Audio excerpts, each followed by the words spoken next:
Before this hearing begins, I want to acknowledge the passing of our colleague, Charlie Reim. He started from humble Parliament and rose to be a member of the Ways and Means for more than 40 years.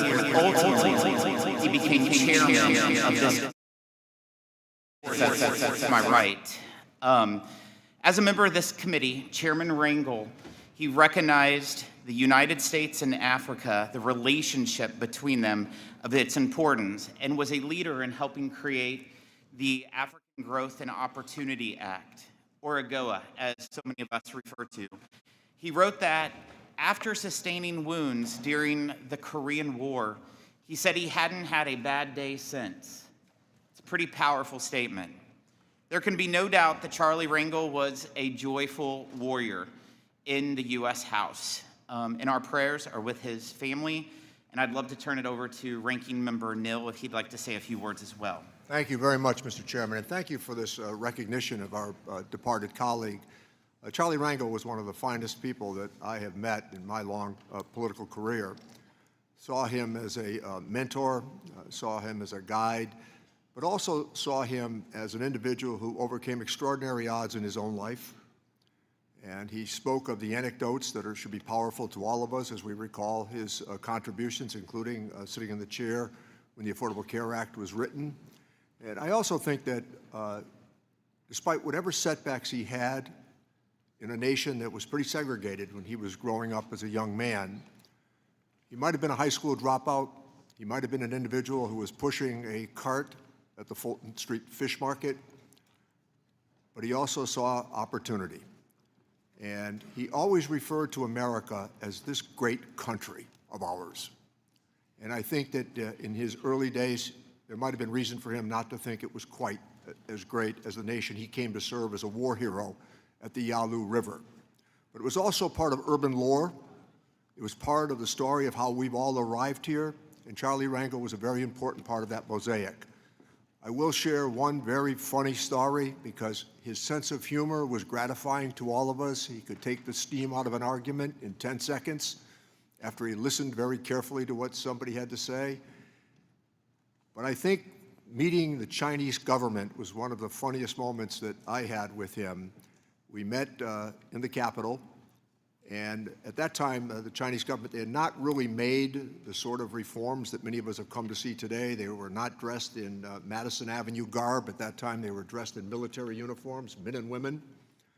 And we were all wondering how Chairman Wrangle would greet Madame Wu Yi and probably 25 members of the Chinese cabinet.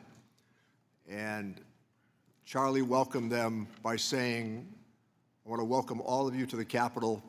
The last time I was with all of you, you shot me. And recall that he was shot at the Yalu River, but he never forgot, as I said earlier, his reference to this great country of ours. So I appreciate the fact that you've offered us some time. I know that there will be a funeral mass at St. Patrick's Church tomorrow morning for him. He was a man of deep faith and abiding loyalty to this great country of ours. Thank you. Thank you, Ranking Member Nill. I want to start off first by thanking you, Secretary Bessent, for coming here straight from London. After fighting for America's interest in negotiations with China, I also want to thank you for your close collaboration and ongoing work with Congress to deliver the One Big Beautiful Bill to President Trump's desk as soon as possible. You have noted how the different parts of President Trump's economic agenda, tax relief, fair trade, and deregulation are working together to ignite a new era of American prosperity. Only 5 months into the Trump administration, Americans are already seeing real results from his agenda. Inflation is coming down. Just look at the price of eggs. They are down 61% since President Trump took office. Wages are increasing faster than prices, helping families recover from Biden's 21% inflation tax. $9 trillion has been pledged by the private sector to be invested in new facilities, in factories, and American workers. In April, we saw the monthly trade deficit cut in half, with both U.S. exports increasing and imports decreasing. More than 70 countries have requested rapid negotiations to improve our trade relationships, to be fairer to American workers, manufacturers, businesses, and farmers.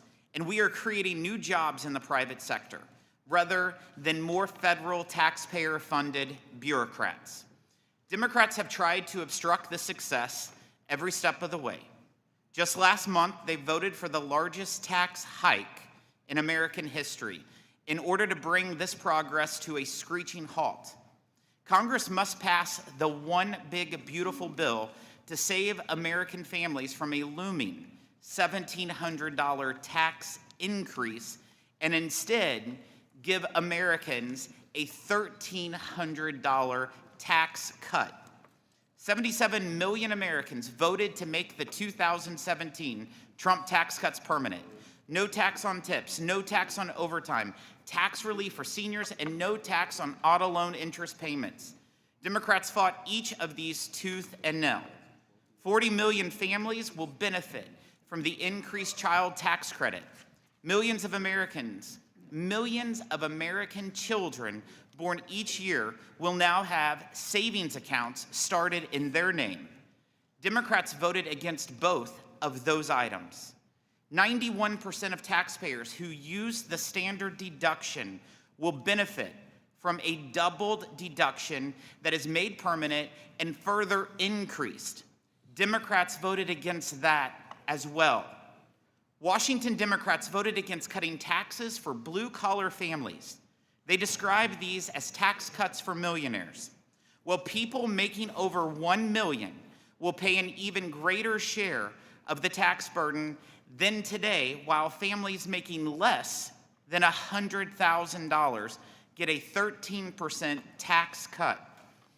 Nearly 30 million small businesses will benefit from a pass-through deduction that is both expanded and made permanent. 2 million family farms and small businesses will benefit from a death tax exemption that is permanent, larger, and indexed to inflation. Democrats oppose this help for Main Street businesses and family-owned farms. The renewal of pro-growth tax policies will attract more investment, new plants, and facilities, save 1.1 million manufacturing jobs, and help boost America's GDP by over 3.5%. Democrats couldn't fulfill these goals and instead shoveled your tax dollars toward mega banks, China, and radical wealthy environmentalists. We're replacing that bad tax policy with good tax policy that broadly benefits workers, families, farmers, and small businesses. In fact, we are cutting spending by $1.6 trillion, the largest mandatory spending cut in U.S. history. Democrats brag about cutting spending under President Clinton, but he needed a Republican Congress to get it done. Illegal immigrants will no longer be eligible for refundable tax credits and other benefits. Democrats voted to allow this practice to continue. Instead, Republicans' one big beautiful bill rewards working families. Take-home pay will rise by as much as $13,300, and 7.4 million new jobs will be created or saved, including 1 million small business jobs annually. And they need it after 4 years of Washington Democrats doing the opposite. This bill breaks with Democrats on surrendering American tax revenue to foreign governments. Instead, we put America first. We give President Trump the tools needed to stand up to foreign nations that unfairly tax American businesses. We will defend our tax sovereignty. If these countries choose to withdraw their unfair taxes, this policy will have achieved its goal. I'm looking forward to my Senate colleagues quickly passing the one big, beautiful bill so that we can get it to the president's desk by July 4th. This committee will work closely with the Treasury Department to ensure implementation of this law gives workers, families, farmers, and small businesses the tax relief they are owed and as soon as possible. I also want to acknowledge another component of President Trump's economic agenda that is central to this committee's responsibility: the president's trade and tariff actions. Even the Biden administration acknowledged the success of the first-term Trump tariffs by keeping them in place. Democrats had no issues with that. But now that President Trump is back in office and once again aggressively leveraging tariffs to create fair treatment for American manufacturers, farmers, and workers, Democrats dislike tariffs again. I'm encouraged by the progress we have made to tear down unfair trade barriers and the ongoing consultation Secretary Bessent and others in the administration have had with us to ensure better trade agreements that open market access for American products and services and hold foreign trading partners accountable. Thank you, Secretary, for your hard work in advancing the President's agenda. I look forward to continuing to work with you and appreciate you taking time to answer our questions today. I am pleased to recognize the ranking member, Mr. Nill, for his opening statement. Thank you, Mr. Chairman, and welcome, Mr. Secretary. Forgive me if I point out that we've all heard this argument before. Tax cuts and growth. 201, 203, $2.3 trillion of tax cuts. 2017, let's borrow $2.3 trillion in tax cuts as we project economic growth. But somehow tax cuts pay for themselves, because that's the theology that became so popular. When there's a Democrat sitting in the White House, it's always about the national debt. When there's a Republican sitting in the White House, it's always about tax cuts. During our conversation that went pretty well, Mr. Secretary, I did remind you that you are a successor to Alexander Hamilton. I have known the men and women who have had the title that you have today. It'll be the title at the end of your life you, perhaps other than a family person, will cherish the most. The people that have had this job, they don't fudge the numbers. The people that have had this job, they don't bend to political considerations. They give advice based upon reality and the success you've had in your career. Since Republicans reclaimed power, they've had a trifecta. What have we seen? It's the constant chaos. Whether it's been the DOGE shadow operating as they rifle through confidential data, the blatant weaponization of the IRS, as they've attempted to change tax collection policy in this country. They have misled us, they have circumvented oversights, they have misled the public, and they have bent the levers of power to benefit those in the Oval Office. This committee is rubber stamping all of it. That is not our job. The members on this committee know I questioned Democratic presidents when I disagreed with them publicly and stayed with my disagreement if I thought it was based on principle. We see none of that any longer.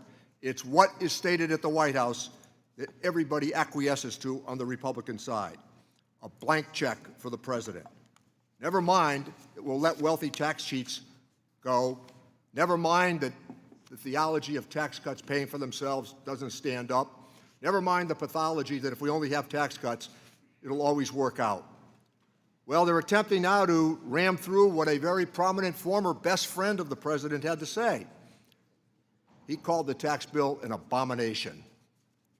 The Trump congressional Republicans certainly are about to make history. They're going to be responsible for adding $4 trillion to the national debt and simultaneously cutting health care for 16 million Americans. The changes that have taken place, the chaos of the tariff bill, we don't object to tariffs. When implied and suggested for an outcome, we object to the chaotic nature of how those tariffs are being applied. We've driven away friends across the globe. We've driven away careful allies. I negotiated USMCA. It was done the right way, and the president at the time said it was the best trade bill in the history of the world. Today, it's the worst trade bill in the history of the world. That's what we object to on the Democratic side. You've had a reputation, Mr. Secretary, for sound, fact-based decision-making. I hope it continues to set you apart from other members of the administration. But we shouldn't be attacking the scorekeepers. I have many days when I've disagreed with the Joint Committee on Taxation. I've had many days when I've disagreed with the Congressional Budget Office. I've had many days when I've disagreed with the World Bank. But I don't suggest it's partisan. I don't suggest that they're making up the numbers. I suggest instead it's an honest disagreement.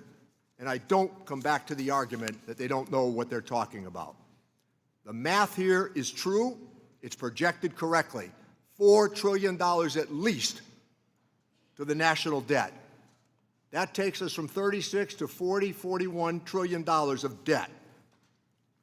When the new administration took office, they said clearly that the reality of their economic policies would be there for all to see. Well, you know what? They were accurate in that statement.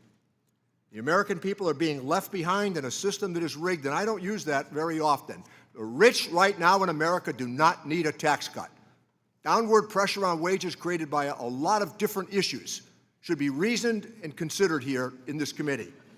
We could find an agreement with the Republican Party on an awful lot of things if we left the position clear, as we did in the previous administration, where those under $400,000 would have tax relief, not those over $400,000. Oversight is a sacred obligation of this Congress. Republicans need to at least, from time to time, ask a few real questions of the administration before the white flag of surrender goes up to these arguments. Thank you, Mr. Chairman. Thank you. Today's sole witness is United States Secretary of the Treasury, Scott Bessent. The committee has received your written testimony, and it will be made part of the formal hearing record. Secretary Bessent, you have 5 minutes to deliver your remarks, and you may begin when you are ready. Chairman Smith, Ranking Member Neal, and members of the committee, I'm grateful to join you today. Treasury is committed to working with Congress to improve our nation's finances, create new jobs, and strengthen the economy. We look forward to coordinating with you on the President's budget, his tax priorities in the coming weeks. As part of this effort, I wish to highlight today the Treasury Department's efforts to advance President Trump's economic agenda on tax and trade. First, tax. I'm pleased to report that Treasury has just completed its most successful tax filing season in years, and we did so while improving efficiencies and cutting costs at the IRS. Critics of the President's efforts to modernize the IRS warned that the effort would result in a 10% shortfall in receipts. Instead, the opposite happened. April receipts this year were up 9.5% over the previous year, and receipts in May were up 14.7% over the previous year. Most remarkably, the President was able to achieve these results while reducing $2 billion in waste and planned IT spending at the IRS. This success has taken place against the backdrop of one of the most consequential tax proposals ever to come before Congress, the One Big Beautiful Bill Act, or as I will call it today, OBBB. The One Big Beautiful Bill will make the 2017 tax cuts permanent. This will provide individuals and businesses with certainty and build economic momentum. The legislation is squarely aimed at boosting the working and middle class and reinvigorating American manufacturing. According to the Council of Economic Advisors, the One Big Beautiful Bill will raise take-home pay between $7,800 and $13,300 for the average family of four. It will increase wages between $6,100 to $11,600 for the average worker, and it will cement no tax on tips, no tax on overtime, and tax cuts for seniors. The One Big Beautiful Bill will also incentivize unprecedented investment in U.S. manufacturing. The legislation will provide 100% expensing for new factories, as well as existing factories that expand operations and support Made in America. It will streamline burdensome permitting processes that often stand in the way of new manufacturing projects. It's time for this country to start building things again, and the OBBB makes this possible. The administration is grateful for the leadership of this committee in shepherding the One Big Beautiful Bill through the House.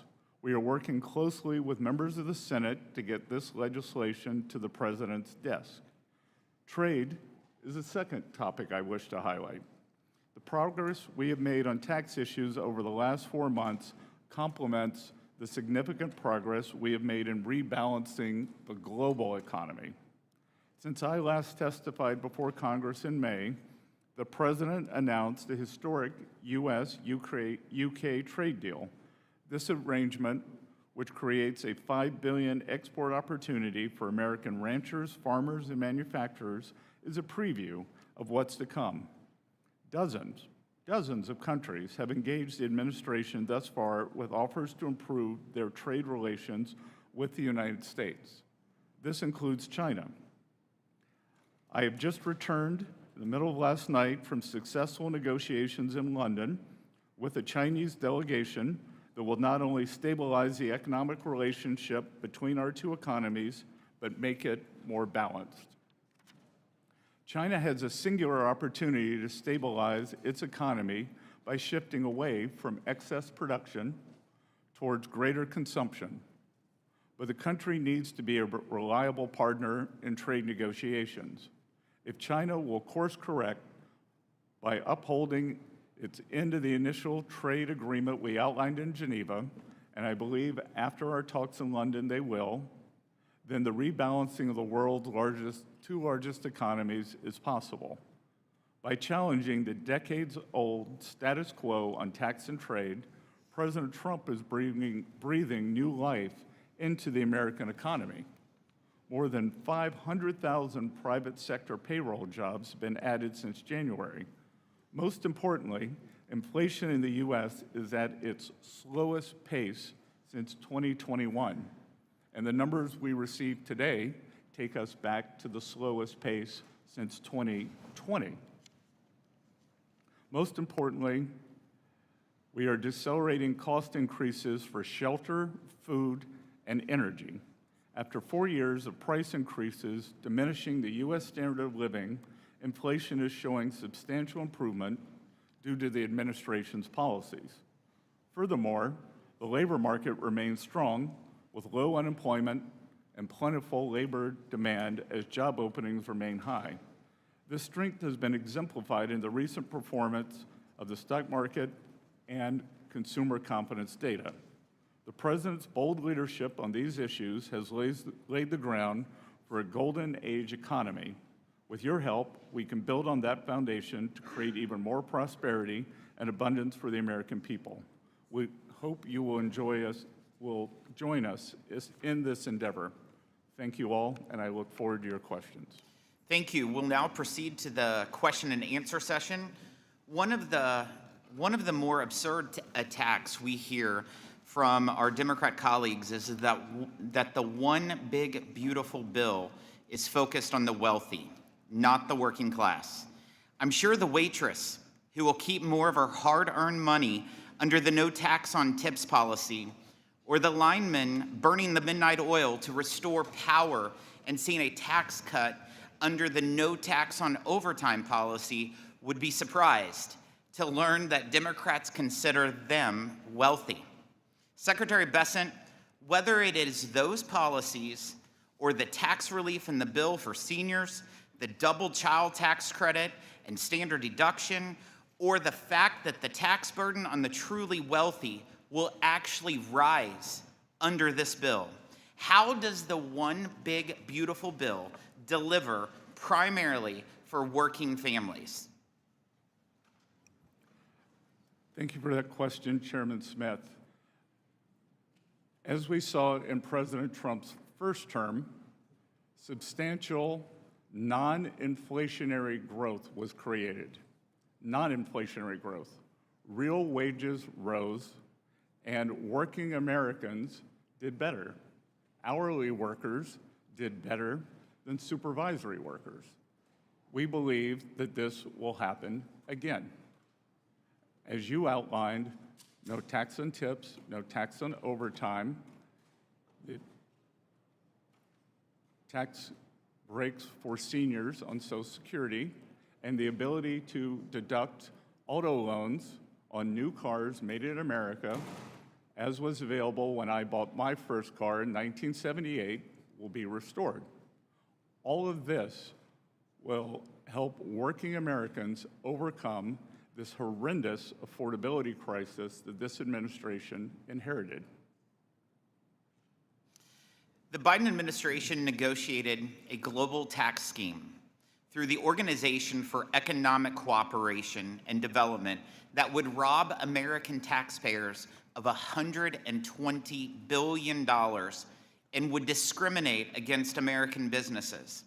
President Trump issued a day one executive order opposing the Biden administration's global tax surrender.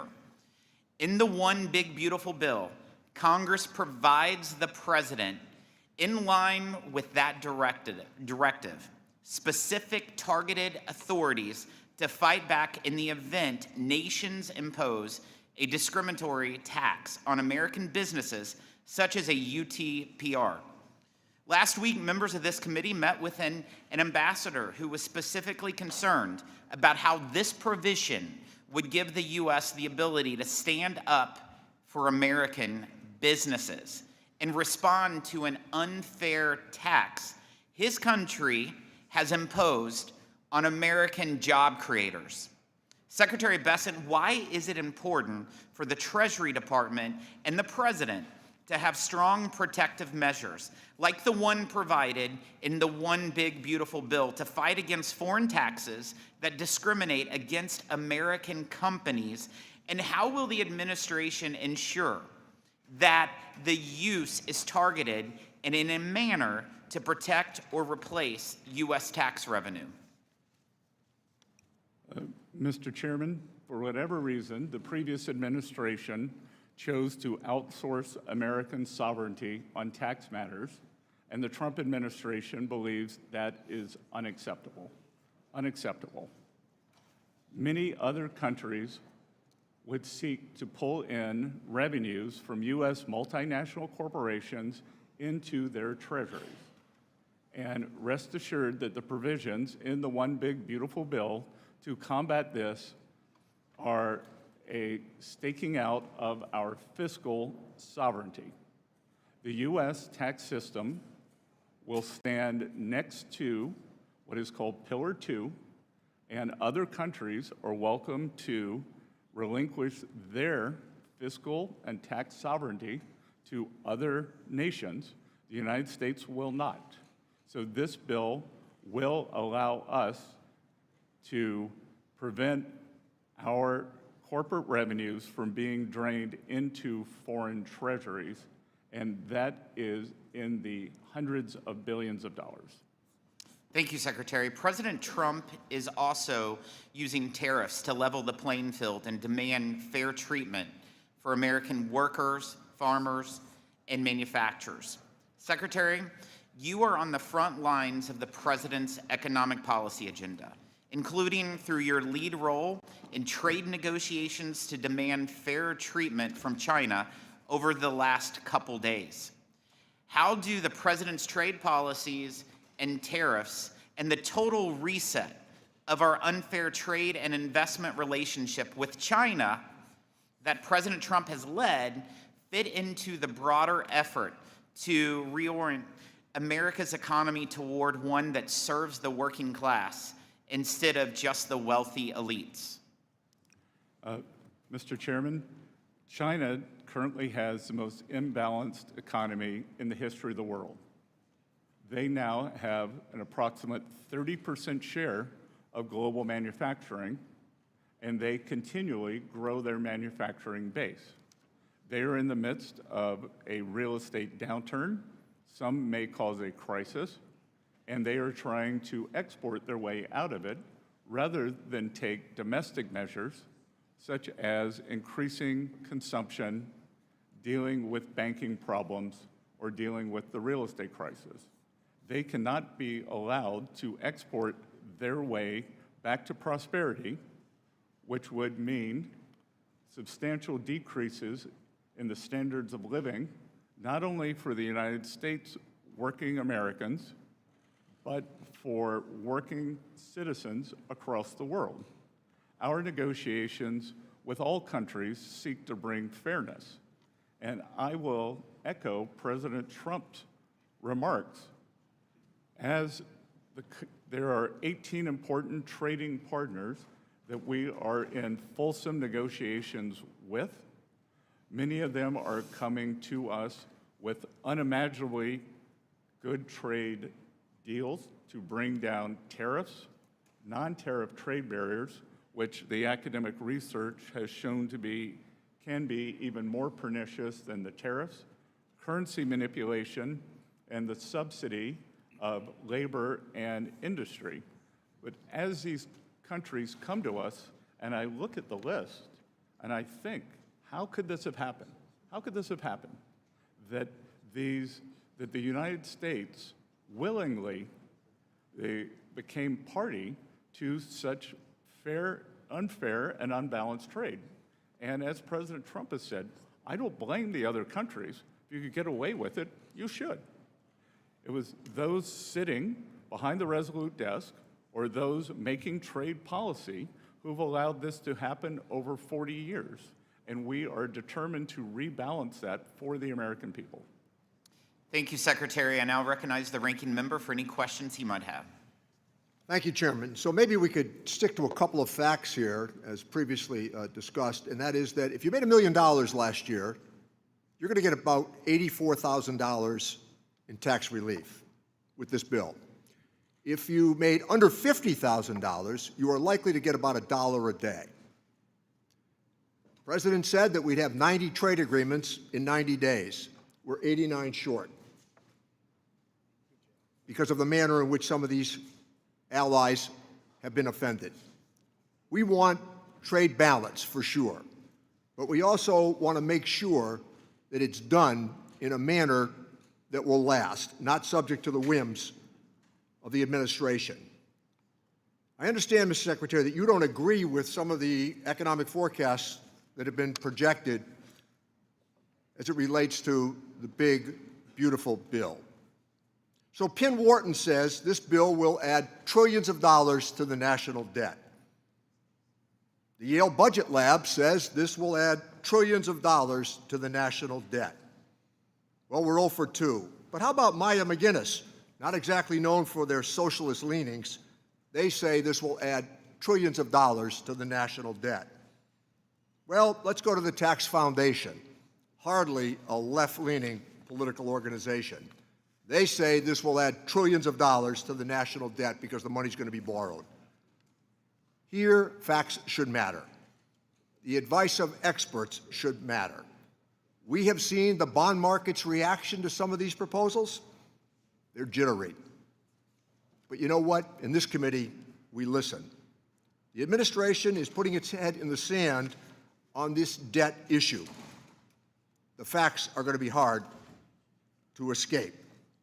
So let me turn to the impact of budget reconciliation as it relates to health care.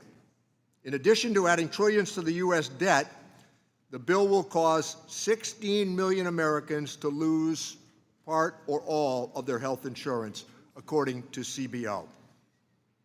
We know what the consequence will be of losing health insurance for the American family. More visits to the emergency room, more postponed treatments, more bankruptcies that will come because of it. The problems that people have with health insurance only mean that later on the problems pile up. Bad health, the challenge that is now going to occur for our rural hospitals, surely many of which will be forced to close. Cutting more than $1.5 trillion from Medicaid, Medicare, and the Affordable Care Act certainly will mean job losses. No industry can sustain $1.5 trillion in cuts while we borrow money for a big tax cut that, despite what has been said here today, still favors people overwhelmingly at the top. Let me say, in regard to the testimony, Mr. Secretary, that you've offered, there's another key consideration here. You're suggesting that the improvements at the IRS have all taken place in the last 6 months? It's because of what we did with the Inflation Reduction Act. That's why the improvements have taken place, the technological upgrades that have taken place as well. We have a pretty good understanding of this. We want to use artificial intelligence for better tax collections. But all of this just happened in the last 6 months. That's our understanding based upon the testimony. The Commonwealth Fund, cuts to Medicaid and SNAP are going to lead to the loss of over 1 million jobs. The American Hospital Association estimates that tens of thousands of hospital jobs will be lost as a result of these cuts. Furthermore, a professor at Yale has said that this will conservatively cause tens of thousands of unnecessary deaths. Worse health care, job losses, more borrowed money. The American people deserve considerably better than what we're being told. But let me offer this challenge, Mr. Secretary.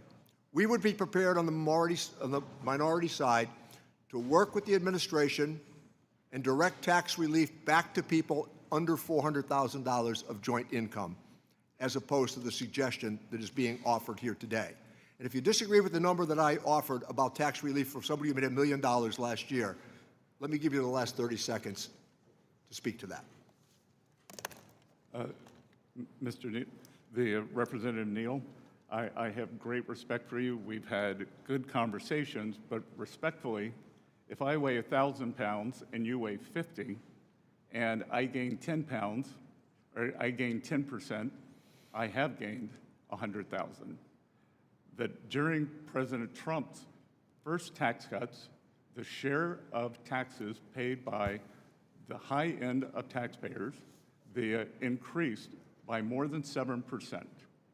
And I'm sorry I chuckled when you talked about the IT at the IRS. The program is 35 years behind schedule, 35 years, and is wasting $2 billion a year.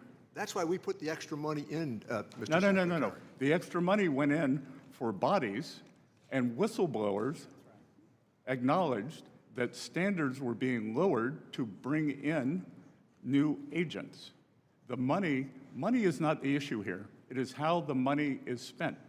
That's exactly right. We agree on that, how the money is spent. And the last point that I would make... It has been spent poorly. Let me make this last point, Mr. Secretary. Do you agree with the idea that in 2017, that the federal government, emanating from this committee, borrowed $2.3 trillion for that tax cut? What I believe is that everyone on the Democratic side voted for the biggest blowout for the deficit in history, and that we are suffering from that. This past tax year, we will have between a 6.5 and 6.7% deficit, so I find it very difficult to be lectured to by people who created the largest deficit in history when we were not at war and not in a recession. So I negotiated with Secretary Mnuchin the pandemic relief bill. If that's the reference point. That's where overwhelmingly the money went. That was not a bad infusion of money. It worked. The Economist magazine and the Financial Times said in January the American economy was the envy of the world. I yield back my time, Mr. Chairman. Well, the spending was not the envy of the world. I'm pleased to recognize the Vice Chairman of the committee, Mr. Buchanan. Mr. Secretary, thank you for being here today. There's no doubt that your knowledge of finance and global markets bring a unique and welcome perspective to the Treasury, and this country is fortunate to have your leadership. Since coming to Congress, I've seen administrations from both parties, I'll say that up front, in terms of what's happened with the debt deficit. I want to get your perspective. I mean, the reality is, last 20 years, over $20 trillion in additional debt. I remember in the 80s, frankly, where we had the junk bond markets. If I look at all these younger people out here, what we're leaving them is deplorable. And I just want to make sure that we're giving as much consideration as we can to that. 49 out of 50 governors have to balance the budget. It's my biggest issue up here. It's not about one party or the other. It's both parties have done little or nothing in this area, and it needs to get addressed. When you spend last year, you take in $5 trillion, spend $7 trillion, and you average over $1 trillion a year for over the last 20 years, we need to get real about it. Because again, in the 70s, in the 80s, all the junk bond, I seen what happened with all the markets and all that. So can you make, I know you touched on it, but could you, and we'll get into the pro-growth things in a minute, can you just touch on it, your thoughts about where we're at and where we're going as it relates to that? I know we've got people looking at making cuts, but I do want to get your perspective on that. Congressman, I've enjoyed our conversations in the past. You, as a very successful private businessman, understand the power of this tax bill, especially in the expensing. You and I discussed it in great detail. And look, we do not have a revenue problem. We have a spending problem. We are right in line with the long-term revenues of approximately 17 to 18% of GDP. What we've seen here is a blowout in the spending. And as I was saying, last fiscal year was something we have never seen before. We have never seen a deficit to GDP this large when we are not at war, or not in a recession, or not in a pandemic. Yeah, But we Mr. could call that Secretary, a war. we only have 5 And- minutes. Let me just mention just real quickly. You mentioned, and I just want to get this in, that 100% expensing is like jet fuel. And 199 is huge. These are huge opportunities to make a big difference for small business. But to me, it's because I'm so passionate about it, because they're the job creators. So can you comment on that, your thoughts in terms of 199A and 100% expensing? Congressman, I'll very quickly comment on two things. It is the 100% expensing that is powerful, and we are adding not only expensing for equipment, as in President Trump's first term, we are adding 100% for factory structures. So if you want to build your factory here in the U.S., we want it to be tax efficient. We want you to have regulatory certainty. We want you to have quick permitting. And that is likely the single most powerful aspect. As the ranking member discussed, on the 400,000 level, that unfortunately is a disaster for small business in the 199. Most small businesses are pass-through entities, and those small businesses are substantially above that 400,000 threshold. Yeah, let me just add, just a closing point. I do want to make on the whole thing of full expensing, it's probably the most powerful tool, whether you're buying or selling.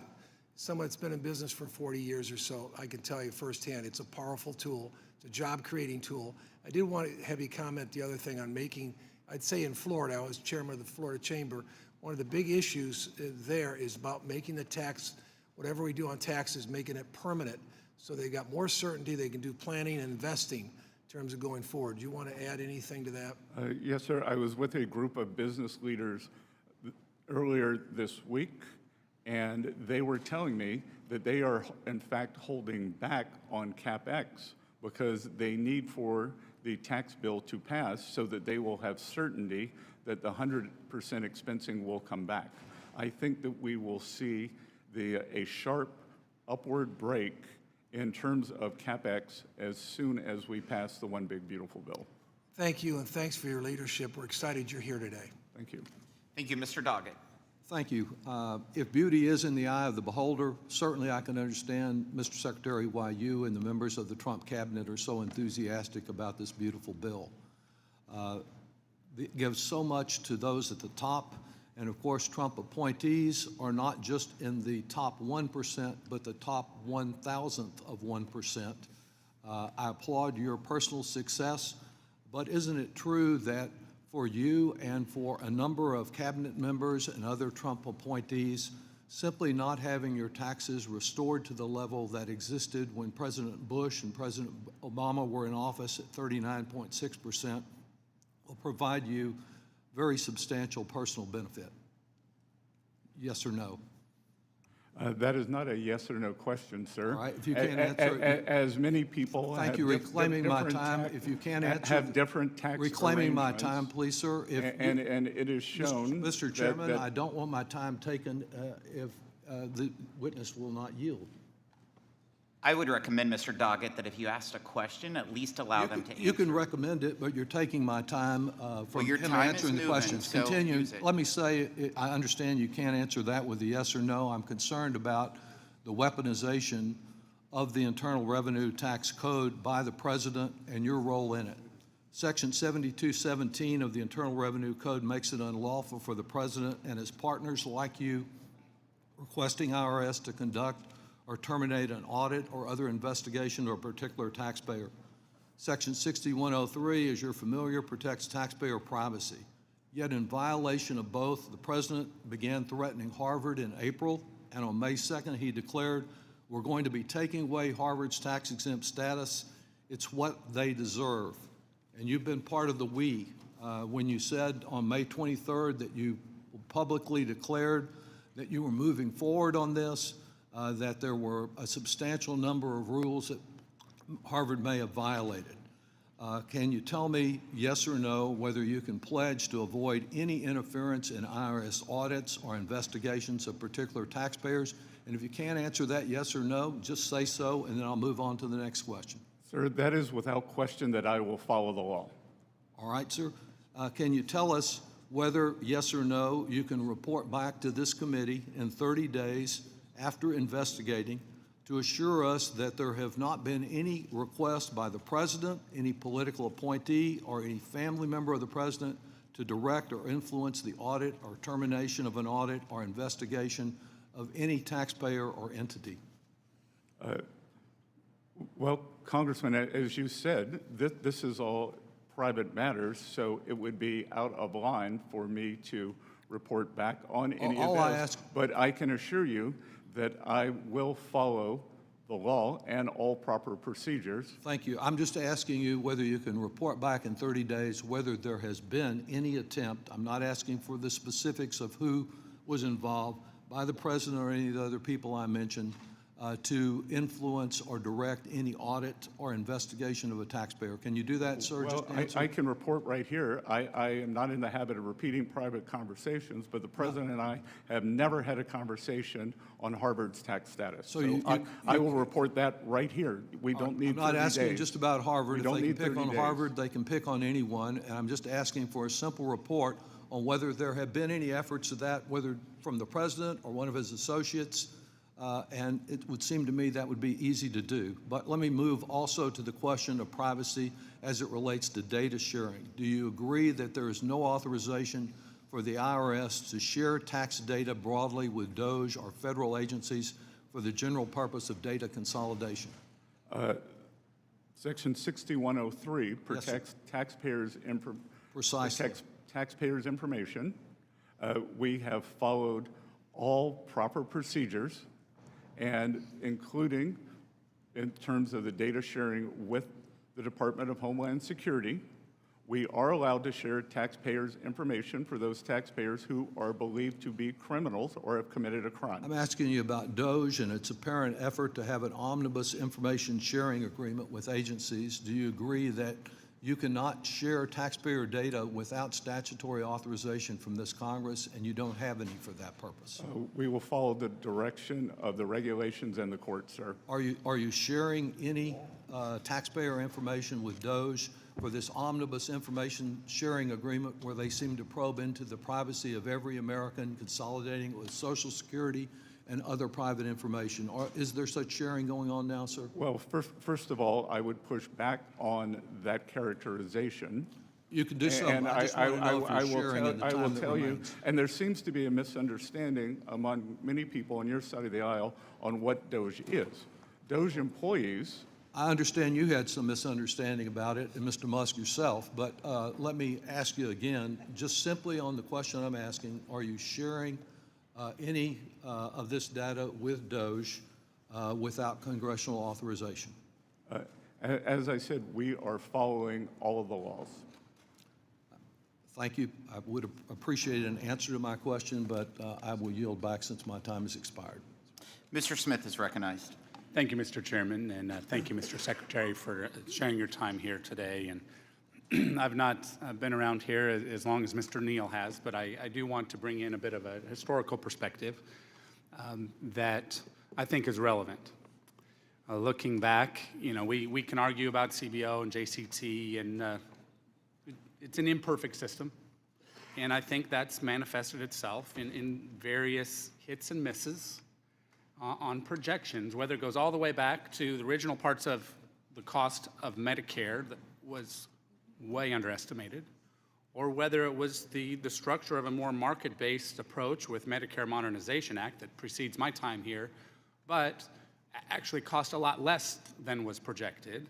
You go to the receipts, post-2017 tax action, the receipts exceeded what was projected. So we have an imperfect system, but it's what we have.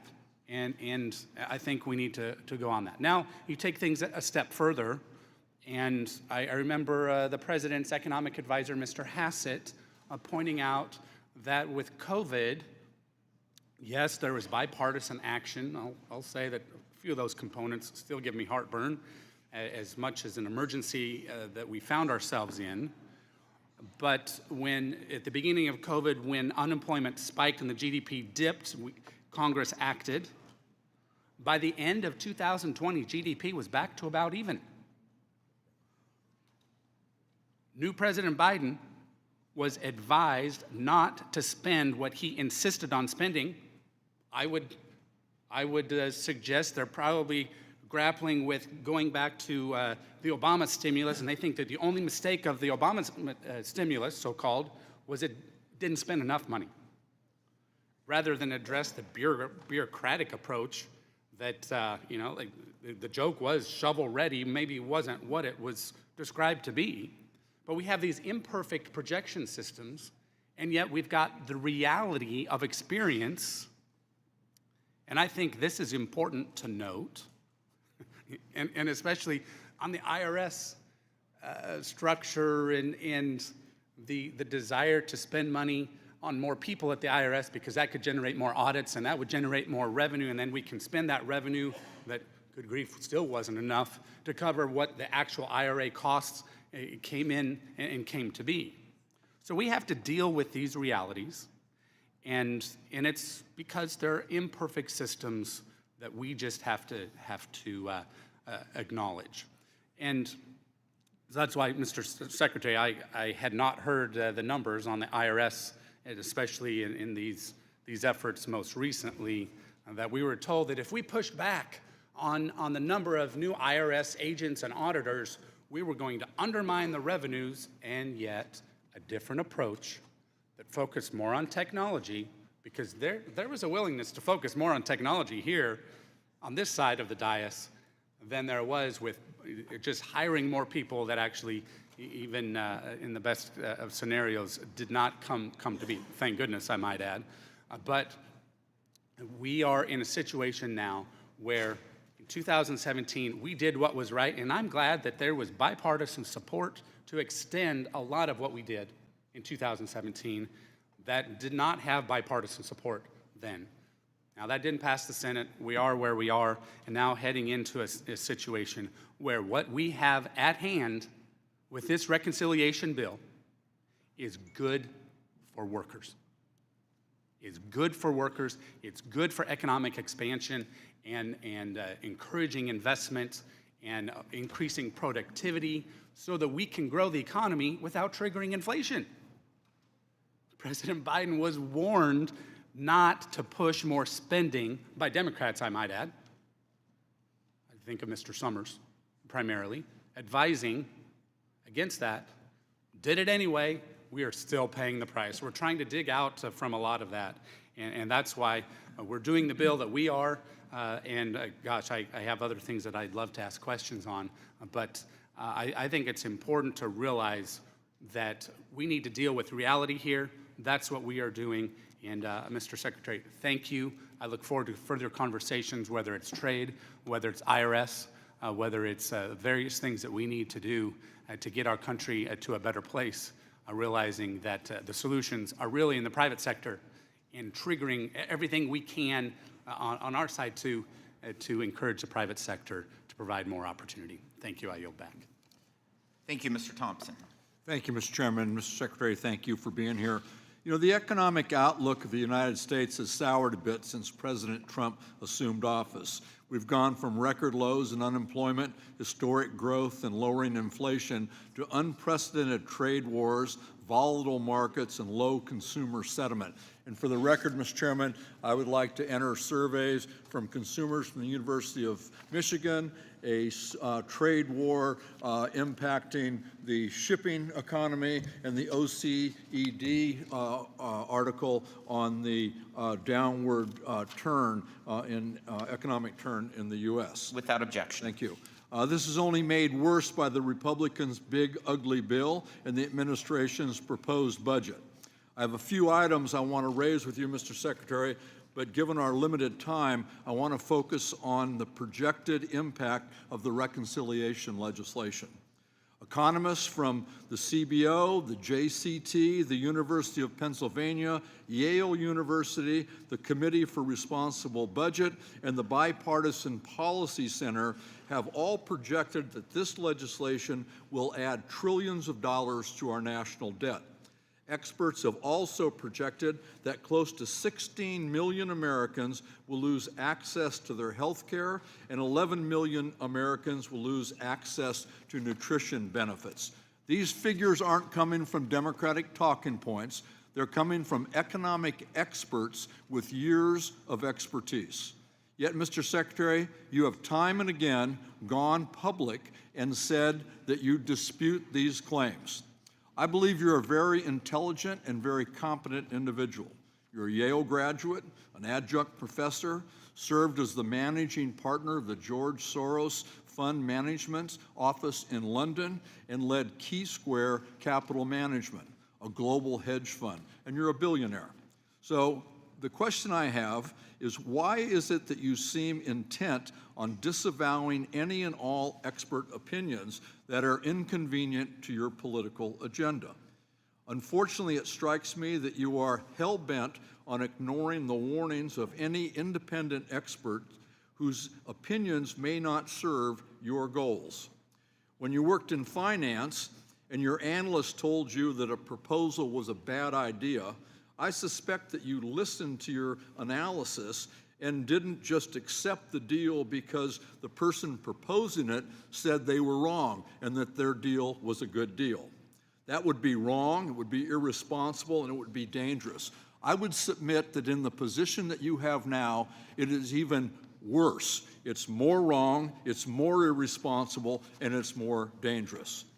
Mr. Secretary, can you point to one independent study, one study performed by an expert PhD economist who is not on the payroll of this administration, that says that this legislation will not add to our national debt? Well, Congressman, if Yes or no? Can you point to one? we want to look at the CBO, which No, I'm not asking you, is there an independent expert that you can point to that says that this bill will not add to our national debt? Yes or no? yes, There is? yes, What are they? Art Laffer, Pardon me? Art Laffer. Art Laffer? Great. That, I don't think that one counts.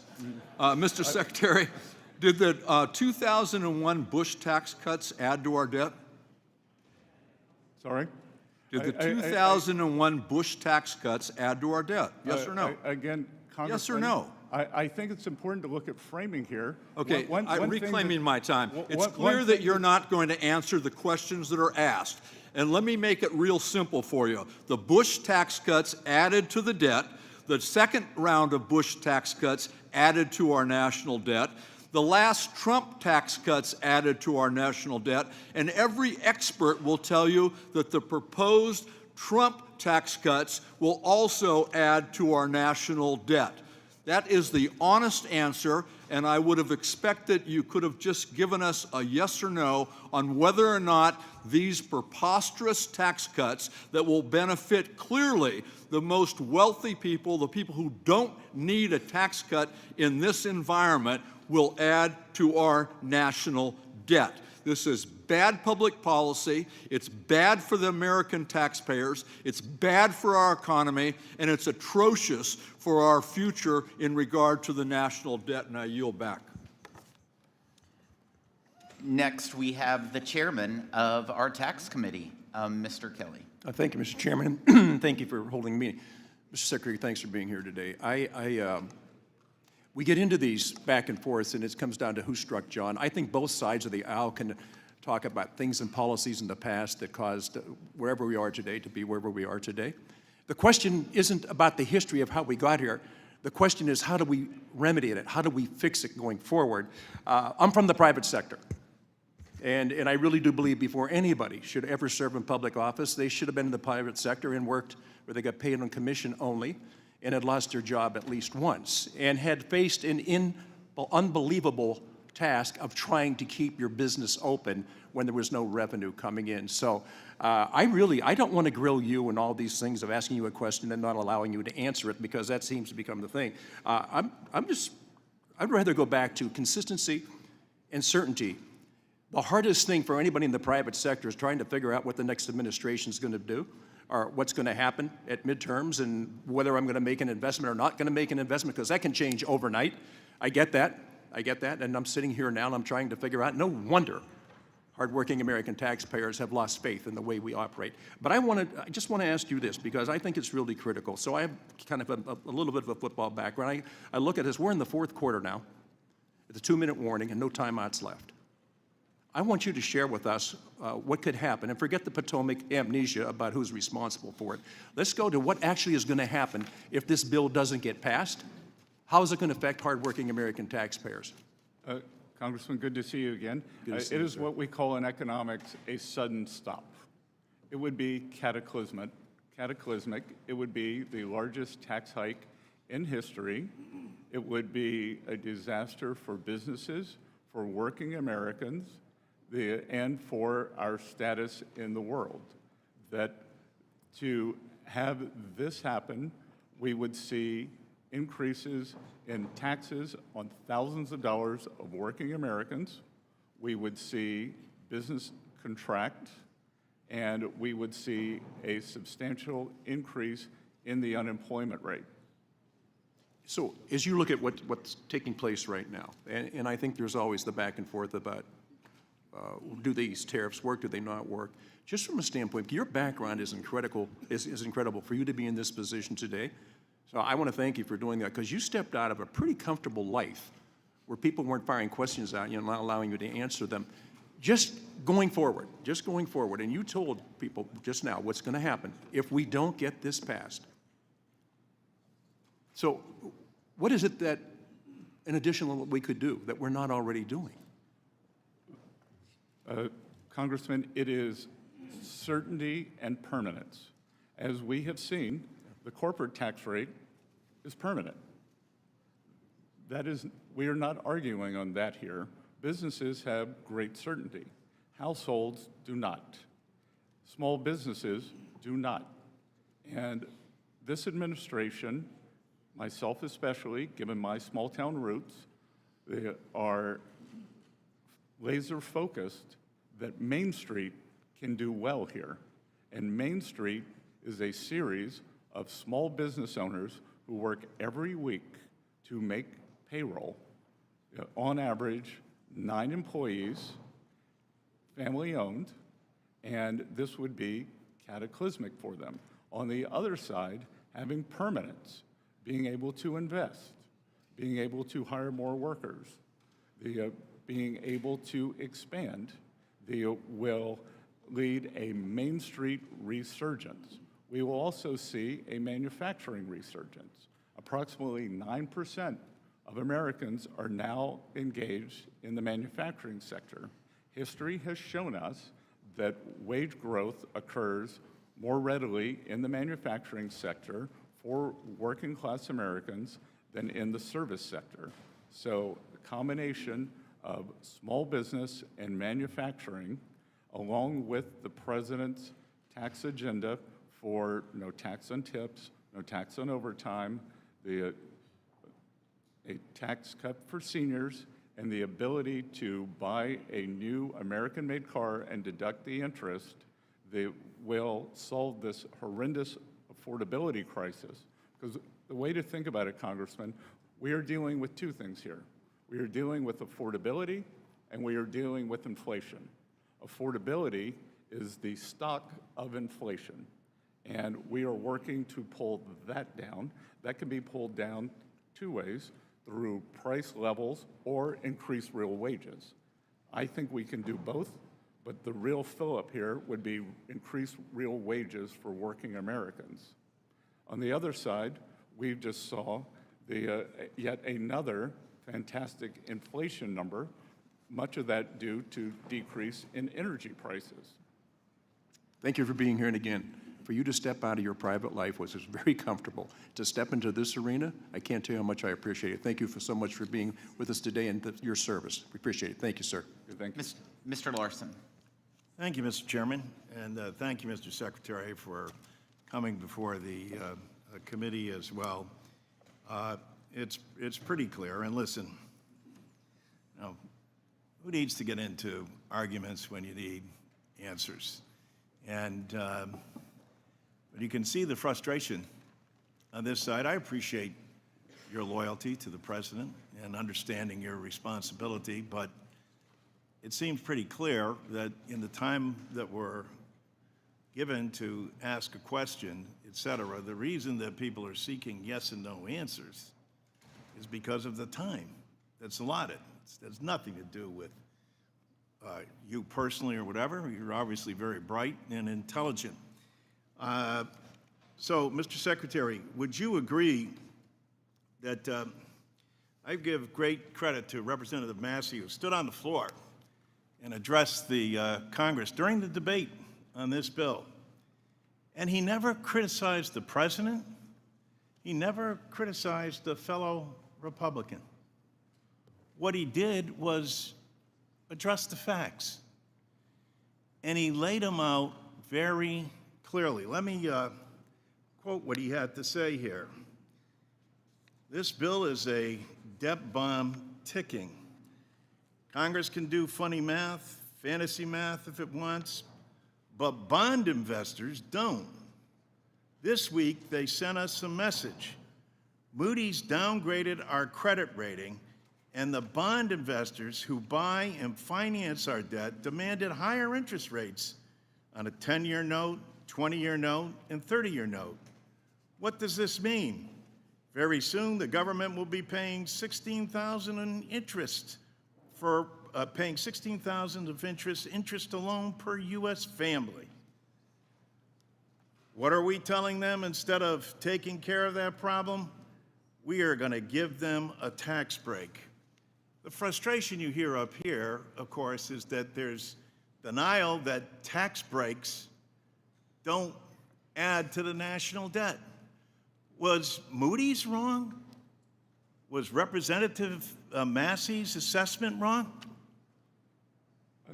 I can tell you that clearly Representative Massey doesn't understand the bond market, and that any 24-hour window, as he's just said, is incorrect.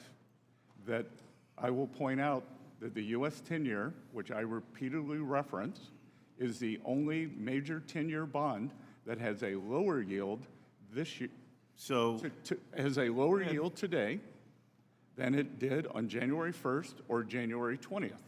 German yields are higher, Japanese yields are substantially higher, but U.S. 10-year yields are lower. So I'm not sure what's on Representative Massey's mind. So Massey is wrong, and Moody's was wrong too? Moody's, even the Democrats say that. What do you mean, even the Democrats? The last time that the U.S. I don't know. What do you have to do with Moody's? You know, in 2011, when the U.S. was downgraded, Larry Summers, then NEC head, called Moody's a lagging indicator. Is Moody's wrong or right? Yes or no?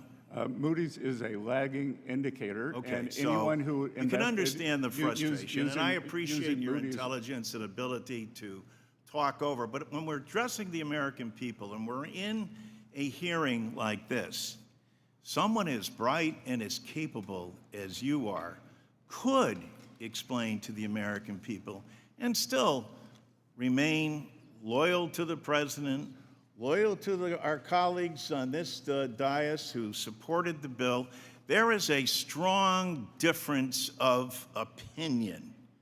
And that's what is being expressed here, opinion. There's no focus or dedication on the actual facts.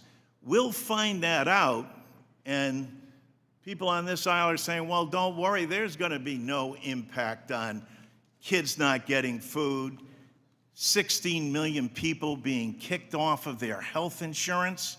That's some mirage. That's some fictitious notion that Democrats have made up. And this national debt stuff, well, whether it's Moody's, whoever it is who has come out, whether it's the Wharton School, they're all wrong or misguided or uninformed, as Secretary Massey was. I yield back. Mr. Schweikert. Thank you, Mr. Chairman. Mr. Secretary, how's the jet lag? Been better. Yeah, it's Been better. Look, it's impressive, but I don't know if you get frequent flyer miles for all this traveling. No, but I take my responsibilities of reporting to Congress very seriously. No, we appreciate you making the effort to get here. I'm going to give you something that's a little bit different, but it's more some of the things we specialize with the Joint Economic Committee and those. We'd like to actually engage, this is probably more technical staff, on what we can do to actually, there's things we can do policy-wise, message-wise, product-wise, in regards to moving away from notes and bills and being able to create some additional interest liquidity on the bonds, moving out in the curve. With past Treasury Secretaries, we've done presentations on everything from Professor Schiller's Trill's idea, where it's a bond, but it actually has a slight attachment to as an equity interest in the U.S. tax receipts, so therefore it's sympathetic with tax revenues, to things you've actually written about or your team around you have written about, certain gold indexes and other things for long-term debt. My interest is very much, and this is a intellectual conflict many of us in Congress have, the substantial portion of growth of debt is demographics. We don't like to tell people the truth, but we have a dramatic shortage of young people in the country. Today, compared to 20 years ago, we have double the number of people 65, but our 18-year-olds are exactly the same as 20 years ago. It's demographics. And we're going to try to make demographics partisan because that's what we do.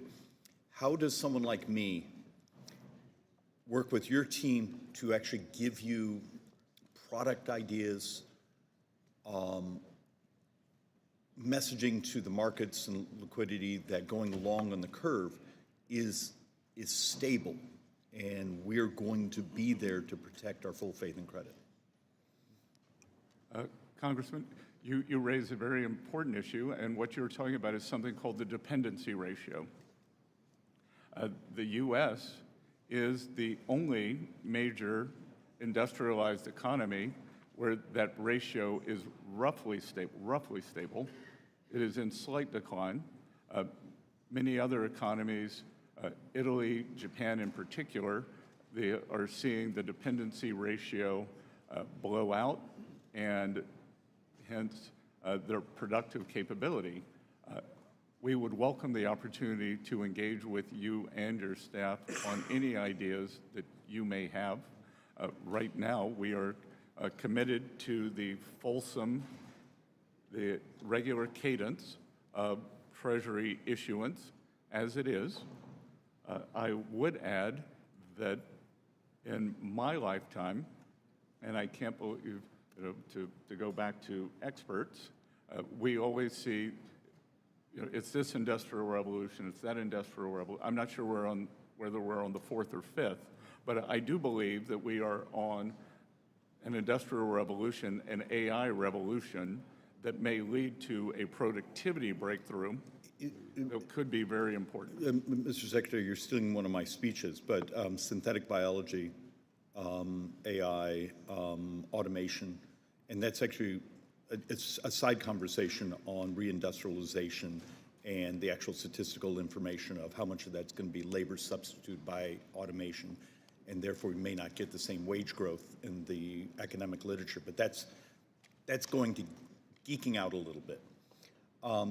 My great interest is I don't believe many of us on this committee have spent enough time, whether it be a Democrat in the White House, a Republican, on debt management and the fact we on this committee have the responsibility to work with you in Treasury to have as much stability in that model. Because today we borrow, what, about $72,000 a second? You know, outside the math for extraordinary measures. I haven't done it by second, but I think yeah, on a daily basis. But Congressman, I can tell you, the thing that would give us the greatest debt stability is the increasing the debt ceiling. No, because I don't disagree that with is a cataclysmic outcome that we will never allow to happen. Mr. Secretary, absolutely agree. Visibility, capacity is important. But even your own numbers, in 9 years, we borrow about $100,000 a second, almost solely driven by demographics, healthcare, Medicare, and interest. I beg of you, it's hard to do in front of these microphones because it's uncomfortable to talk about, but it's math, and it's the reality of what we are as people. We need to work together to provide visibility to these debt markets. And with that, I yield back. Thank you. I now recognize Mr. Davis from Illinois. Thank you, Mr. Chairman, Mr. Secretary. Today, Secretary Bessent appears here to praise the Republican One Big Beautiful Bill. That is the most cruel, draconian, inhumane legislation that I've voted on since I've been here. Government, I seriously believe, should help people and not hurt them. I reject this bill that makes poor people poorer, sick people sicker, and hungry people hungrier. I reject this bill that rips health care from 16 million Americans, with over 498,000 Illinoisans expected to lose their health insurance, including 102,000 children and 27,000 seniors in my district alone. I reject this bill that threatens my constituent Deborah and her 2 children, whom she adopted from foster care. The picture behind me shows Deborah's children, who are medically fragile and rely solely on Medicaid for their health care. I reject this bill that will close hospitals in my district and kick people out of their nursing homes, not only in my district, but across the country, especially in urban inner city communities and rural communities for sure. I reject this bill that explodes poverty and suffering while giving wealthy trillions in tax cuts. And I reject this bill's irresponsible explosion of the deficit that triggers statutory cuts to critical programs supporting children and families. These pay-go reductions would eliminate funding for the maternal, infant, and early childhood home visiting program, known as MACV, that have proven to improve mother and child health, family safety, and child development. It would eliminate the guaranteed funding for the Mary Lee Allen Promoting Safe and Stable Families program that we know helps prevent child maltreatment and strengthen families.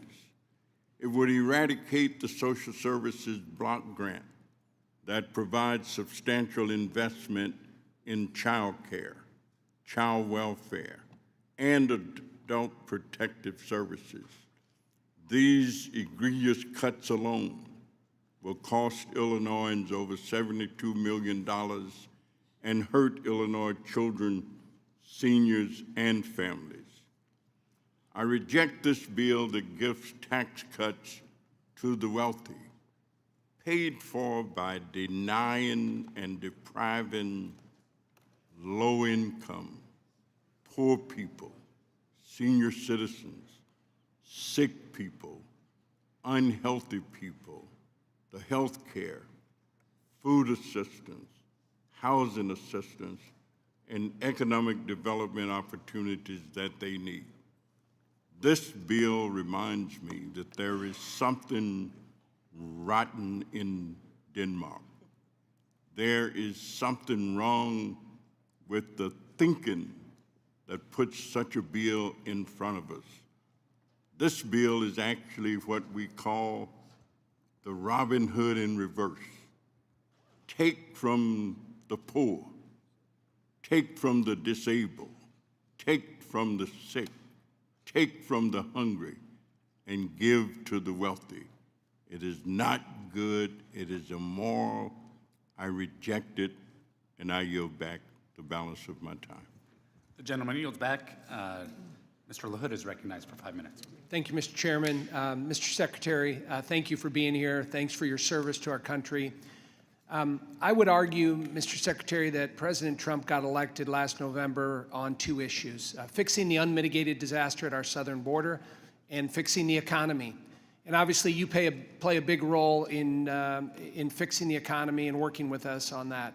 Go back a year ago, we had high inflation, high interest rates, unaffordable energy costs, supply chain frustrations. And that factored into people going to the polls and wanting a change on the economy. And as we think about the bill that we've put together, the One Big Beautiful Bill, there's lots of things in this bill that help this economy. But fundamental to that is making permanent things like 199A, bonus depreciation, research and development tax credit, the affordable housing tax credit, unleashing American energy, all included in this bill.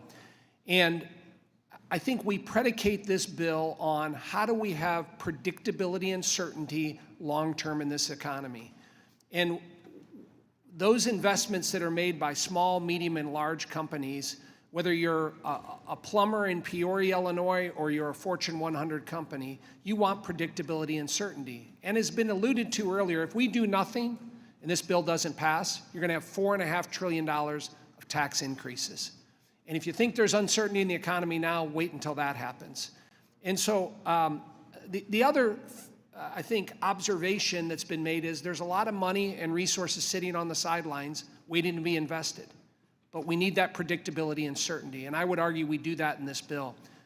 I wanted to ask you if you can comment on what this bill will do to the economy and on predictability and certainty. Good, Congressman, thank you for that. And I would also like to talk about what this bill will not do to the economy.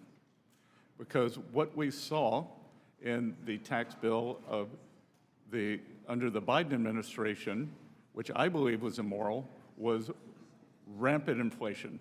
Rampant inflation, which is the best way to steal from working Americans. And the basket of goods and services that working Americans require had a substantially higher inflation rate than the 21% reported by the Bureau of Statistics. So in excess of 30% of purchasing power was stolen from working families. We had, in the summer of 2024, we had a record amount of food bank usage in the United States of America at the same time that the previous administration's tax bill, we had a record number of trips to Europe. And that is not an America we want. Record trips to Europe, record food bank usage. So anyone who voted for that tax bill, that was the outcome. What we are doing is trying to get back, as you said, to President Trump's private sector job growth creation. And the tax bill will incentivize private sector growth.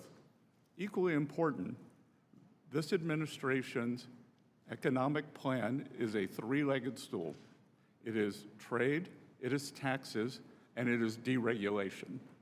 And what we saw under the Biden administration that created the great inflation was we saw the impetus in spending as the government flooded the zone, but we saw substantial regulatory increase, so a demand shock was met with supply constraints.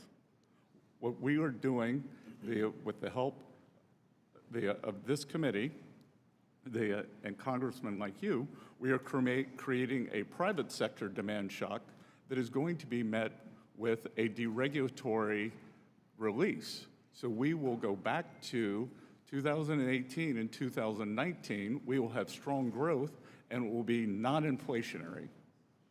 Thank you, Mr. Secretary. I yield back. Thank you. Ms. Sanchez is recognized for 5 minutes. Thank you, Mr. Chairman. Welcome, Mr. Secretary. There was no tax bill passed during the Biden administration, and I know that because I served on this committee during that administration. So I just wanted to clarify that. And in the interest of time, because our time here is limited, I'm going to ask you to please limit your answers to yes or no questions, and I'm going to jump straight into those questions. Mr. Secretary, do you still believe that the president's tariffs are going to be a one-time price adjustment for American families? If prices go up, they will be one time. Okay, well, unfortunately, you appear to be talking out of both sides of your mouth because you yourself have admitted, after conversations with Walmart, that some tariff costs are going to get passed on to consumers. And in fact, we've already seen that prices are rising on many everyday goods. No, Congresswoman, please today, don't interrupt today me. we had The a time is mine. 1.1 increase. The time is mine. Please don't interrupt me. And I will ask you questions and I will grant you an opportunity to answer them, but please don't interrupt me during my time. With pleasure. Okay, I know I'm a woman, but please try to limit yourself to answering my questions. No, I'm sorry, but we get talked over all the time, and I don't want that to happen at this hearing. I would remind members, the gentlelady is recognized. Please proceed. Thank you. The time is mine. Clothing is going up 20%. Shoe prices and canned goods like chicken noodle soup and canned fruit and microwave meals have gone up 15%. Toys are getting more expensive. Walmart just raised the prices of dinosaur action figures by 38% and baby-born dolls by 43%. Household goods like drills, toolkits, vacuums have also gone up. Stanley Black & Decker recently announced higher prices for all of their products, and these are just some of the products that are affected. On average, Trump's tariffs are estimated to cost households $3,000 more for the same goods than they would have last year.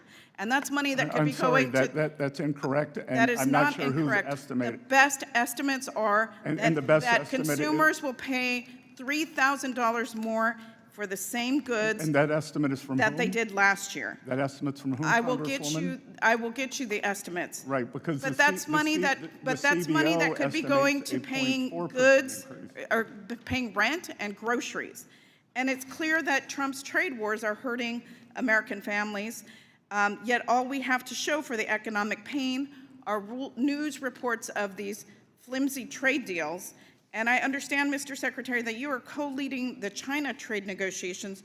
Do you think that China is a reliable trading partner? I think we will see. Well, pardon me for being skeptical of this administration's ability to get anything meaningful out of trade negotiations with China, because this administration is too swamped with trying to negotiate with 90 countries around the world. And to me, a poorly negotiated trade deal with China is probably not worth the paper that it's written on, because this is China's China's track record. These are facts. In the Trump administration's Phase 1 trade deal, China promised to increase purchases of U.S. goods and services by $200 billion over 2 years. Countless reports, and you yourself, have noted that China has failed to meet these purchase commitments. Those were purchase commitments that were negotiated by Trump in his first administration. They met their agreements under President Trump in 2020, and President Biden did not enforce them, and the Chinese delegation told me that they did not believe they needed to adhere to them. I'm reclaiming my time. That's incorrect. China has also not made the structural reforms that they promised Trump that they would. Many U.S. companies still reported widespread intellectual property theft and counterfeiting. So excuse me if the last attempt by the Trump administration to secure meaningful change from China doesn't exactly inspire any confidence in the current negotiations. And, you know, quite frankly, negotiating trade agreements with China requires more time and effort than this administration has given so far. And that's why I was alarmed to hear this morning that Trump said that the US-China deal was done after just 2 days of talks in London. Mr. Secretary, the press release on this so-called deal looks more like a framework.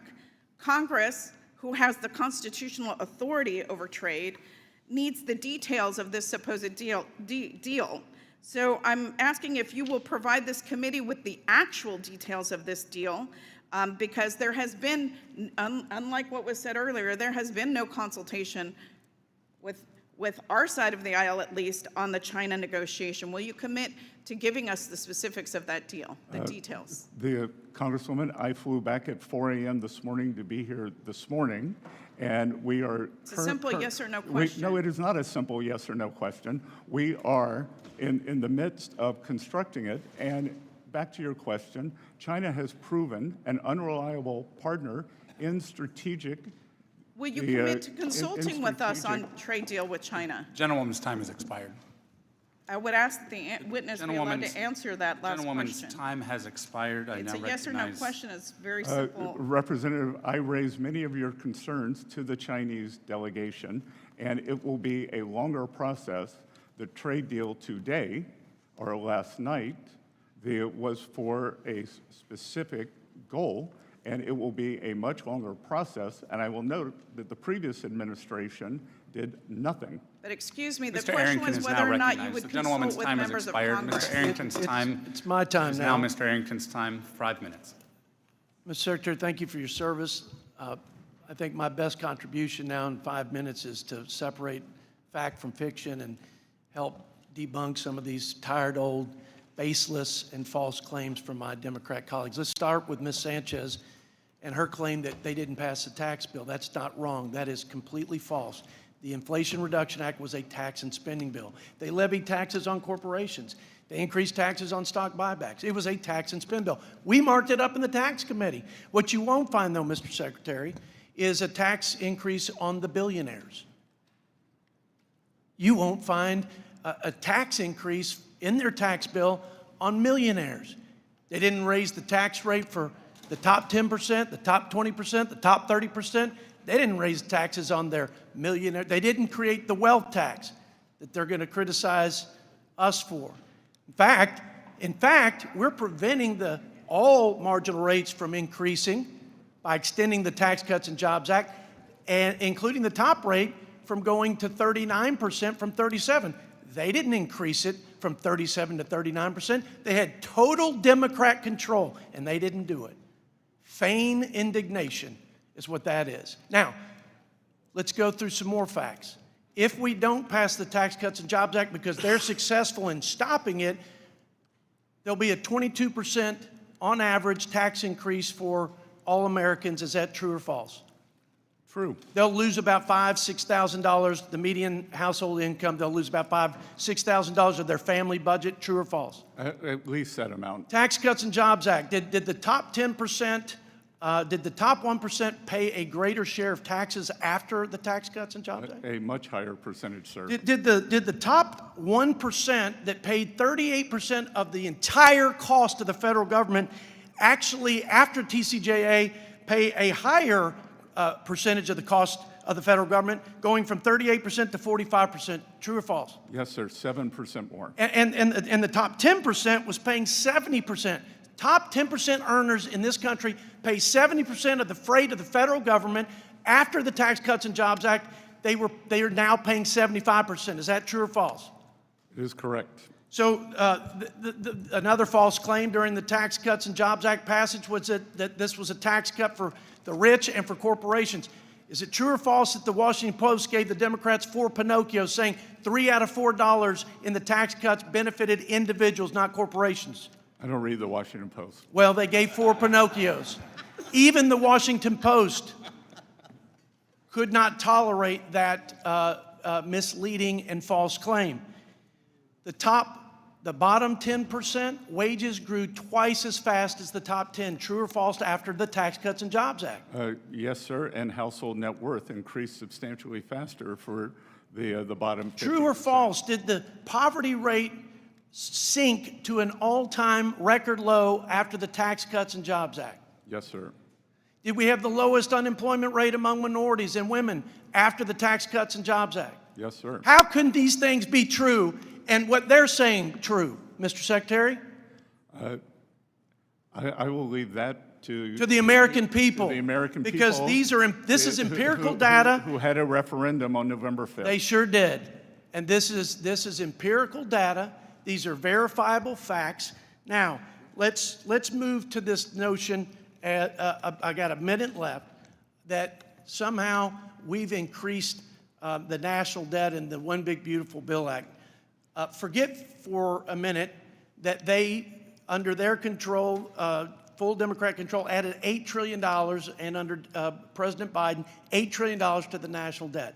40-year inflation, soaring interest, all because of their failed economic policies, paying people not to work, expanding welfare without work requirements, taxes, barrage of regulation, record regulatory cost on small businesses, and the list goes on, okay? And we've all suffered, especially working people. As you said, it was a regressive tax, that 20+% increase in the cost of essential goods and services. But if you take CBO's static scores, the cost of the bill is about $4.16 trillion.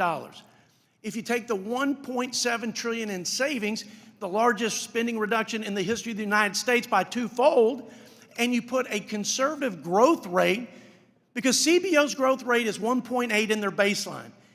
That 1.8 is based on the last 4 years of failed economic policies and unbridled spending. It's not based on the policies embedded in the One Big Beautiful Bill Act.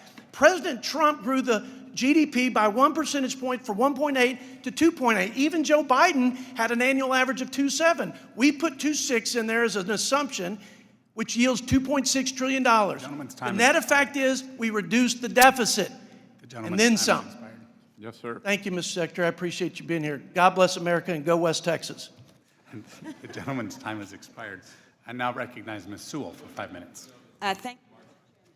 Thank you, Mr. Chairman, and welcome, Mr. Treasurer, Secretary of the Treasury. I actually, with all due respect, only get 5 minutes, so I'm going to ask, my constituents have sent me a list of questions that they just want yes or no answers to, and out of respect for the time and the fact that they want some clarity, I hope that you'll just say yes or no. The first question is, will the big, beautiful bill add to the national debt?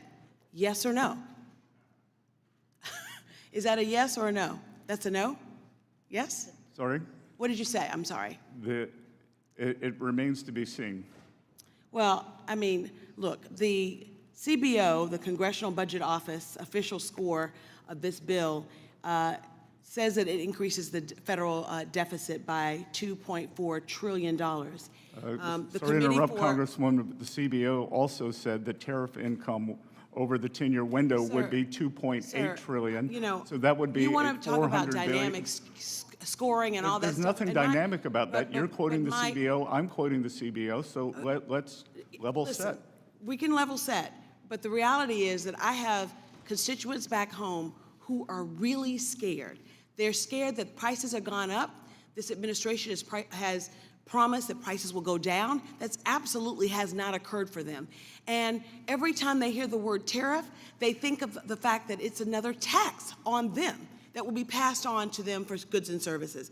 At any rate, not only did the CBOs say that that this bill will increase the deficit by $2.4 trillion. The Committee for Responsible Federal Budget said at $2.5 trillion. The Yale Budget Lab, $2.4 trillion. The point I'm trying to make is that you will add to the national debt over the span of this time. The second question that they wanted me to ask is, will all Americans have a net benefit from this beautiful big bill? It is it's difficult to. Yes or no? Again, it's impossible to say all Americans. It is ridiculous for me to give an answer for 337 million. Well, I can people. tell you what a lot of I can say the balance of probability is that Americans will get a substantial increase, especially if you're referring to working people in your district. Yep. They should do very well, as they did in 2018 and 2019. Can I tell you what the distribution tables tell us? You know, the distribution the numbers don't lie. The average tax cut in 2027 for people in this bill making $1 million is about $81,500. So someone who makes $1 million, and no one in my district makes $1 million, to my knowledge, will get a tax increase, will get a tax benefit of $81,000. That's $223 a day. Now, the average tax rate in 2027 for people making under $50,000, which in my district is about 63% of the people that I represent, they will only get a tax break or tax increase of $265, which is 73 cents per day. That's pittance. When you think about the fact that the IRS, which this administration has decimated, closing field offices everywhere, laying off or dismissing thousands of workers from the IRS. The folks in my district often get, bombarded with inquiries about their earned income tax credits, and billionaires that are going to get $81,500 more don't. So, I mean, the point that I'm trying to make is that not all Americans will benefit the same. We know that because people make different things. But the fact of the matter is, if you're only saving me $268 and you're taking away my health care, which 16 million Americans will have no health care, will lose their health care, and they have to lose their health care in order for you guys to actually pay for your bill. I mean, to pay for your bill by kicking people off health insurance and giving them no health care, to me, is immoral and not fair. The last question that I was asked to ask you was, when will we hit the debt ceiling? I know that this big, beautiful bill also means a increase in the debt ceiling, and frankly, I heard you say that that is something that's an imperative. I would agree with that. When do we foresee us hitting the debt ceiling? Congresswoman, I want to congratulate you. You have a very sophisticated constituency to ask questions like this. That the so-called X date is a... With all due respect, just because you're poor doesn't mean you're ignorant. As I said, very sophisticated. Yeah. It was can you answer the question? Because I want to know. I'd like to know whether or not. I'm in the habit of saying thank you to compliments. That the so-called X date is a moving target. So when do you you're the Secretary of Treasury, so tell me, when do you predict, given where we are right now, will we hit the ceiling? Some point in the middle to late summer. Is that August, July? Again, it is imprecise. Well, sir, I just think that it is an abomination that we are actually giving bigger tax cuts to the wealthiest Americans who don't need a tax cut. Gentleman's time has Meanwhile, expired. we're taking away food assistance and health care from people who desperately need it. Gentlewoman's time Thank you, has and I yield back. expired. I now recognize Mr. Estes for 5 minutes. Well, thank you, Mr. Chairman, and Secretary Bessent. Thank you for being here. I know you have been very busy in the last 2 days, and appreciate you coming back with struggling through the jet lag that you're obviously feeling. I just want to, I have some remarks here. I just want to throw out a couple of comments that have been talked about. I mean, and I believe you mentioned this earlier, is that after the Tax Cuts and Jobs Act, the top 1% went from paying only 40% of the tax burden to now paying over 46% of the tax burden. So as we've put in this good Tax Cuts and Jobs Act, the top 1% are actually paying more. And I know a lot of questions from the other side of the aisle talked a lot about the deficit. And as you mentioned in your earlier remarks, the country's been fairly consistent in maintaining tax revenue at about a 17 to 18% of GDP. Unfortunately, the problem we're dealing with now is spending has ballooned up to roughly 23% or 24% of GDP, which is creating that problem that we have an imbalance. So I really want, I have several things I want to cover. First, I want to talk a little bit about Section 899. It's a common sense provision that's based on two bills that Chairman Smith and I introduced. It's not new. It's not revenge, as some in the media have been proclaiming and wailing about the last few weeks. It's a reasonable approach to make sure that foreign countries don't pilfer the U.S. Treasury with UTPRs or DSTs. And the fact is, if we do nothing, we're ceding our tax authority to other countries. And the JCT is warning us that we will lose $122 billion in tax revenue over the next 10 years. Ways and Means could have responded with much more severity in terms of the bill that we looked at. We took a measured approach that maintains our tax sovereignty and that either discourages our allies from moving forward with these discriminatory taxes, or will raise our tax revenues by $116 billion over the next 10 years. I'd like to submit, Mr. Chairman, for the record, an op-ed from Bloomberg that covered this topic. Mr. Chairman. Without objection, so ordered. Thank you. Secretary Bessent, are the fears that Wall Street has over the 899 grounded in truth, and what's behind the stir, and why wasn't there outcry from the Wall Street and economists during the last administration working with OECD in a manner that put America last? Sir, I believe that there is quite a bit of misinformation on 899, and I also believe that if businesses came back, took a deep breath, and much of the pushback is coming from overseas companies, and overseas companies are worried that their countries may try to usurp U.S. authority. So if a European country, they tried to unfairly tax a U.S. company or take money away from the U.S. Treasury, then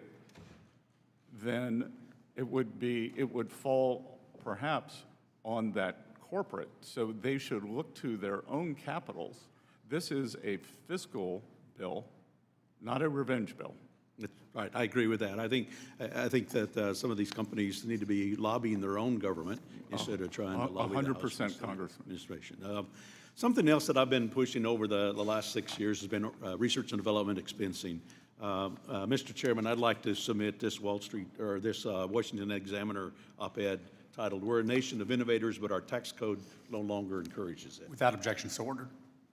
Immediate expensing for research and development is a jobs provision, with 3/4 of the R&D expending spent on wages and salaries. Also has broad bipartisan support. I believe we need to provide businesses with certainty by making immediate write-off permanent, because it takes longer than 4 years to actually develop more new methods and technologies. Secretary, can you help explain why it's critical for our country to return to immediate R&D expensing, hopefully on a permanent basis as we finish this bill? Sir, we are the undisputed technological leader in the world, from AI to life sciences. And one of the reasons for that has been the expensing of R&D, and we are pushing very hard to make this the best location for whether it is high-tech investing, whether it is biomedicine, or any other, the manufacturing process that we want to bring back. Part of the problem, I believe, is that the manufacturing process has been separated from the R&D process. So we need to have both of them here sitting side by side in the United States. Yes, thank you. And there's so many other provisions I could do, but I'm out of time. Mr. Chairman, I'll yield back. Thank you. Thank you. Ms. Del Bene is recognized for 5 minutes. Thank you, Mr. Chairman. Thank you, Mr. Secretary, for being here. Mr. Secretary, do you support the government having a consolidated database containing Americans' sensitive financial, health, and personal information?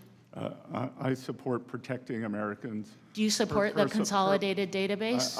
I support protecting Americans' personal So, information based on current law. I think it's very concerning that you're not able to say no. This is not a partisan question.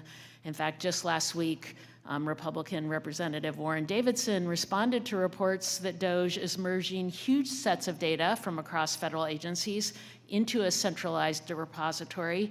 He said it's dangerous when you start combining all those data points on an individual into one database. It's a power that history says will eventually be abused, end quote. Well, I could not agree more, and would also add that this kind of database would be a goldmine for malicious actors who are eager to exploit Americans' sensitive data. And Mr. Secretary, Section 6103 sets forth the confidentiality and disclosure rules for tax returns and tax information. Just because DOGE wants to compile people's sensitive information into one place doesn't mean the confidentiality rules go away. Is that correct? We adhere to 6103. So it seems like, you know, that should be a simple one too.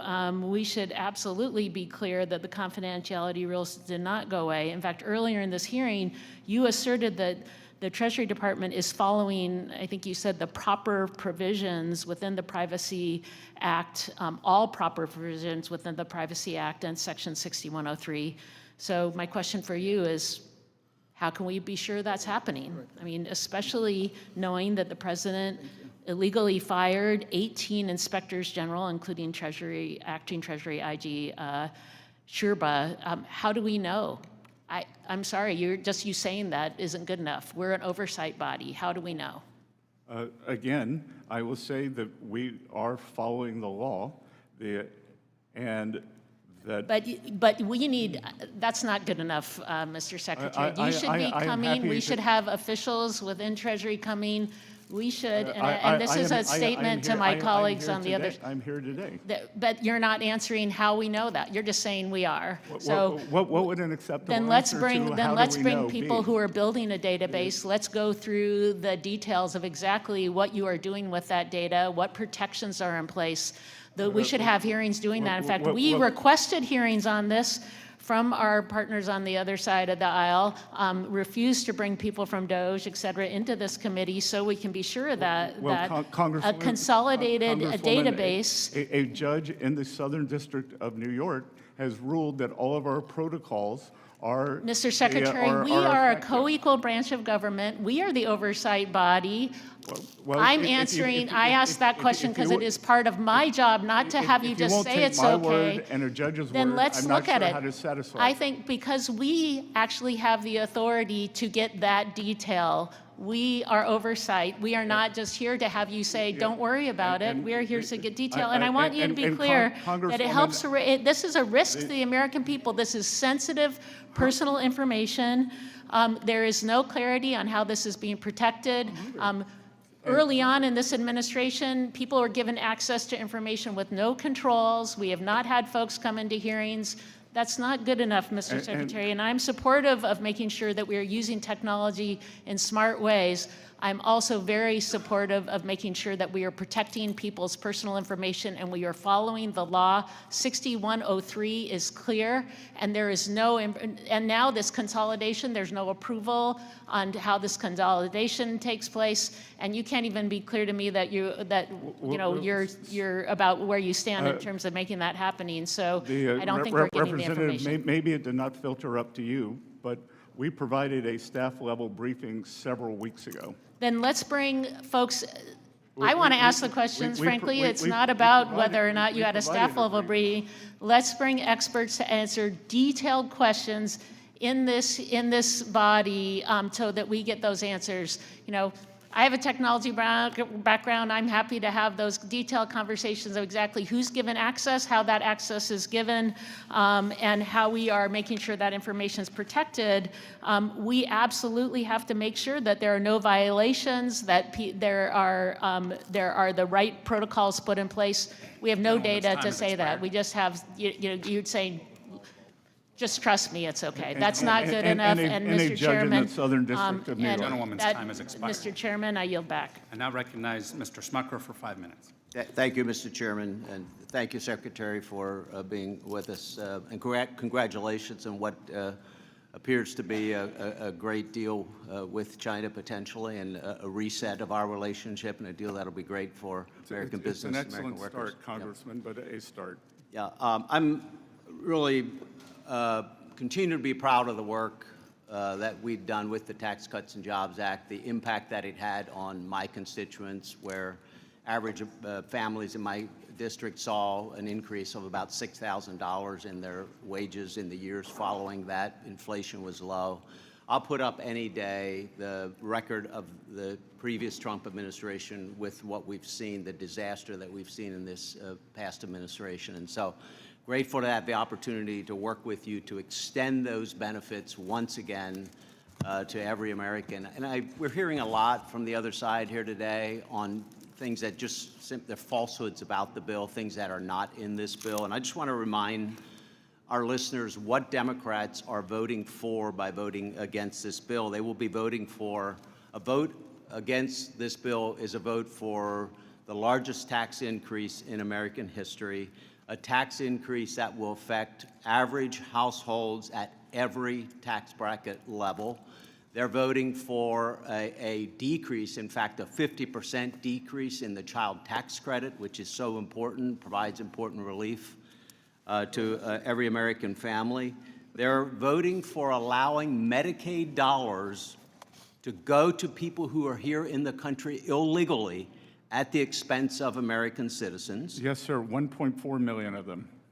And they are voting to allow Medicaid dollars that are intended for people who really need them to go to individuals who could be working but choose not to. They are voting for Medicaid benefits not to go to women and children as they should. They're also voting against policies they voted for before that will be critical to grow this economy and provide additional opportunity. Policies like full expensing, they voted for that last cycle or last session.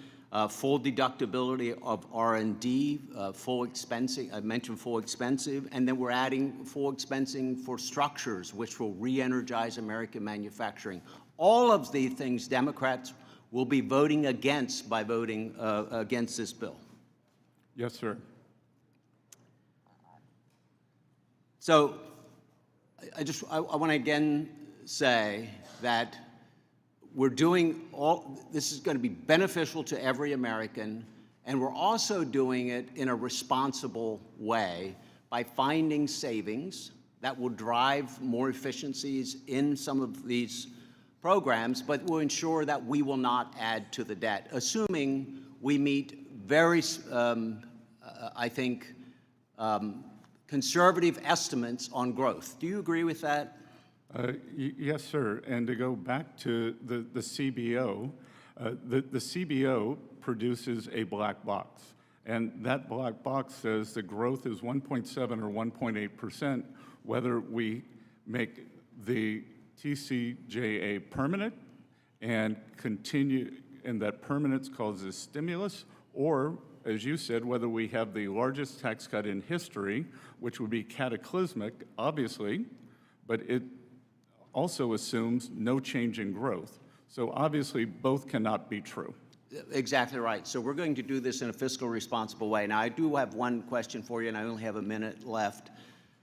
One of the things that I was impressed with when, during your confirmation hearings and leading up to your appointment as secretary was your 333 plan. And particularly in the short amount of time I have, you have a stated goal at that time, at least, of getting to the deficit at being at 3% of GDP, which I know how much you're concerned about the debt. The Democrats today are raising concerns about the debt. I share those concerns. I think that's a great goal. Do you still hope to achieve that 3% debt to GDP, deficit to GDP by the end of Trump's term? Yes, sir. It's a deficit to GDP, which the other side of the aisle doesn't seem to want to talk about, or the total debt to GDP, which Secretary Yellen and I agree on. It is those two numbers that matter. The absolute number, while daunting, those two ratios are much more important.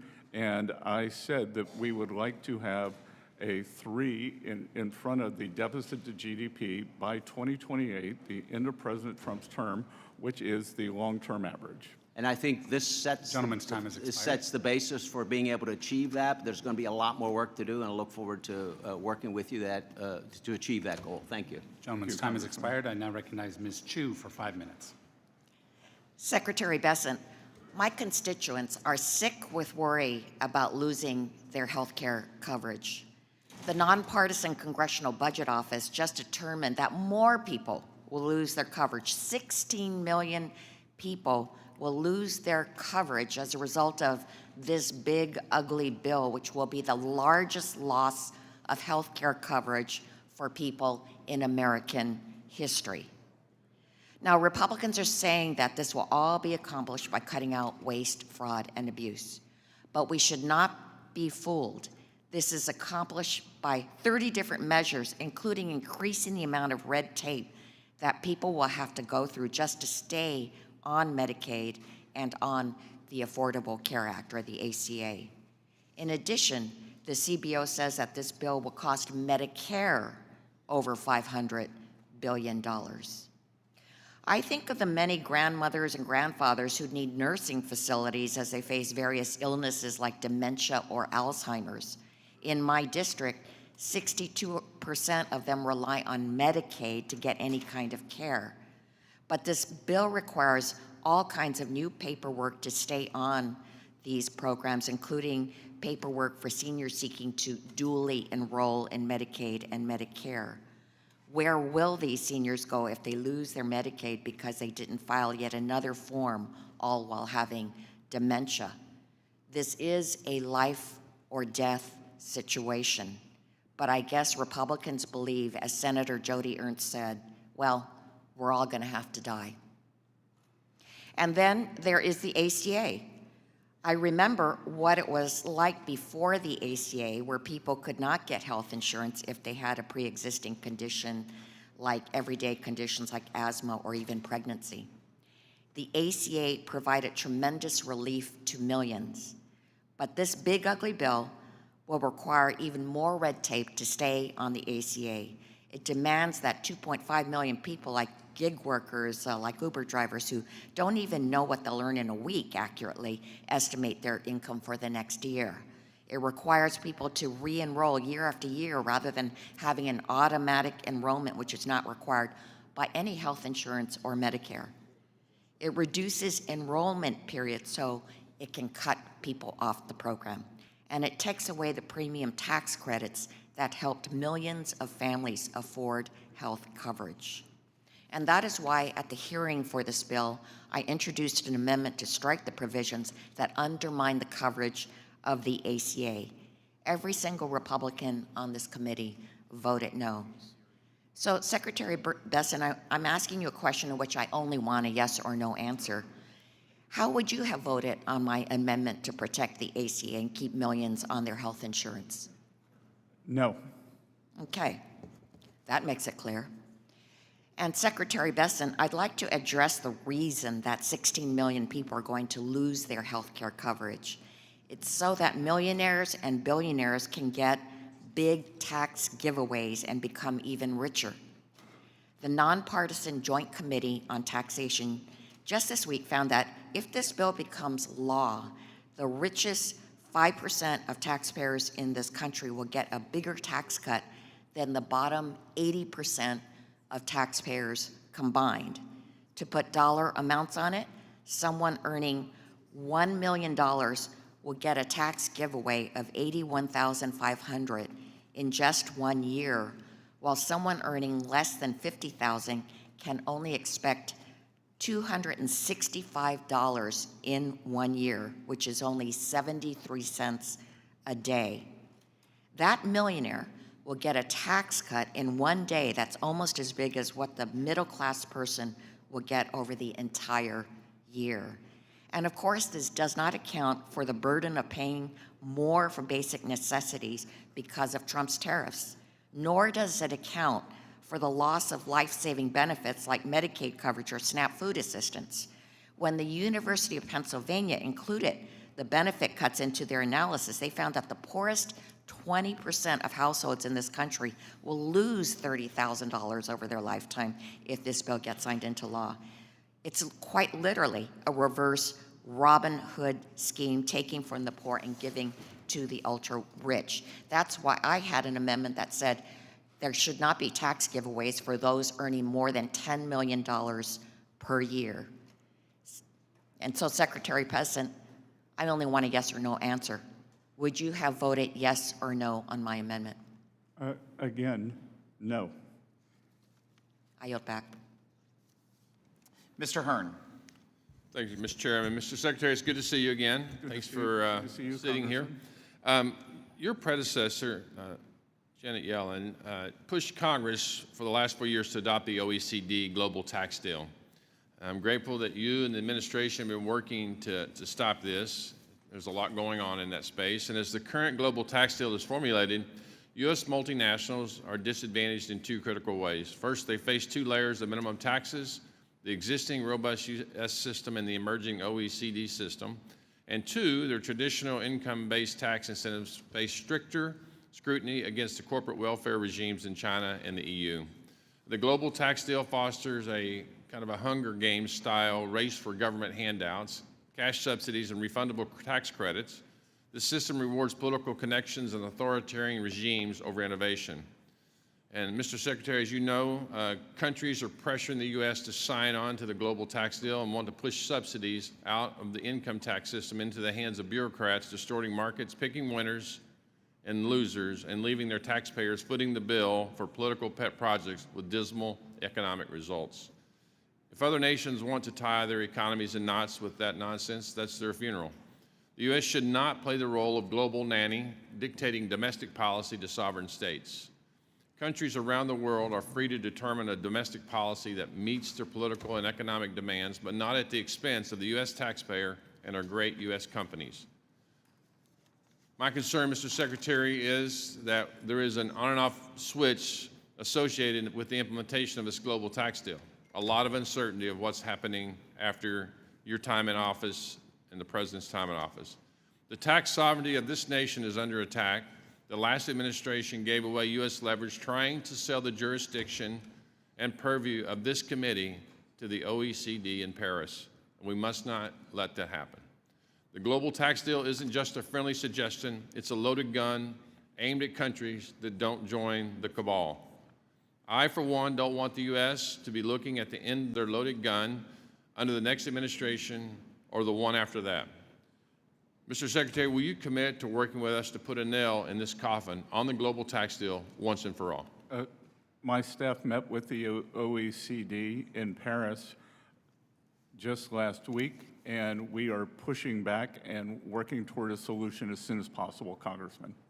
Thank you for your work on that. And then one last thing, the current tax code has certainly been biased against investments and structures, and I've been working on this issue for a number of years since I've been on the Ways and Means, including a bill I introduced that implements a neutral cost recovery for structures. While we should continue to do more in this space to drive down the cost of investment in structures, and I know that's part of the big plan to get manufacturing back here quickly, I'm happy that we're moving in this right direction. And long depreciation schedules, as you know and as you've worked on, erode the value of deductions, hindering growth on domestic manufacturing. The provision that we included in the big one, beautiful bill, that allowed full expensing of factories coupled with restoration of 100% expensing for equipment and machinery will be crucial for the President Trump's agenda to boost American manufacturing. We're hearing a lot of great things about that. Mr. Secretary, I want to reiterate my thanks, certainly the Republican Party's thanks for your immense support in this provision to implement full expensing of factories. And I'd like to yield the rest of my time to you to just talk about why that is so important to move quickly on this to get it done and what it's going to do for our economy.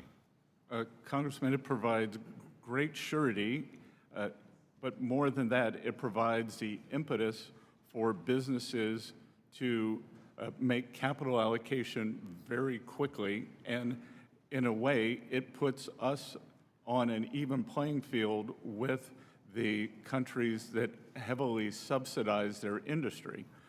In the United States, we try not to, some administrations, like the past one, try to pick winners and losers. We do not. We try to set the best playing field and create the best environment. So the surety of immediate expensing is very powerful in terms of after-tax return on capital. After-tax return on capital is what drives this economy, it is what drives productivity, and it is what makes the United States the greatest economy in the world. Mr. Secretary, again, thank you for being here. Appreciate your words, and I yield back. Ms. Moore. Thank you so much, Mr. Chairman. I'd like to yield 5 seconds to the gentlelady from California, Ms. Sanchez. Thank you, Ms. Moore. I would ask unanimous consent to enter into the record the Nonpartisan Policy Research Yale Budget Lab analysis, which shows that $3,000 cut to household income because of Trump's tariffs.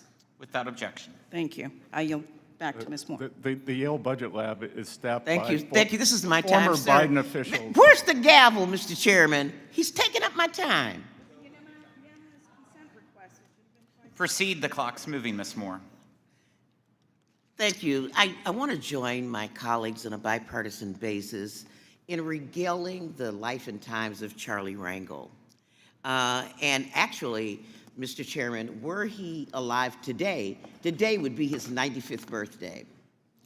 And you know, even if it weren't his birthday, I would have to have thought of Charlie Wrangle at this moment and the last real close personal conversation that I had with him when I considered your testimony here today, Mr. Secretary, and some of the other sorts of inquiries and comments of my colleagues here when they talked about the averages. The average taxpayer is going to receive this or that. It's sort of like the example that you almost gave here. You know, one taxpayer gets $1 million tax refund, another one gets a $1 tax refund, and then the average tax refund is $500,050. I had a Jesuit education, so we learned about the tyranny of averages. You ignore the distribution and outliers. You mask variations and inequalities. It's asymmetrically distributed. It's skewed. Because you have heard my colleagues talk about the real impact. Somebody under $50,000 a year is going to get $265 versus others that get millions. That is not a question. That was my comment. Okay, so you and Doge were focused on eliminating waste, fraud, and abuse. So let me just sort of outline some of the waste, fraud, and abuse that you found and tell me yes or no, was this what you found?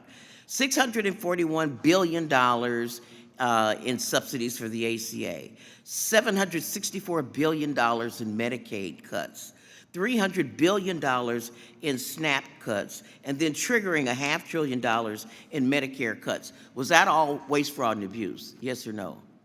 Again, ma'am, it's very, very difficult to give a those are the cuts. Okay, I'll move on. You're not going to answer. Very difficult. What I'd like to know is the $2.4 billion in debt and the tax increases of $4.5 trillion.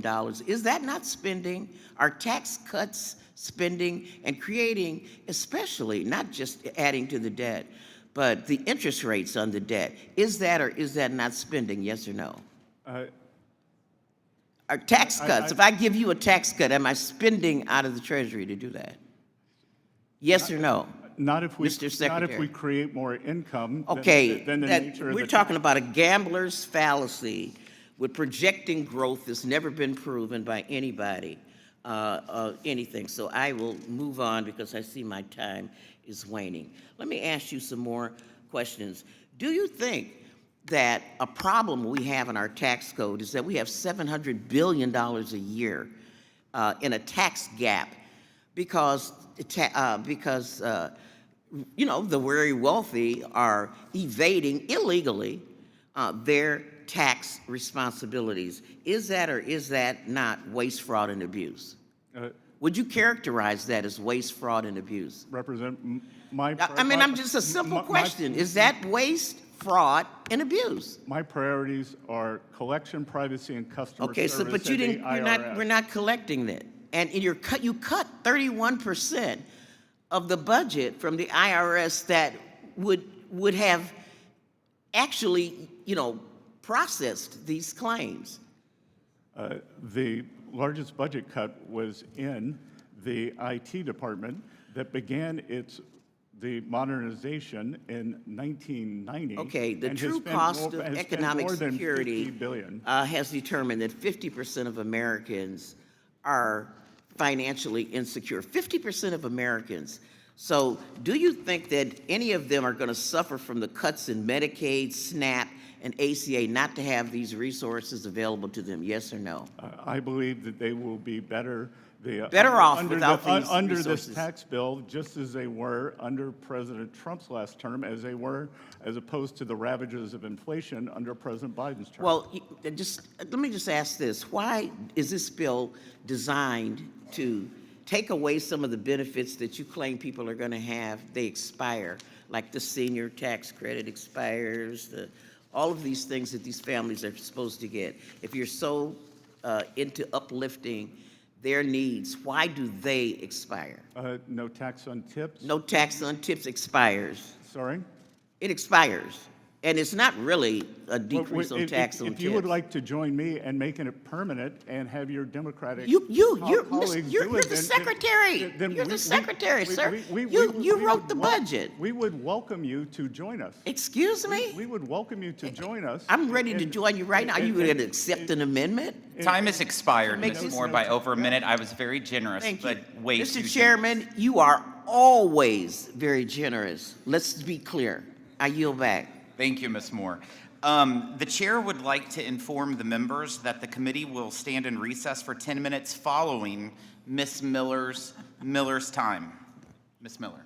Thank you, Mr. Chairman. I'm from West Virginia, and I'm going to give you a little Southern love. I graduated from Columbia College. My husband graduated from the Citadel. So we've got some roots in common there. Thank you for being here today. After 4 years of inflation and unmonitored spending and non-existent trade negotiations under the previous administration, I'm thrilled to have you and President Trump back at the helm to deliver on America First policies. Having businessmen rather than career politicians running the country is already making a huge difference. Ways and Means Republicans have spent the better part of 2 years gearing up to reauthorize the 2017 Tax Cuts and Jobs Act and put more pro-working class tax policies in place. This committee passed the most significant tax bill in modern history last month, and the House followed suit. It is now time for the Senate to do their job and get this big, beautiful bill to the President's desk. I want to talk about 1099-K.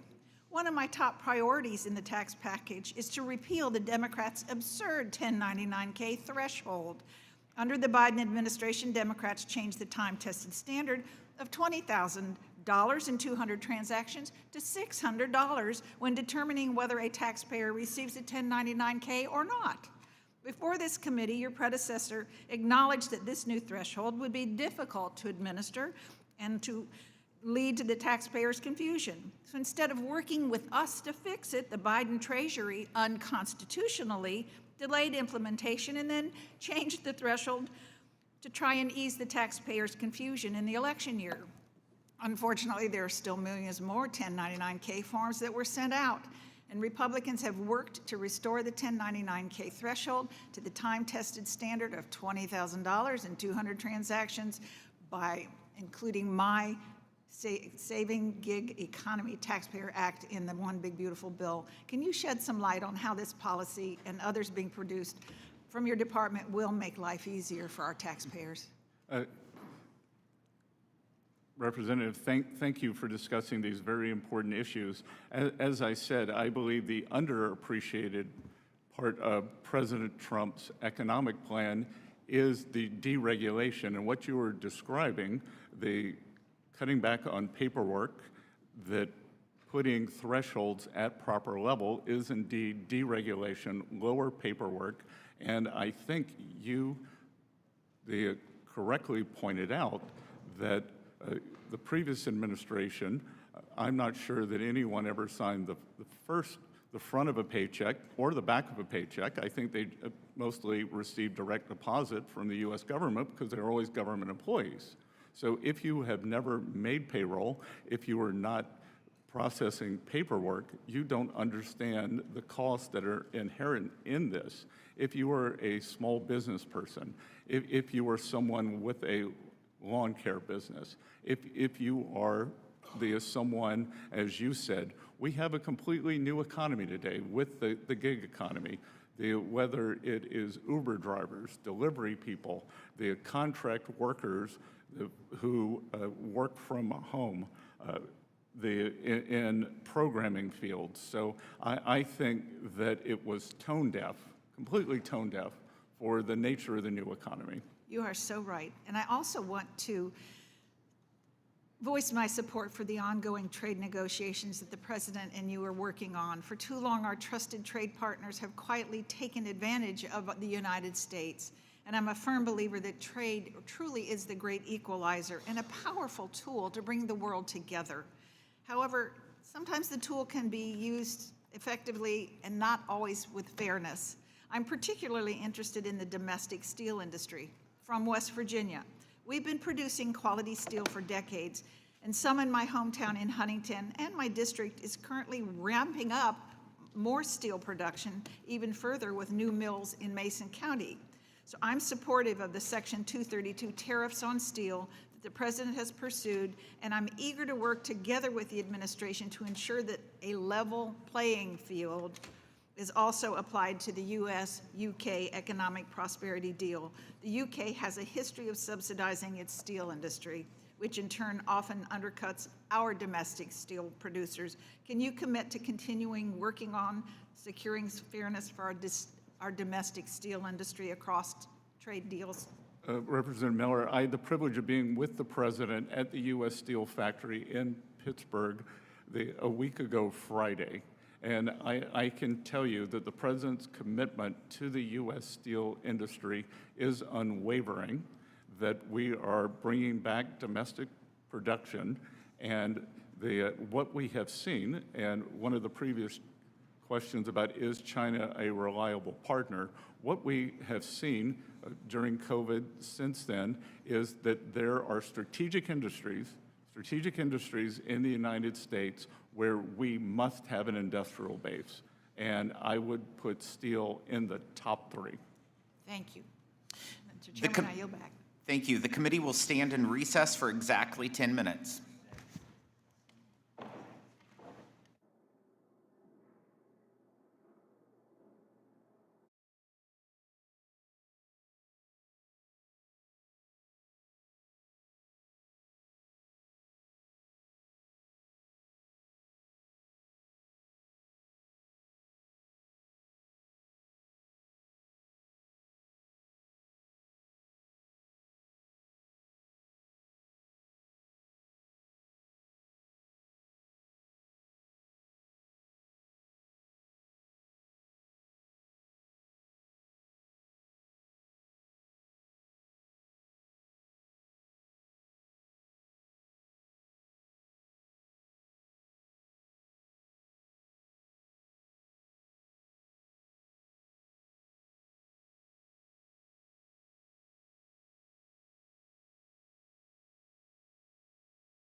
The committee will come to order. We'll continue with questioning. Mr. Boyle. I'm sorry, but I just can't stand it anymore. This massive, outrageous, pork-filled spending bill is a disgusting abomination. Shame on those who voted for it. You know you did wrong. You know it. Those were the words of your former White House colleague and good friend, Elon Musk. Another, this spending bill contains the largest increase in debt ceiling in U.S. history. It is the debt slavery bill. A new spending bill should be drafted that doesn't massively grow the deficit and increase the debt ceiling by $5 trillion. Why do you believe Mr. Musk is right or wrong? I think you'd have to ask Mr. Musk. Well, take the substance of what he said. Does it not add trillions of dollars, your bill, to the deficit and debt? It's not my belief that it does. It may be his. He could speak for himself. But of course, it's not just Mr. Musk. It is the Congressional Budget Office. It is conservative-leaning groups like Tax Foundation, Cato, left-leaning groups, and nonpartisan groups like CBO and JCT. So this bill has actually united the left, the right, and the center, all saying it massively increases deficit and debt. But they're all wrong and you're right? Congressman, I think that there are a range of outcomes that I think that many do not include the pro-growth measures, just as they were wrong with the original TCJA, and that has proven to be a resounding success.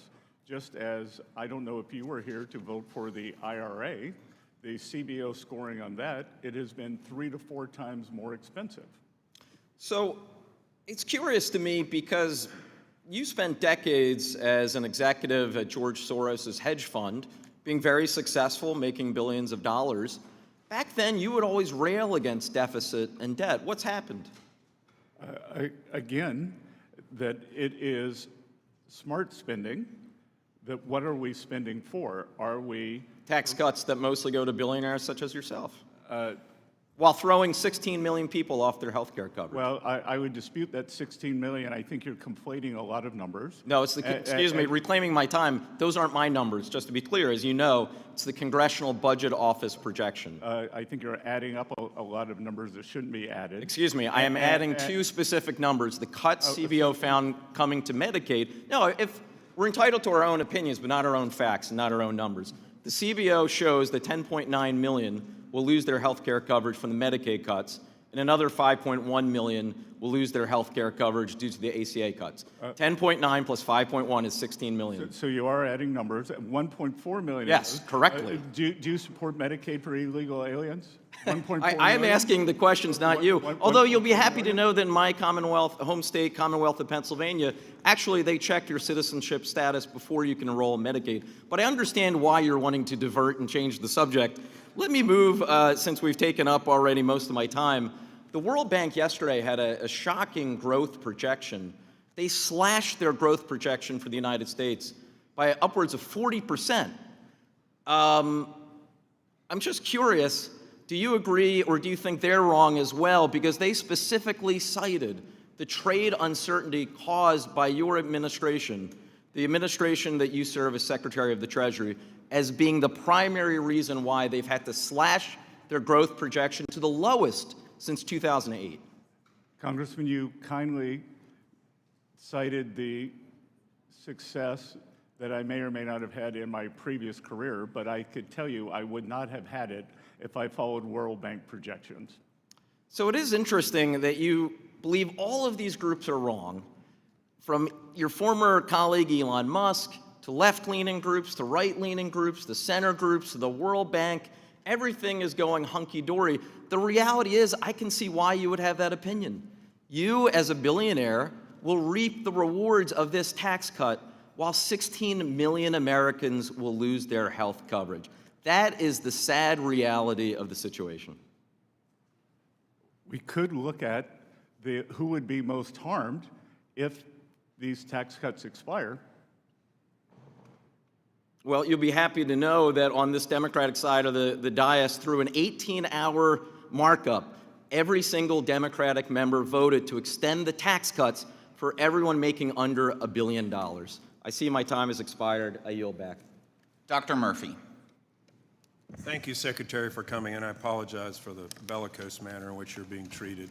I think if we all want respectful parlay and we actually want to learn things, we do it respectfully.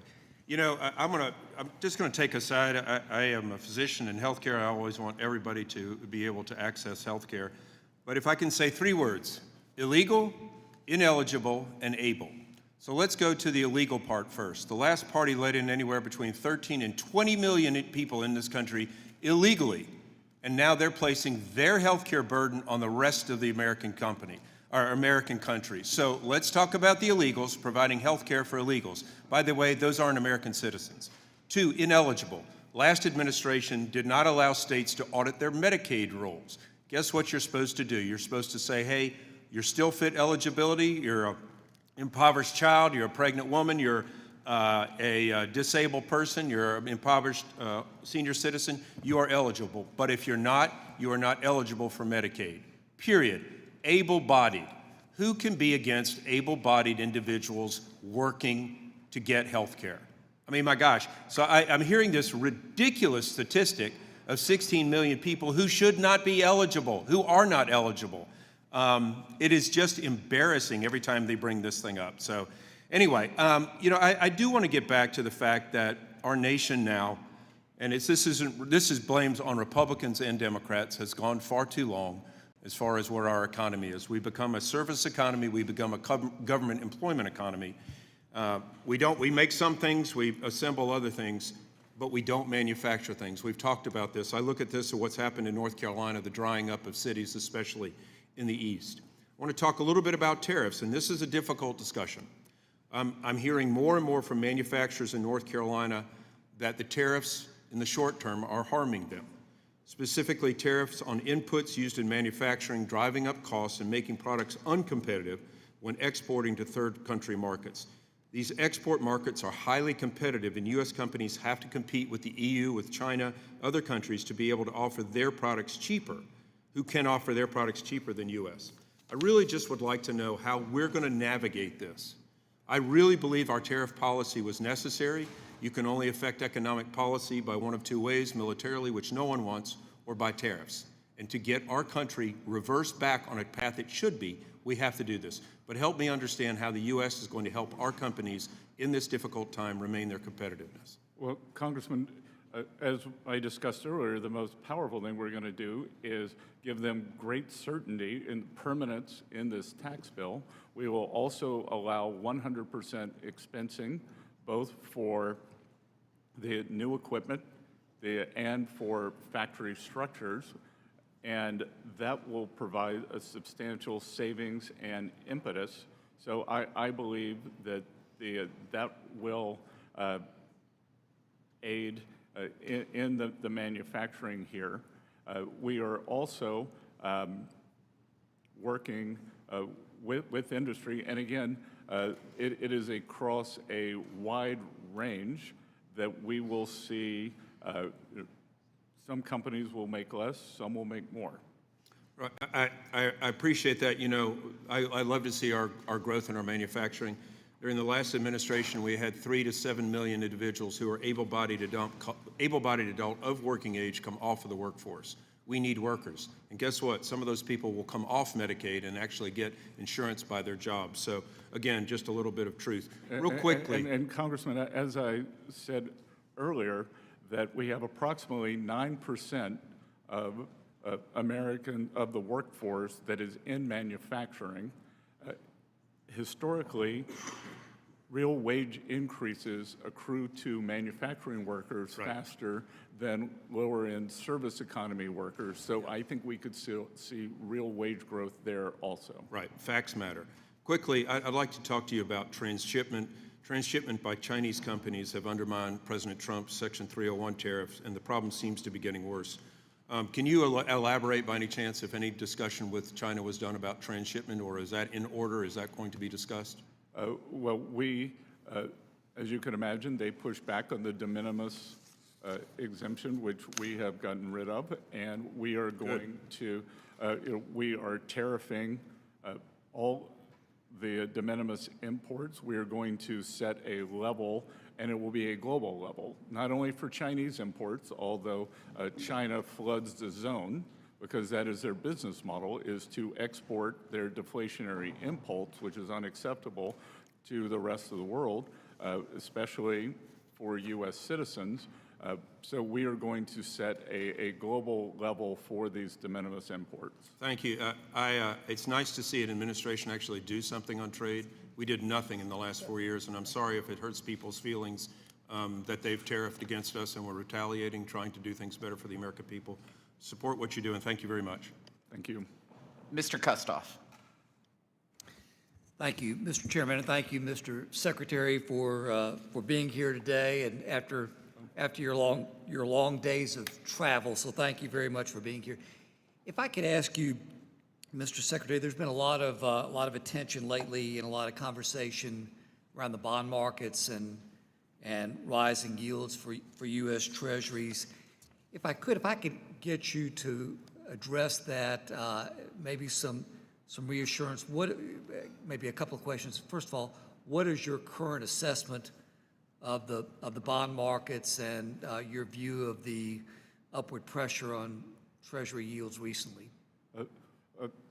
Congressman, if I could break that down into three pieces. One is the smooth functioning of the bond market.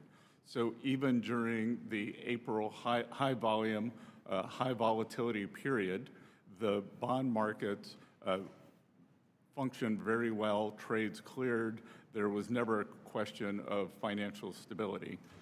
Two, at Treasury, our bond issuance is going quite well. We are actually seeing an uptick in primary purchasers as opposed to, so these are the end users who would hold it as opposed to dealers or flippers. And then three, as I said earlier, the United States 10-year is the only major 10-year yield in the world that is down on the year, down in the year. So for all the sky is falling and cries of what's happening, or that a crisis is inevitable, the U.S. continues to be the most stable bond market. You've had a lot of questions today about the One Big Beautiful Bill, and a lot of questions, very detailed questions. What would happen to the economy if Congress were to fail to pass the One Big Beautiful Bill and the majority of the tax cuts from 2017 were to expire? Well, again, Congressman, there are two parts there. So one, the OBBB, as I call it, contains the debt ceiling raise and extension. So that cannot happen. That must be raised and extended. And so we will not even talk about the ramifications of that because it will never happen. Two, as I said, it would be an economic sudden stop where we would see a cataclysmic event for working Americans, for job creation, for the financial system. So it's unthinkable that this could happen. It would be the largest tax increase in history. And again, I'm not necessarily, I was criticized for my criticism of the CBO. I'm not necessarily going after the men and women who work there. I'm going after their insufficient models, because their insufficient models say that if we make permanent the tax bill, that we don't get an increase in growth. But to your point, if somehow the One Big Beautiful Bill were not passed, that growth will remain the same, which is obviously the ridiculous assumption. Wouldn't it be devastating for the economy if we failed to pass the One Big Beautiful Bill? So I think it could set off the financial crisis, the likes of which we have not seen since 08-09. Mr. Secretary, you would rather be Treasury Secretary than Chairman of the Federal Reserve, wouldn't you? Sir, I think I have, with other than some congressional reporting the best job in Washington. And I am happy to do what President Trump wants me to do. And I think that we are making great progress at Treasury. I can tell you that having been in the building now since January 28th, the professional staff is incredible, incredible. And the political staff that we brought in, everyone is working well together.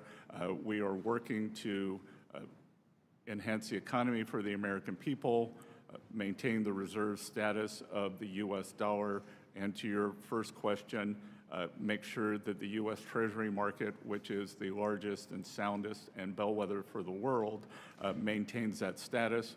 And I would like to stay in my seat through 2029 to do that. Thank you, Mr. Secretary. Mr. Secretary, my colleagues on the other side of the aisle have repeatedly said that there are no outside experts who support the One Big Beautiful Bill, and I would like to correct that for the record for a moment. So, Mr. Chairman, if I could, I'd like to submit for the record a letter that was sent to President Trump, Speaker Mike Johnson, and Leader John Thune on June 3rd, showing 300 economists' support for the One Big Beautiful Bill. They urge speedy adoption of legislation to enact pro-growth tax policies. And, Mr. Chairman, I'd like to submit that for the record. Without objection. Thank you, Mr. Secretary, and I yield back. Good, and Congressman, I believe I may have been in London when that was published, so I look forward to perusing the names of the economists on that list. Thank you, Mr. Secretary. Mr. Byer. Thank you, Mr. Chairman. Mr. Secretary, the role of the Secretary of the Treasury is one of the most important and consequential in the entire federal government. You're responsible for our nation's economic prosperity, for ensuring the stability of our financial systems, and you're a successful guy with an Ivy League education.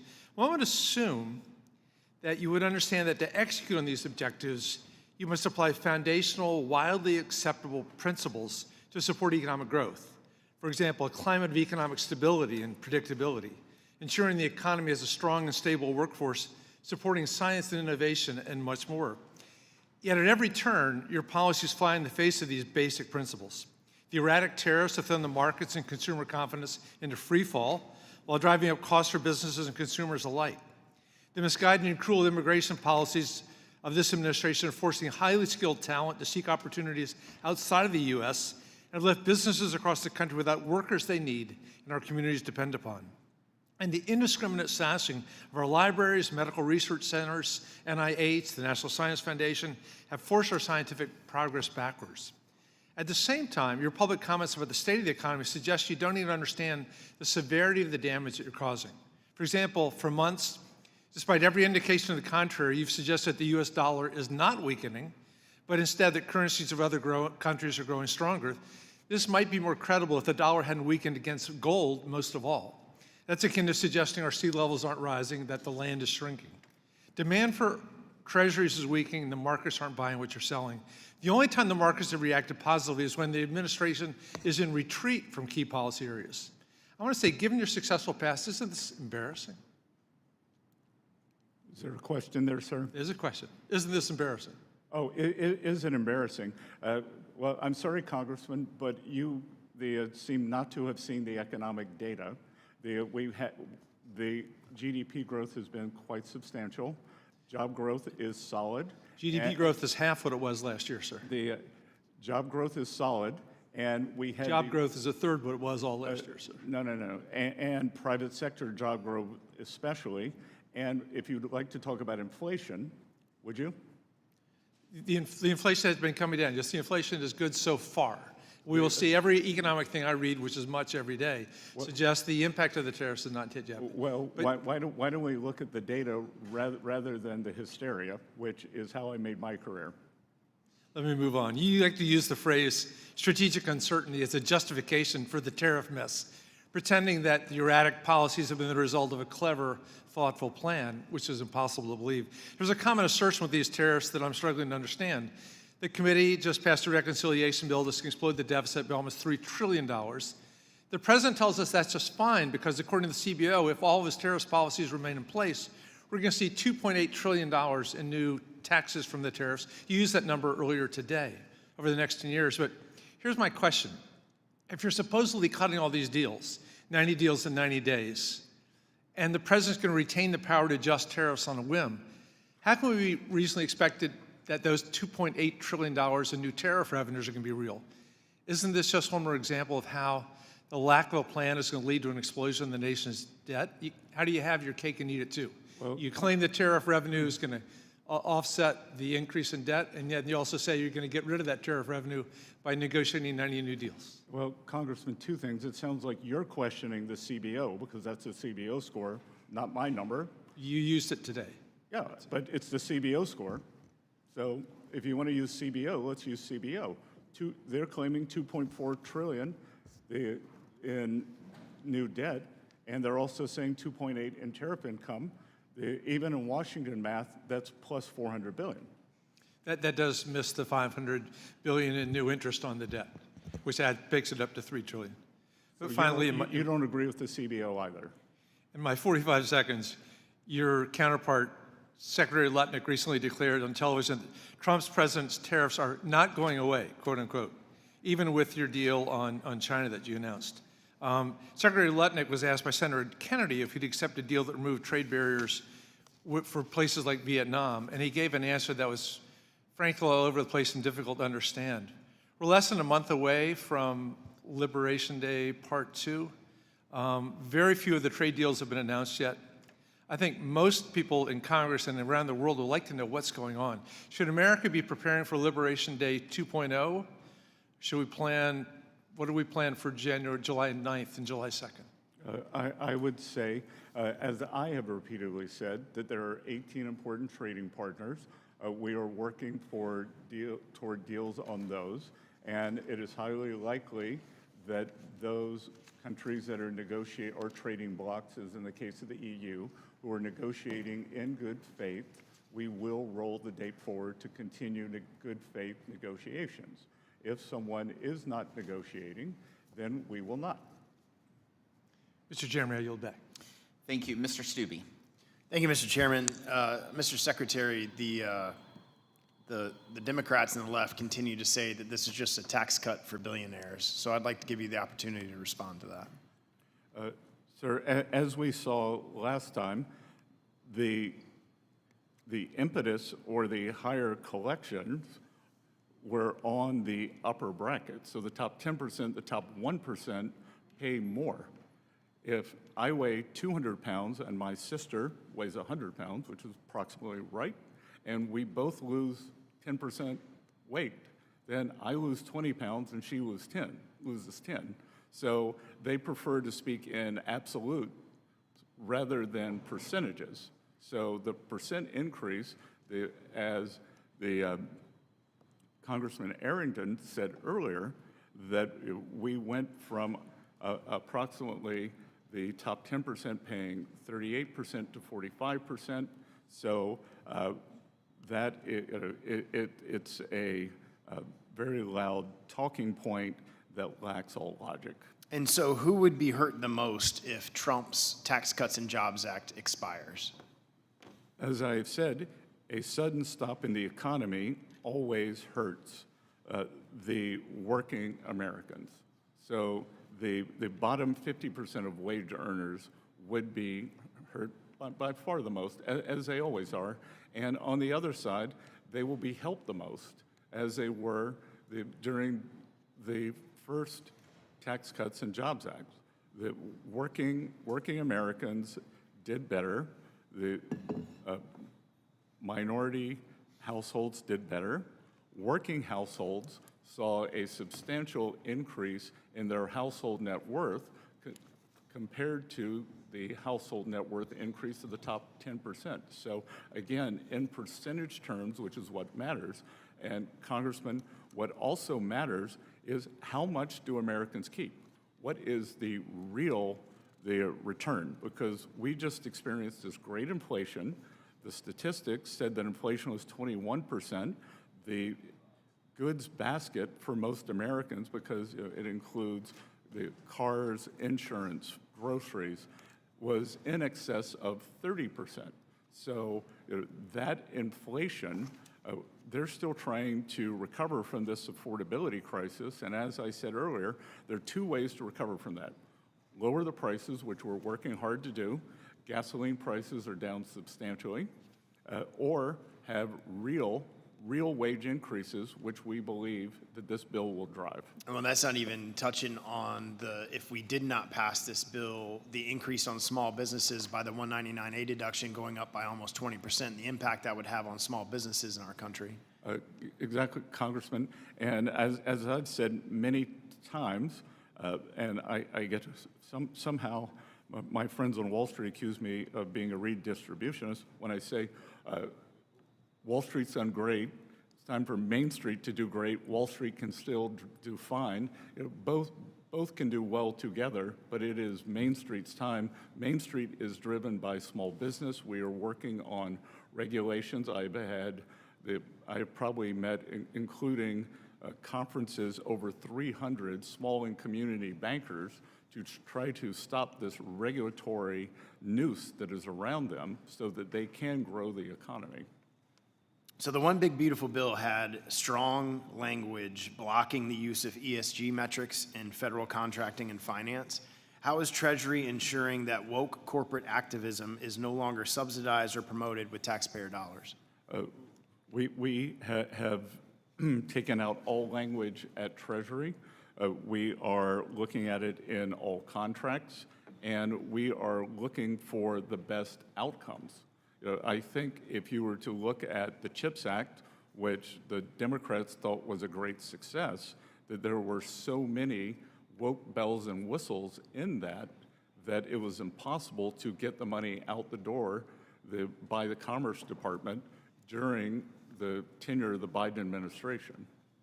In the little time I have left, President Trump has made clear that U.S. trade policy must put America workers first. How is Treasury working with USTR and other agencies to ensure that financial and trade policy is aligned with the America First agenda? We work every day on that, and we are trying to, these trade deals or this trade situation did not happen overnight. It's happened over 20 or 40 years. As I said earlier, I agree with President Trump that I'm not blaming the countries. They got away with it. It was the administration, Congress, who let them get away with it. So we are pushing back on high tariff countries, non-tariff trade barriers, which could include things like local content requirements, currency manipulation, and then, as in the case of China and many other countries, subsidies to industry and labor. Thank you for your time today. I yield back. Mr. Fitzpatrick. Thank you, Mr. Chairman. Mr. Secretary, thank you for joining us today. I want to begin by discussing a bill which I've introduced here in the House, Lindsey Graham in the Senate, the Sanctioning Russia Act. As you know, Mr. Secretary, this legislation requires sweeping sanctions on all those individuals, financial institutions, and other entities affiliated with the Russian invasion of Ukraine. It establishes a 500% tariff on all imports from Russia to the United States, as well as on products from any nation which continues to enable this war through the purchase of Russian origin oil and natural gas. Mr. Secretary, this committee and this Congress have an obligation to provide the administration with the tools necessary to deliver lasting peace through strength. The Sanctioning Russia Act has strong support from many on this dais and in the House, and has 84 out of 100 U.S. senators currently signing on as co-sponsors. So my first question, Mr. Secretary, how well is the Department of Treasury ready and able to implement legislation of this scope should it become law? Good. Thank you for this very important point. So economic tools remain an important facet of the administration's strategy to end the conflict. All the options are on the table. Treasury is ready to take action to facilitate a durable and lasting peace. We have existing U.S. sanctions and export controls on Russia that remain in place and continue to be enforced. I'm aware of the legislation. I would encourage Congress to continue to let this administration have flexibility to support the negotiations. we should be aware of unintended consequences. Specifically, what resources does OFAC require to ensure that the sanctions are executed swiftly as intended? We have all the resources that we need, sir. Okay, and I want to point out, Mr. Secretary, we appreciate the administration's support of this legislation to maximize the administration's leverage to deal with Mr. Putin. Separately from sanctions, but on a related topic, can you speak to what steps the United States, and particularly the Treasury Department, Mr. Secretary, I know you had a big role to play in the mineral agreement. Thank you for that. Any steps you can share of the Treasury Department taking to implement the April 30th agreement, which establishes a joint reconstruction investment fund in support of the long-term economic success of Ukraine? Yes, and Congressman, just as I have said with the U.S., economic security is national security is economic security. President Trump and I believe that a strong, sound Ukrainian economy over the long term will be their best defense. When the Berlin Wall came down, Poland and Ukraine economies were the same size. Now Poland's is 3 times larger. I believe that we could imagine in 2 decades that Ukrainian economy, through good management, through a partnership like this and global investment, could be larger than the Russian economy. And I think that that would provide a very prove an extreme deterrent for whomever is running Russia then. I would say this partnership, we are working on operationalizing it quickly. There's going to be, we had members of the Ukrainian economic team in our offices at Treasury last week. There's going to be a big conference in Rome about rebuilding Ukraine. We are urging the World Bank to focus on this. And Congressman, I believe that you will be in extreme agreement with me on this, that we are dedicated and confirm the fact that no country contributed to the Russian war machine through monies, through troops, or through military parts or any parts used for Russian military weapons will be eligible to participate in the rebuilding of the Ukraine. You do not get to destroy a country, destroy people, ruin lives, and then get paid to rebuild it. Thank you for that, sir. Just very quickly, revisiting, you said you wanted flexibility. This legislation is designed to give the administration maximum flexibility and pressure to end this conflict. It's got a ton of co-sponsors in the House, 84 out of 100 U.S. senators. Is there any changes specifically you'd like to see made to that legislation? I'm happy to have my staff work with you on that, and it is good to see that some things can get done on a bipartisan basis. Thank you, sir. I yield back. Thank you, Mr. Evans. Thank you, Mr. Chairman. During this hearing, we have been hearing about the ways that the Trump administration claims it will help working people. However, the data shows that policies will do the opposite. The Trump administration wants to help the rich, not the poor. However, the Democrats on this committee are committed to helping the poor and the working class families. That is why we have protected legislation to protect affordable health care, increase the child tax credit, and make sure the rich pay their fair share. I've also introduced legislation called the Tax the Workers Act. It is important to understand that where we are today, that workers are demanding help and support. Workers should be able to keep more of their paycheck. Both younger and older workers will qualify. The Earned Income Tax Credit is one of the most effective tools to bust poverty.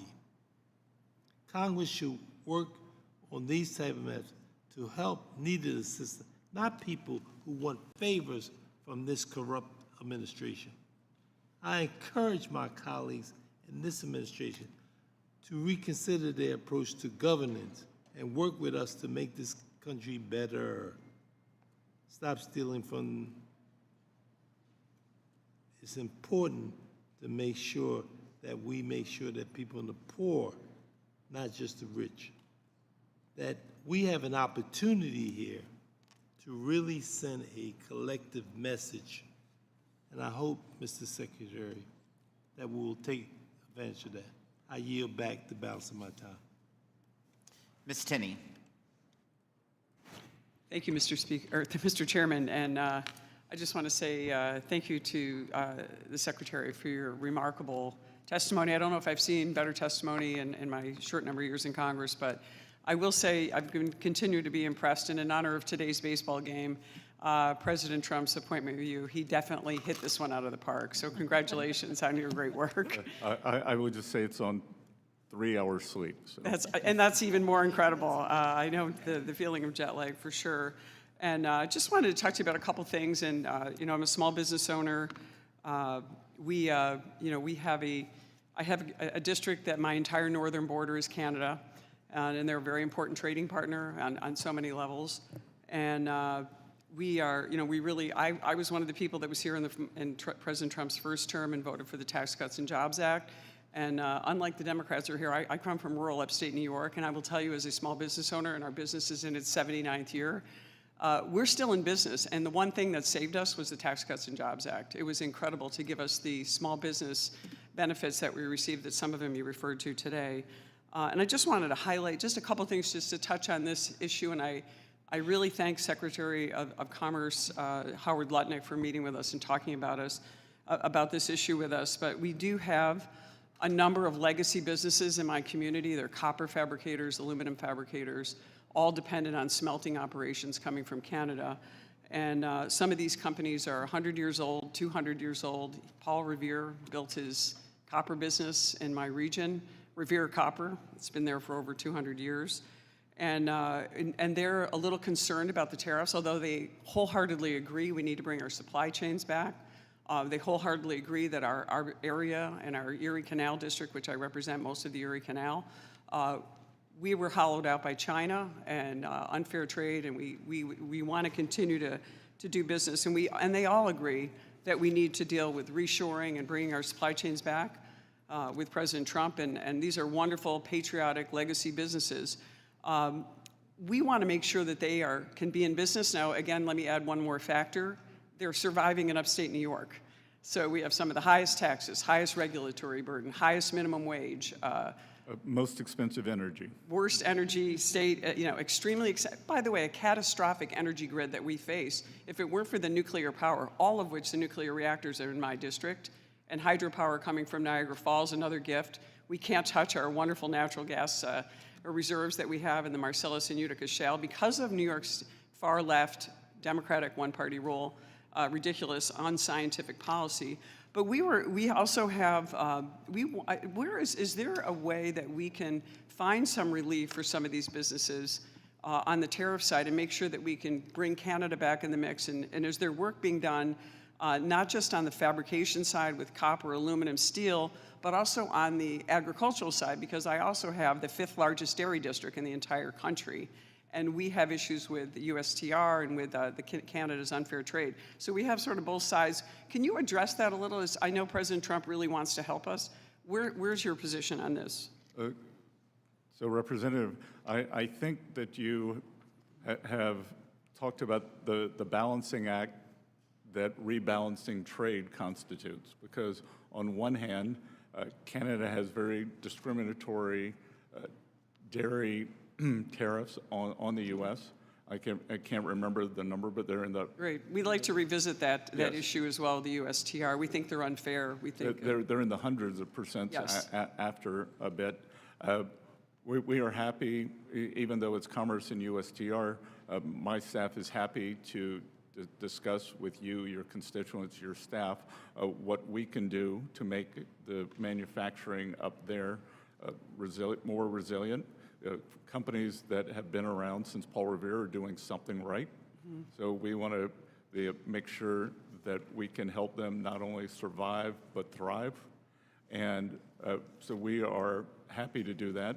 And look, I think that the new Canadian government has made very good progress in righting some mistakes made by the previous leadership. So I think we are on a more sustainable path.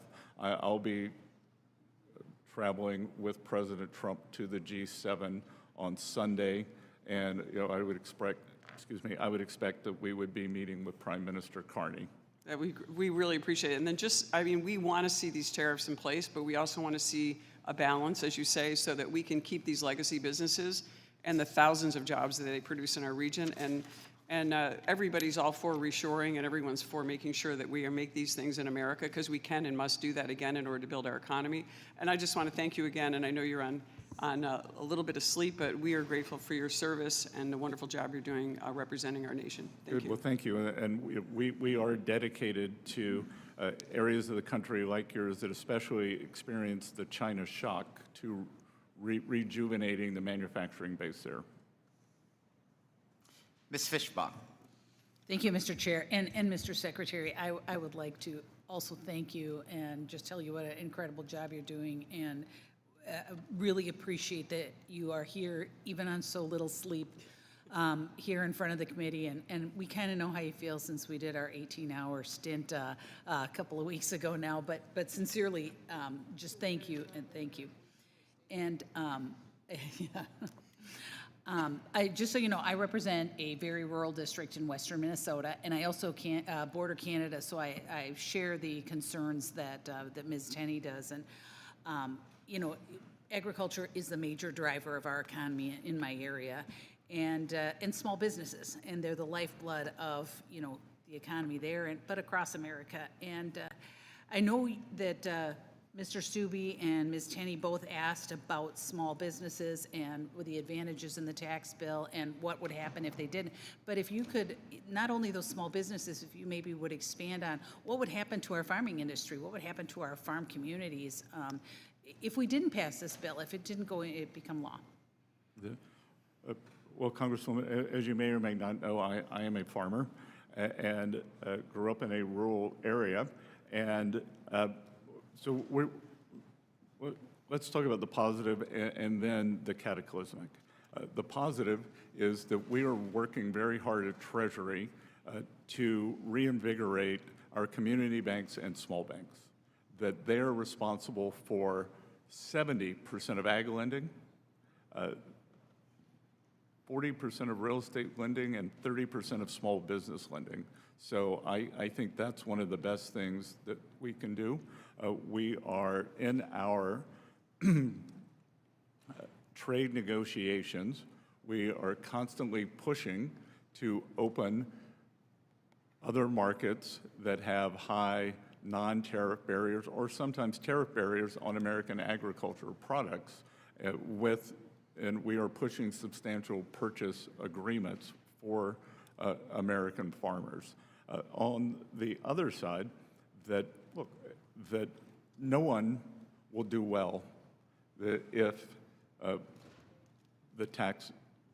the one big beautiful bill fails.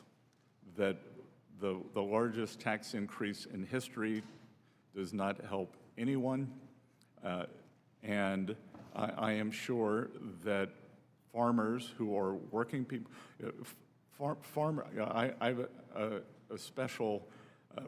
occupy a special place because they are working people, but they are also small business people, and they are sophisticated.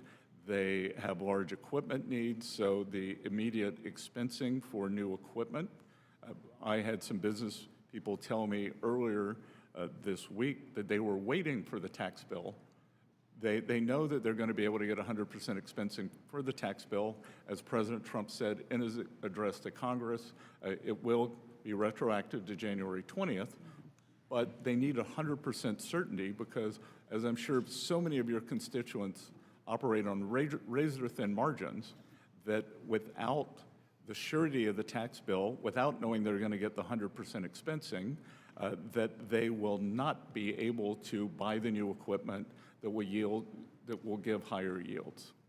Well, and thank you, Mr. Secretary, and I appreciate your comments on capital, because that is one of the challenges, not just for the ag community, but the communities in general, is that capital expenditure. There's not as much available in rural areas, and so I appreciate your work with those smaller banks and trying to open markets. But just one other thing I wanted to ask about, the Biden administration and, the 45Z provision in the reconciliation bill, and the Biden administration failed to finalize guidance on 45Z, and it's created, serious issues and uncertainty in the biofuels industry. And, you mentioned the uncertainty, and we're feeling the uncertainty of that with the biofuel plants. And so can I get a commitment from you to expedite the process of finalizing the guidance for 45Z?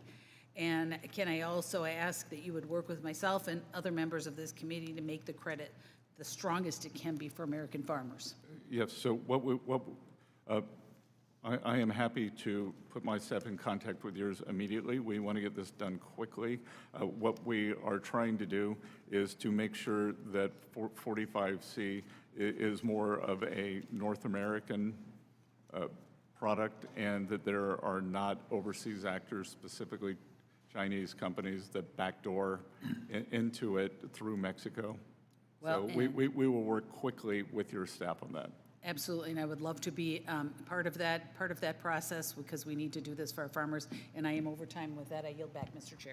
Thank you. Mr. Schneider, you are recognized. Thank you, Mr. Chairman. Mr. Secretary, you come to this historic committee with both the honor and the responsibility to uphold the proud legacy of your predecessors, starting with Alexander Hamilton. As Mr. Neal earlier noted, it's a fair expectation that when you come here, you don't, quote, fudge the numbers. Mr. Secretary, I'm disappointed that so much of what you have said today has stretched the truth, ignored the facts, and avoided directly answering our questions. But that really shouldn't surprise anyone, as in your relatively short tenure as Secretary, you've established quite a record of dissembling, deflecting, and too many times just simply highlighting. I'm going to highlight just a few. On June 1st, on Face the Nation, you said, thus far there have been no price increases because of the Trump tariffs. Simply not true. In fact, many companies have expressly stated that they've been forced to raise prices, and others expect to do so. Public companies have noticed this in their, as required by law, reports to their investors. I ask unanimous consent to submit to the record an article published by CNBC titled, "Here are the retailers raising prices as Trump tariffs take hold." Without objection. And Costco has said, Congressman, I would this is point my out time, that Mr. Secretary, inflation this is my today was time. Costco has said it's 0.1%. increased prices because of tariffs for bananas, for pineapples, for flowers. Best Buy has raised prices, and those changes took effect in May.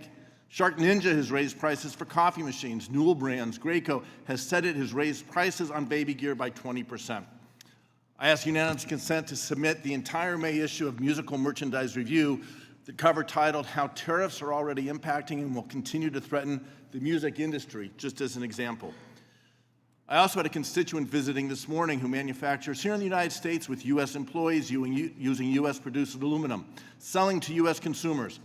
He shared with me that the price of aluminum, what's known as the Midwest Premium, rose 30 cents a pound after President doubled the tariffs on aluminum.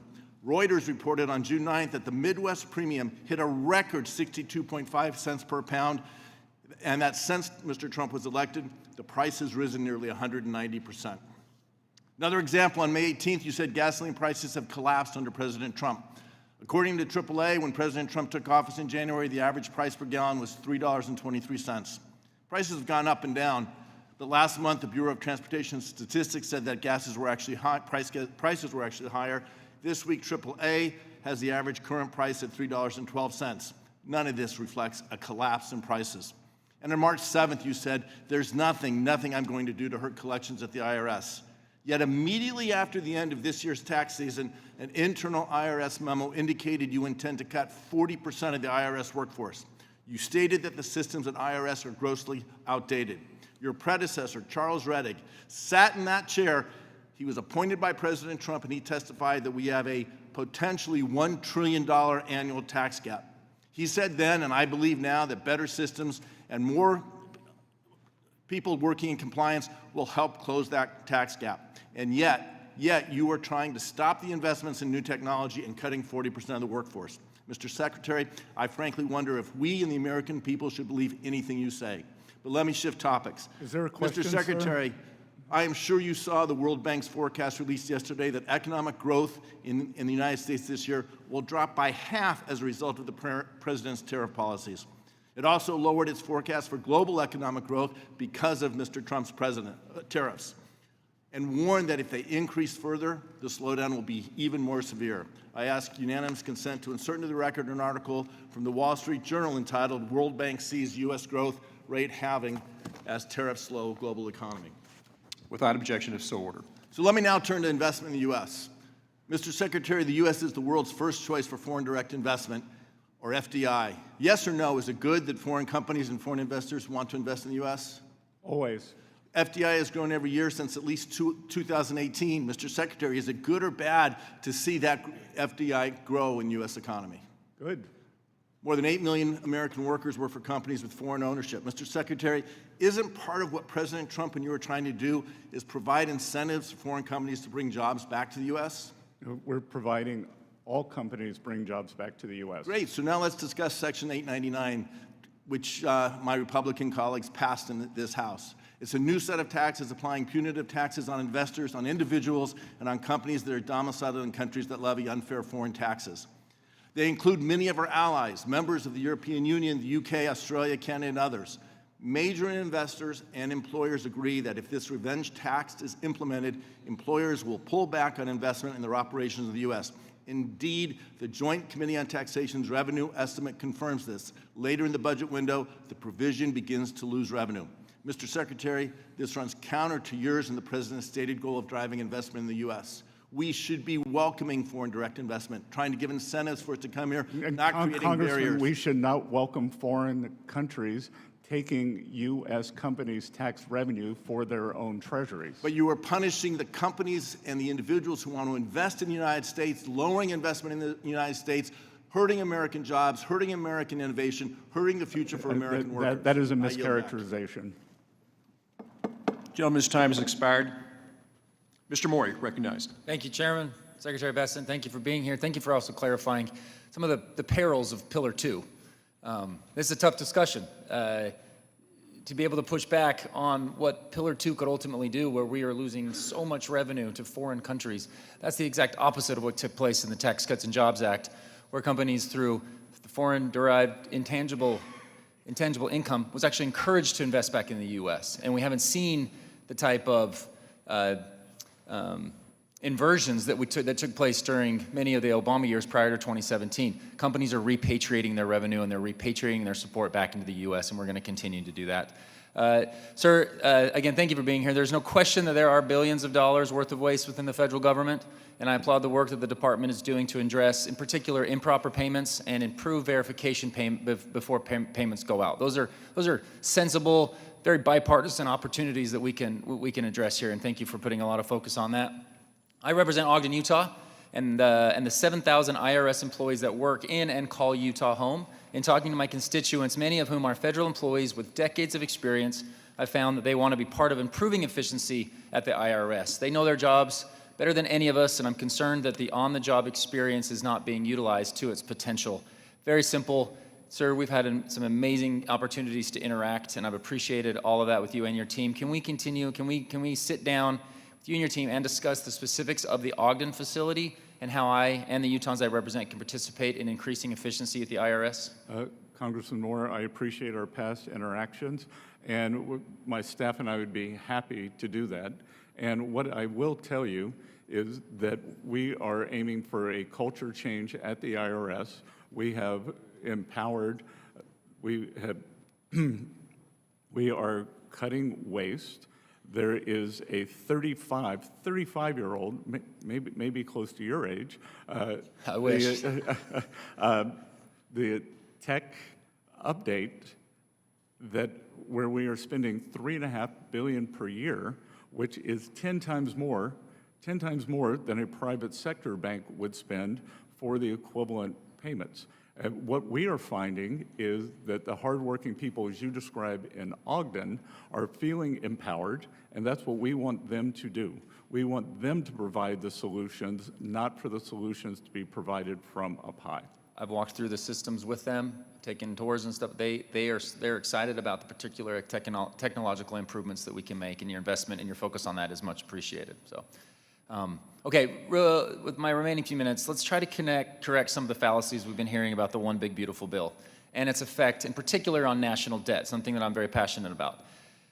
Correct me if I'm wrong on any of these statistics. Since World War II, the average annual real GDP growth rate sits at approximately 3.15%. In the last 10 years, even with COVID, the average is still at approximately 2.5%. Yes, sir. Those are the facts that I have here. The bill that the House Republicans assumes a 2.6% growth rate, and that would generate $2.6 trillion over the next 10 years, with the spending cuts, historic spending cuts that we've done, ranging in about 1.6 cuts and other offsets. That assumed growth rate is enough to offset the tax cuts provided to the middle class through this bill. In fact, it will actually reduce the deficit by an assumed $184 billion. Some quick yes or no's on those numbers. Do you think that with President Trump's deregulatory policies coupled with the tax policies of the One Big Beautiful Bill, that this 2.6% growth rate is possible to achieve? I think it is possible, and we achieved it under President Trump's first term, and I think we could easily see it over the 10-year window at an average. And do you think it's possible that we could actually exceed a conservative 2.6% rate? Yes, sir. I believe that given this gigantic AI spend that we're seeing, that the productivity increases from that may hit the U.S. economy within the next 12 to 24 months and could accelerate our GDP growth. Accelerated GDP growth, and do you think that my colleagues from the minority party are correct when they say that the bill will add trillions of dollars to the national debt? I believe that they are mistaken. Just to close here, it is not unfair for my colleagues on the Democrat side to use CBO scoring in any type of criticism.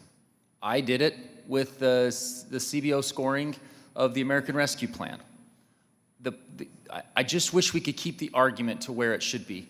We are assuming what I believe is a reasonable 2.6% growth rate. The CBO's taking a lower percent. That's great. I think they're wrong in this case. And I think they always undervalue the potential that we have and the reality that we have from this type of economic growth policies. We have not seen revenues tank or dip since 2017 when we enacted these. We have an opportunity here to create a strong GDP, and that is the most important factor to being able to go and get after our debt to GDP ratio. Sir, thank you so much for the clarifications, and I yield back. Ms. Van Dyne, you're recognized for 5 minutes. Thank you very much, Chairman. If my colleague Linda Sanchez is true as it implies that women are constantly interrupted, you must be having a gender identity crisis today, because you have not been allowed to finish a single sentence from my Democrat colleagues on the other side of the aisle. I want to allow you to have an opportunity to speak because you've got a lot to say. I mean, over the last 4 years, we've seen working families and small businesses have been sidelined, while green corporate welfare has soared and the IRS has turned into a political weapon, targeting audits instead of actually offering assistance. But now, thanks to President Trump's decisive leadership and your work at the Treasury, we're finally seeing a course correction. This committee's Republicans have been proud to partner with the administration and with your office on the One Big Beautiful Bill. Legislation that delivers exactly what Americans have demanded: permanent tax relief, higher wages, stronger supply chains, and a laser focus on working families. And this bill ends tax on tips and overtime, slashes wasteful green energy giveaways to China, and it puts America, not global climate conferences, at the center of our economic policy. And unlike the so-called Inflation Reduction Act, which sent billions overseas and destabilized our energy grid, this is about made in America investments and letting working people keep more of what they earn. We're also seeing tariffs properly applied, bringing adversaries to the table, reopening trade talks, and resetting unfair terms that have hurt U.S. workers for decades. That's leverage. That's leadership. And finally, let's talk about the IRS. Under your leadership, we have seen billions in waste cut in one of the most efficient filing seasons in recent memory. You've shifted the agency from policing to public service, where it belongs. And the One Big Beautiful Bill builds on this by cracking down on fraud, requiring Social Security numbers for tax credits, and putting taxpayers first, not last. I know that you have not been able to answer a lot of questions today that were brought up. One of them has been specifically about the cuts that you've made at the IRS. Can you please explain the cuts that have been made and how that has added efficiencies? So I would categorize the cuts in two areas. And to be clear, some of them were not cuts. Some of them were voluntary retirements, people who wanted to move on. But a large portion, the IRA bill swelled the ranks of the collection agents, and because the Democrats did that, because it gave them a good score. That the CBO said, if you hire more bodies, then there should be more collections. Data, I believe, has shown that that is not true. It would be like saying, oh, if we draft Scott Bessent and we have him play against LeBron James, he will do fine. That these new auditors are not equipped to audit sophisticated taxpayers. They would undoubtedly be unleashed against working Americans. We saw from a whistleblower in the Atlanta IRS that qualifications were lowered to bring in these new agents. So we have just gone back to— So we were filling bodies. We weren't actually filling the places with workers. And so we've just gone back to the 2020 level, and the IRS collected taxes very well for hundreds of years before that. Secondly, the tech upgrade has been a disaster. It began in 1990. It is still ongoing. We have taken a look at that, and we were able to save what we believe will be $2 billion a year on that, and end up with a better system. And that's great. We actually have some bills that we've introduced here that we're hoping to be able to supply help on the tech side. Yeah, and that 35-year upgrade will be finished by the end of President Trump's term, and I think it will align with my policies of collection, privacy, customer service. Excellent. I want to give you a chance to answer the last question about the foreign direct investment. You weren't able to. Can you please go ahead and finish your answer? Well, the other thing I want to answer is the congressman conveniently truncated the World Bank article because it said that President Trump's policies were going to cause a decline in world growth, but World Bank president endorsed President Trump's policies. He said that he was doing the right thing for America and that many trade frictions had been created. So if we were going to be honest, the whole article from the Wall Street Journal should go into the record, not just that.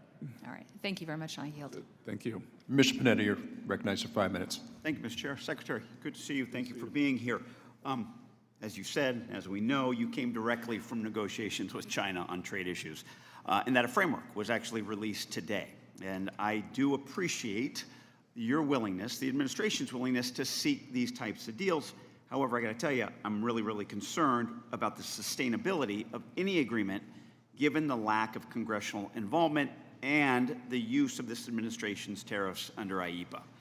Now, unlike trade agreements, not frameworks, agreements that pass through Congress, these executive frameworks don't include dispute mechanisms, including independent arbiters to rule on disputes.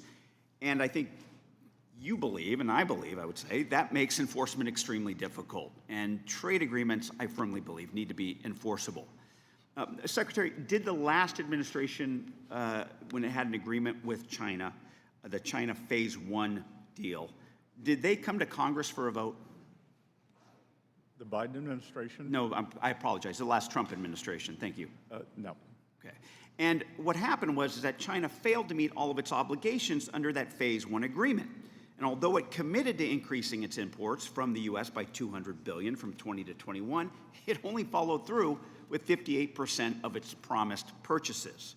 Now, under Trump's China Phase 1 agreement, did companies have access to any neutral dispute resolution process or panel when those obligations were not met?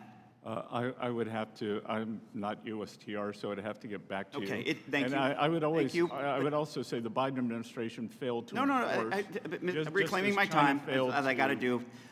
It didn't, okay? So this administration has tried these types of agreements before, and it led to unenforceable agreements. Now look, learn from Biden, learn from Trump. I get it, I'm with you. Frameworks, when it comes to trade, as I say, and my colleagues have heard me say, is like a hamburger without the meat, okay? You need agreements. You need Congress involved. And that's what I'd ask, that you please change track towards these more sustainable, comprehensive free trade agreements.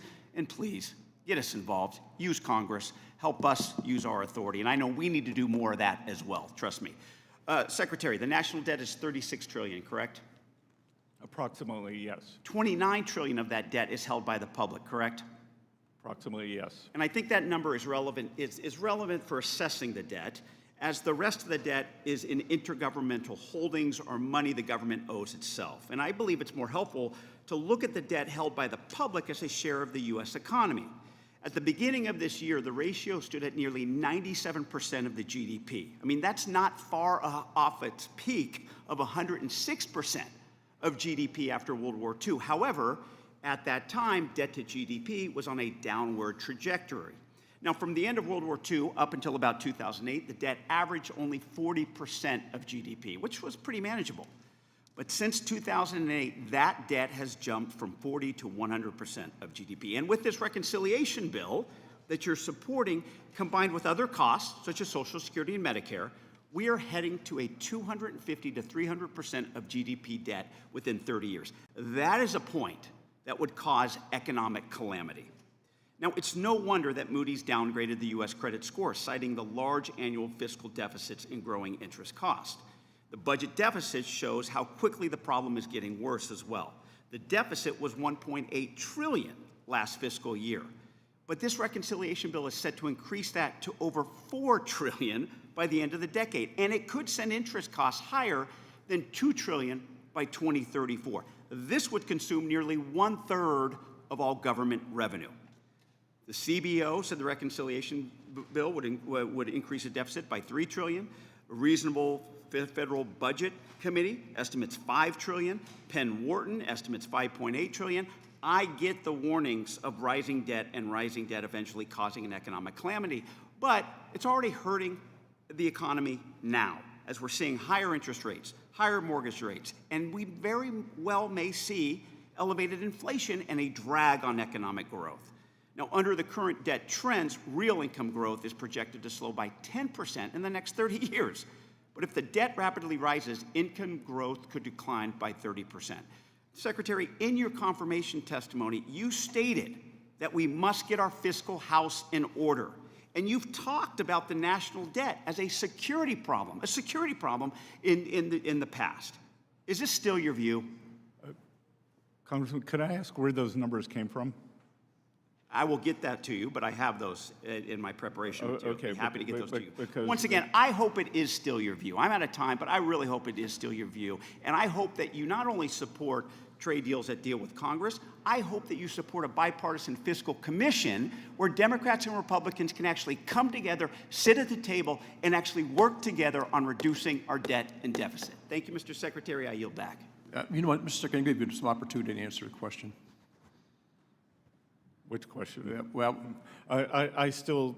I know you're wondering where the figures came from. You need to know where the figures came from. As I've said before, when I look in the mirror in the morning, I see a deficit hawk, and they support everything to consolidate this debt, stabilize the debt to GDP, and bring down that ratio in a controlled manner. We didn't get here overnight. We're not going to fix it overnight. I would like to fix it by the end of President Trump's term. Thank you, sir. Mr. Peenstreet, you're recognized for 5 minutes. Thank you, Mr. Chair. Secretary Bessent, thank you for being in front of us today, Ways and Means. I consider myself a novice in economics. I love to read it and work through it, even teach it once in a while. And I appreciate all that you've done under this administration. I live in rural Iowa. You live, I think, in rural South Carolina, and we love our areas that we live in. And for me, President Trump won rural America by about 90%. There's an ultimatum, the way I see it, an ultimatum on what we need to change in government to make America great again. And I'd like to talk about that as we look forward and as you're in your role and we have this big, beautiful bill that's coming out. Can you talk a little bit about, for Iowa or South Carolina, how this bill will grow our states economically? And I think about, immediate expensing, things like this. Can you just tell the public saying, all right, this is how this is going to be economics on steroids? With pleasure. So, and I think it's a multi-pronged approach. I would go back to the small and community banks, because as I said, small and community banks finance 70% of ag loans, so we are working to stabilize and unshackle them. The tax bill, farm structures would count for immediate expensing in the tax bill, as would any farm equipment that would increase the efficiencies. 179 depreciation, you name it. And as you know, most farms are set up as pass-through corporations. Right. And again, these people, I think, do not consider themselves rich. They are not the ones being stereotyped and lampooned by the other side of the aisle here. These are hardworking people who, they do manual labor, they keep their books, they buy equipment, they make business decisions, and I think that the certainty and the permanence here is going to be very, very important. It's invaluable. To know that it is going to be there. And as I said, many business owners with whom I've spoken are holding back on the expenditures. Right. And I'm glad you mentioned 90% of the farmers who supported President Trump. I actually, within the past 48 hours with my Chinese counterpart, I told the Vice Premier that you did not make good on your ag purchases. Right. And President Trump's #1 constituency, they are our farmers, and we expect that will be made good. Thank you, Secretary Bessent. Thank you. I mean that. I mean, our commodity prices, soybeans and corns, we rely on these export markets. And if Brazil and Argentina takes over these markets, we're in deep trouble. So I'm very grateful for that. And just talking about tariffs a little bit, we've been taken advantage of for decades. So now as we move forward, we're trying to create a level playing field. And you talked about certainty. Can you just extrapolate on that just a little bit so for small business or large manufacturers or whatever, they just want certainty. How does this project out over the next 6 to 12 months? So I think, as I've said many times, this administration's economic program is a three-legged stool: trade, tax, and deregulation. Yep. The trade has moved faster because the president has used IEPA, an emergency power. Tax, I congratulate everyone in the Republican side of moving the one big beautiful bill through the House with Speaker Johnson's leadership. And we are working with your Senate colleagues. Senator Thune has given the date of July 4th. We'll see. And then deregulation, I think, is both the regulation of the Biden administration acted as a tax, and it acted as an expense on the American people per household, and it slowed economic growth. Yes. And I believe that as these regulations come off, whether it is permitting, whether it for ag, whether it is water usage, whether it is the environmental, that those will kick in the third, fourth quarter, and by 2026 will really take off. So I think on trade we want to move quickly, but these are big issues, and we want to do it right. Yep. And as I said, there are 18 important trading partners. We will get those, and I think we can have certainty there, but the real certainty we need is this tax bill. Yep. Thank you, Secretary Bessent, and thank you and Trump for all you do. This is incredible, and we're going to have a great economic future as we move forward. Thank you very much. Thank you. Thank you, Ms. Malliotakis. Thank you, Mr. Chairman. Thank you, Mr. Secretary, for being here. Under the previous Biden administration, we had 0 trade deals. And in just 5 months, we're seeing more cooperation from Mexico and Canada as it relates to the border and fentanyl. UK, you have a trade deal there. China, we have a framework. Congratulations on the success in last night's meeting. India, Japan, they are now at the table, as are dozens of other countries. And I think it's really important as we approach that July 9th date there for lifting the hold or the pause on the tariffs, that we take into account that we do have these partners who are working with us in good faith. And I hope and I urge the administration to not reinstate the tariffs for the nations that are at the table, that are working with us to reduce the tariffs, the trade deficits, and increase our market access for our products. And I would just like to get your opinion on that, if you agree that we should have a more targeted approach. Let's focus on the most egregious offenders who are not as willing to work with us to rectify that. Well, we are focusing on the most egregious. And there, as I've said, there are 18 important trading partners. Most of them account for north of 90% of the trade deficit. So our largest trading partners are, many of them, the biggest problem. Many of them have, as I've said, have come with good offers and are working in good faith.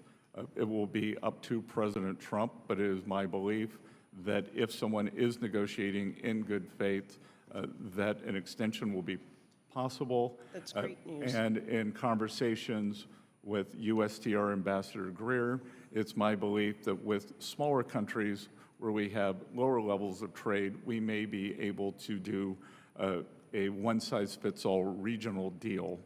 So that would cover a great deal of ground on It's great, and I wish dozens of countries. I wish you a lot of success there, and I appreciate that. And if I also want to keep in mind that if we want to build in America, as the President, as you, as I, and this committee wants to do, we need to make sure that we have access to parts and supplies from abroad. So let's keep that in mind as well as we're moving forward with the tariff discussions. I'm concerned about tariffs on pharmaceuticals. In particular, it's an access issue, it's an affordability issue, it's a national security issue. As you know, right now we're relying heavily on foreign countries, particularly communist China. But domestic pharmaceutical production requires long-term investment, and to establish a secure and self-reliant supply chain here at home, it's something that you can't just flip the switch on. It does take time. And certainly the provisions you mentioned earlier that we put in our one big beautiful bill will help us get there, incentivize, expand facilities, build new facilities. But until we reach that full domestic production capability, the U.S. remains dangerously dependent on foreign sources for life-saving medicines and medical inputs. And so I hope that we'll take that into account when we look at tariffs and not place tariffs on pharmaceuticals that we desperately need here in the United States. I, alongside with my colleague, Congressman Schneider, we introduced bipartisan legislation, H.R. 2213, the Medical Supply Chain Resiliency Act. And we learned from COVID that we must, obviously, that our supply chain is too fragile, and we need to do what we can to make it more accessible, these pharmaceuticals. My legislation would address this by enhancing the President's ability to negotiate trade agreements with trusted trade partners to reduce or eliminate tariffs, quotas, and other barriers that create a disincentive to manufacturing here in the United States. It would ensure that critical medical goods and supplies and services are delivered safely, quickly, efficiently to patients here at home. And I hope that you will take a look at this bill. It has some good bipartisan support, good industry support, and it really does complement what we did in the one big beautiful bill to incentivize and give the President that flexibility to negotiate with those trading partners. Yeah, Congresswoman, I could not agree with you more. The only good outcome from COVID was it showed us our strategic deficiencies in areas like semiconductors and especially pharma. As you mentioned, a large part of our pharma does come from the PRC. That actually gives them negotiating leverage. I think it would be a tragic mistake if they were ever to flip off that switch, but it's always there. They could. They flipped up other switches. India, who is a more reliable, durable partner, is also a large supplier, but we do need to bring that home. Well, great. I look forward to working with you on that, and an endorsement from you of my legislation would be very welcome. Good. Thank you for your leadership on that. Thank you very much. Mr. Horsford. Thank you, Chairman Smith, and to the ranking member. Mr. Secretary, good afternoon. Does taking health care away from 16 million Americans lower prices for working families, yes or no? I'm not sure what that question means. The bill, the big, beautiful bill that was passed by this committee and the majority of the Republicans in the House would eliminate health care for 16 million Americans. I'm asking, does that lower the cost for working families? Yes or no? Again, which cost? Oil, fuel cost, food cost? Household cost. Sorry? The cost that households have to cover every month. Middle class working people. Again, I disagree with the characterization. So the answer of is that. no, the bill doesn't deal with that. Well, Can you that's your name answer. one rural community whose hospital will be strengthened by this one big, beautiful bill? Just one, yes Yeah. or no? Again, I'm not HHS, but I will be happy to get to you on that. I would appreciate that answer. 16 million people stand to lose health care. That's thousands of hospitals that will be affected. We're talking about jobs and families that will be impacted. Worse, we're dealing with these tariffs, which are taxes that Americans pay, which are raising the cost on medical equipment, putting further strain on rural hospitals in my district, but yet the billionaires under this plan will still get their tax break. Mr. Secretary, under the bill, who gets the most benefits? A billionaire with a complex tax return or a working parent with one W-2? Under President Trump's first term, a greater... Not the first term. Well, I'm asking under this bill. Including this bill, in terms of percent, as opposed to absolute numbers, in terms of percent, working families will have a greater... Well, in fact, Mr. Secretary, every credible outside estimator says that the wealthiest win under this proposal and working people and the poor lose. They pay more. Working people pay more. That's the story of this big, beautiful bill. Help the ultra-rich and leave everyone else paying the price. Are you yourself a beneficiary of any provision in this bill? Will you personally receive a tax cut under the provisions of under this bill? Two things, Congressman. Yes or no? It's a simple... We had a referendum on November 5th, and Mr. working Secretary, Americans yes or voted no? for President Reclaiming Trump. my time.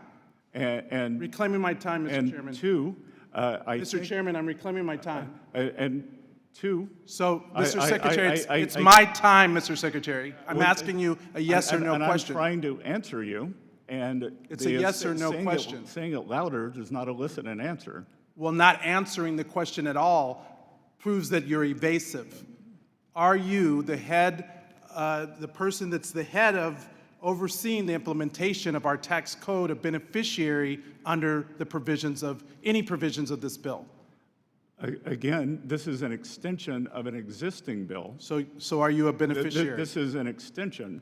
Okay, that- I will if you wanna take that as a if you no. wanna Mr. rephrase the Secretary, question, did the TCJA help increase the supply of housing? Yes or no? sorry? Did the TCJA help increase the supply of housing? Yes or no? I don't know, and According to the I'm not sure that's according one to of the Federal Reserve of Philadelphia, comparing the pre and post TCJA housing market, they found that between January of 2015 to October of 2019, housing construction in fact slowed under TCJA. So, Mr. Secretary, do tariffs on steel, aluminum, and lumber raise the cost of construction? Yes or no? Again, on the housing point, the interest rates went up because the economy was stronger. And under this proposal... Inflation was nascent. And under a budget report that just came out from the Yale Budget Lab, they just released data showing that because of the debt that is going to be added by this big ugly bill, mortgage rates will increase. Are you aware of that? I'm aware that This bill is a I'm aware that the disaster Inflation for the Reduction people Act, of which I Nevada would guess you who are voted for. struggling with the cost of rent and the ability to afford housing. These are the pressing issues that my constituents are concerned about, and I hope that this administration understands the impact of the negative consequences of their proposal. This administration very I much yield- understands I yield back. the impacts on working Americans, and that's why working Americans voted for President Trump. Mr. Kerry. Thank you, Mr. Chairman. I want to thank the Secretary. Number one, I just want to be clear, and I already know the answer to this, but it's a yes or no. Are you making more money today than you were when you were in the private sector? Less. No, I know that. And just to be clear, too, Yeah. in 2017, when TCJA was enacted, my tax rate went up. Yeah. Went up. Mr. Secretary, I appreciate that. I do appreciate you being here. I do want to. Will the gentleman yield for 1 second? No, a gentleman will not yield, not at all. But what I would like to say is that I represent Central Ohio, including Columbus, Ohio, which is the second fastest growing city in the country. And while it is great, it presents a lot of issues as it relates to affordable housing. And I know that we've covered that here on the Ways and Means Committee. According to a report commissioned by the Building Industry Association of Central Ohio, housing permitting must increase approximately twofold in recent trends to meet the projected housing need of over 100,000 new housing units in just the next decade. So obviously increasing affordable housing is something that's very important to Central Ohio and all across the 15th Congressional District, and it's been a top priority of mine in Congress. The bill that we have put forward, well, there were some things that I disagreed with. The bill that we did expand affordable housing supply by restoring the 12.5% allocation increase for LIHTC, while lowering the bond financing threshold to 25%. I think these are very, very powerful things in the affordable housing world, and something that I think we, as members of Congress, on both sides, I mean, you're going to hear a lot of drama, but the bottom line is I think there are a lot of things that we can agree with.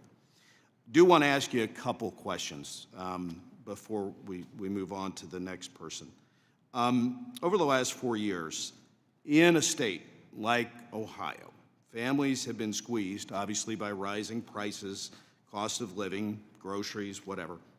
And I want to address the child tax credit, because I think this is something that we did in our package that I'm very proud to have supported. So I supported it in this bill, and it increases it by $500.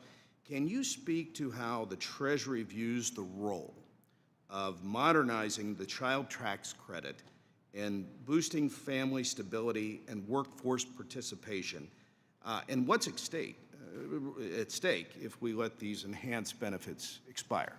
Well, Congressman Kerry, that is a fantastic point, because not only does the One Big Beautiful Bill add $500 to the child tax credit, it makes it permanent. Mm-hmm. So if the bill does not pass, then there will be substantial diminution when we talk about uncertainty for working families in terms of which parent should go to work, which shouldn't, in terms of supplies, in terms of their household balance sheets. So I think, as with most things in this bill, the permanence, as well as the increase in the child tax credit, is what is very powerful here. And again, can you address if we did nothing, right? If we did absolutely nothing, we're going to go up to $2,500. But if we did nothing, what does the child tax credit go back to? I don't know the exact number. It's $1,000, right? Yeah, so it's $1,000. So right. So I mean, it's half. We're giving more money, but if we do nothing, it would go back to $1,000. I think I'm correct with that. Yep, and the $2,500 is permanent. Yeah. There is surety there for families planning their budgets, planning the labor allocation, how they will work, when they will work. Mr. Secretary, I do appreciate your time, and I want to let you know, I mean, as somebody that's on this committee, there are a lot of things that my colleagues on the other side and I agree with. And I just want you to know that I know that we will work continually hard to work with the administration to make sure that those things get through because it's for the betterment of the American people. So, Mr. Secretary, thank you for your time, and I appreciate your service, sir. Good. Thank you. Mr. Yocum. Thank you, Mr. Chairman, for holding this hearing today. And Mr. Secretary, thank you for being here. I want to applaud your work on rooting out waste, fraud, and abuse.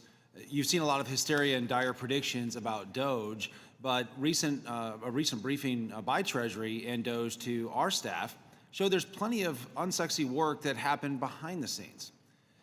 There's one example where the IRS had over 100 licenses for a piece of software where it turned out they only needed 2. There's a saying that character is what you're doing when no one's looking. The same applies to government spending. I appreciate your work in going line by line within your budget to find unnecessary spending and things like this that we can root out. One area of spending that I do think is well worth the investment is our taxpayer advocate service, which helps our caseworkers navigate the IRS bureaucracy that our constituents often face. Mr. Secretary, countries across the world are implementing taxes that target American companies. Canada's digital services tax, for example, is estimated to bring in $2.5 billion of revenue for Canada. $2.3 billion of that is from American companies. The UK, EU, and others are contemplating digital services taxes and undertaxed profit rule measures that target American companies, which basically pulls money straight out of the U.S. Treasury. Our One Big Beautiful Bill gives the Treasury Department updated tools that will fight these unfair taxes. Obviously, the best way for companies or countries to avoid these tools and these taxes is to not have unfair taxes in the first place. Are you in conversation with any countries about their DSTs and UTPRs, and what is the status of those conversations? Yes, and to be clear, we do not use 899 as a negotiating thing, but other countries do pull substantial revenues out of the U.S. Treasury, and our great internet companies, which are unique to the U.S., they are an example. This digital service tax was especially egregious. Look, Canada is a close ally, but like, say, one's neighbor on a block, sometimes your neighbor can take things for granted, and they have put in a digital service tax, and they are taking taxes retroactively. And Mr. Secretary, how hard is the administration fighting and pushing back? It is a centerpiece of our tariff negotiations. So when I talk about what are we pushing back on, we are pushing back on tariffs, non-tariff measures, currency manipulation, government subsidies, and unfair taxation and the fines such as the EU does on the same companies. Thank you, Mr. Secretary. And to follow up on one of my colleagues' questions, has China threatened to cut off our pharmaceuticals? No. Thank you. Speaking of China, China has plowed nearly $2 trillion over the last 4 years into increasing factory production and construction. But those factories aren't just churning out gizmos and gadgets for domestic consumption. It's doubling down on their overcapacity, and the numbers bear that out. Exports from China rose 13% in 2023 and 17% in 2024. It seems like there's a global recognition of the threat posed by Chinese overcapacity. The EU, Brazil, Indonesia, Thailand, and others have also imposed tariffs on China to counter the flood of cheap imports, not just us. You've talked in the past about a, quote, fortress North America, which we would coordinate with Canada and Mexico on Chinese overcapacity. Can you please give an update on administration efforts around this? Sure. So China accounts for approximately 30% of global manufacturing. They're trying to go on their way to 40. That is unsustainable. I warned our allies that when we put our tariff wall around China, that the goods and services, which I would say are the equivalent of that Disney movie where the brooms carry the buckets of water, that's the Chinese business model. And I warned them, the goods will come ashore in Europe, in Canada, in Australia, and unfortunately, I was proven correct. So they are seeing substantial price deflation from China, especially in things like EVs. So we think that it's important not to have transshipment. So goods cannot move from China to Vietnam to the US, from China. And the reason I talked about Fortress North America, because the greatest opportunity for transshipment is via Mexico or Canada using USMCA. Our trade partners are very responsive to this. They have made some very good offers on it. Thank you, Mr. Secretary. And Mr. Chairman, I yield back. Mr. Gomez. Thank you, Mr. Chairman. Mr. Secretary, how are you doing? So far, so good. Okay, I was just curious because I know Elon Musk body checked you at the White House. I just no animosity to Elon Musk, right? You know that? That's what I heard. So you believe That's what I heard. You believe what you read on Breitbart is well, what listen, you're telling us, Congressman. I didn't know if it was too sensitive for you. I won't ask that question, but let me move on. I will take South Carolina over South Africa any day. Mr. Secretary, you believe that people should be judged on their merit, correct? Yes, sir. You believe people should be judged on their job performance, correct? Yes, sir. Okay, just want to make sure. And the reason why is that one of the first things this administration promises to do was to lower taxes, not lower taxes, lower the cost of living on day one. So let's get into that. On June 1st, Mr. Secretary, you said in regards to tariffs that there have been no significant price increases and concerns are overstated. Listen, I get it. For somebody that's worth $521 million, listen, no significant tariffs are not going to impact you. But I want to talk about working class people, people in my district and across the country that are impacted by tariffs. Do you know what percentage of shoes are actually that are sold in the United States are made here?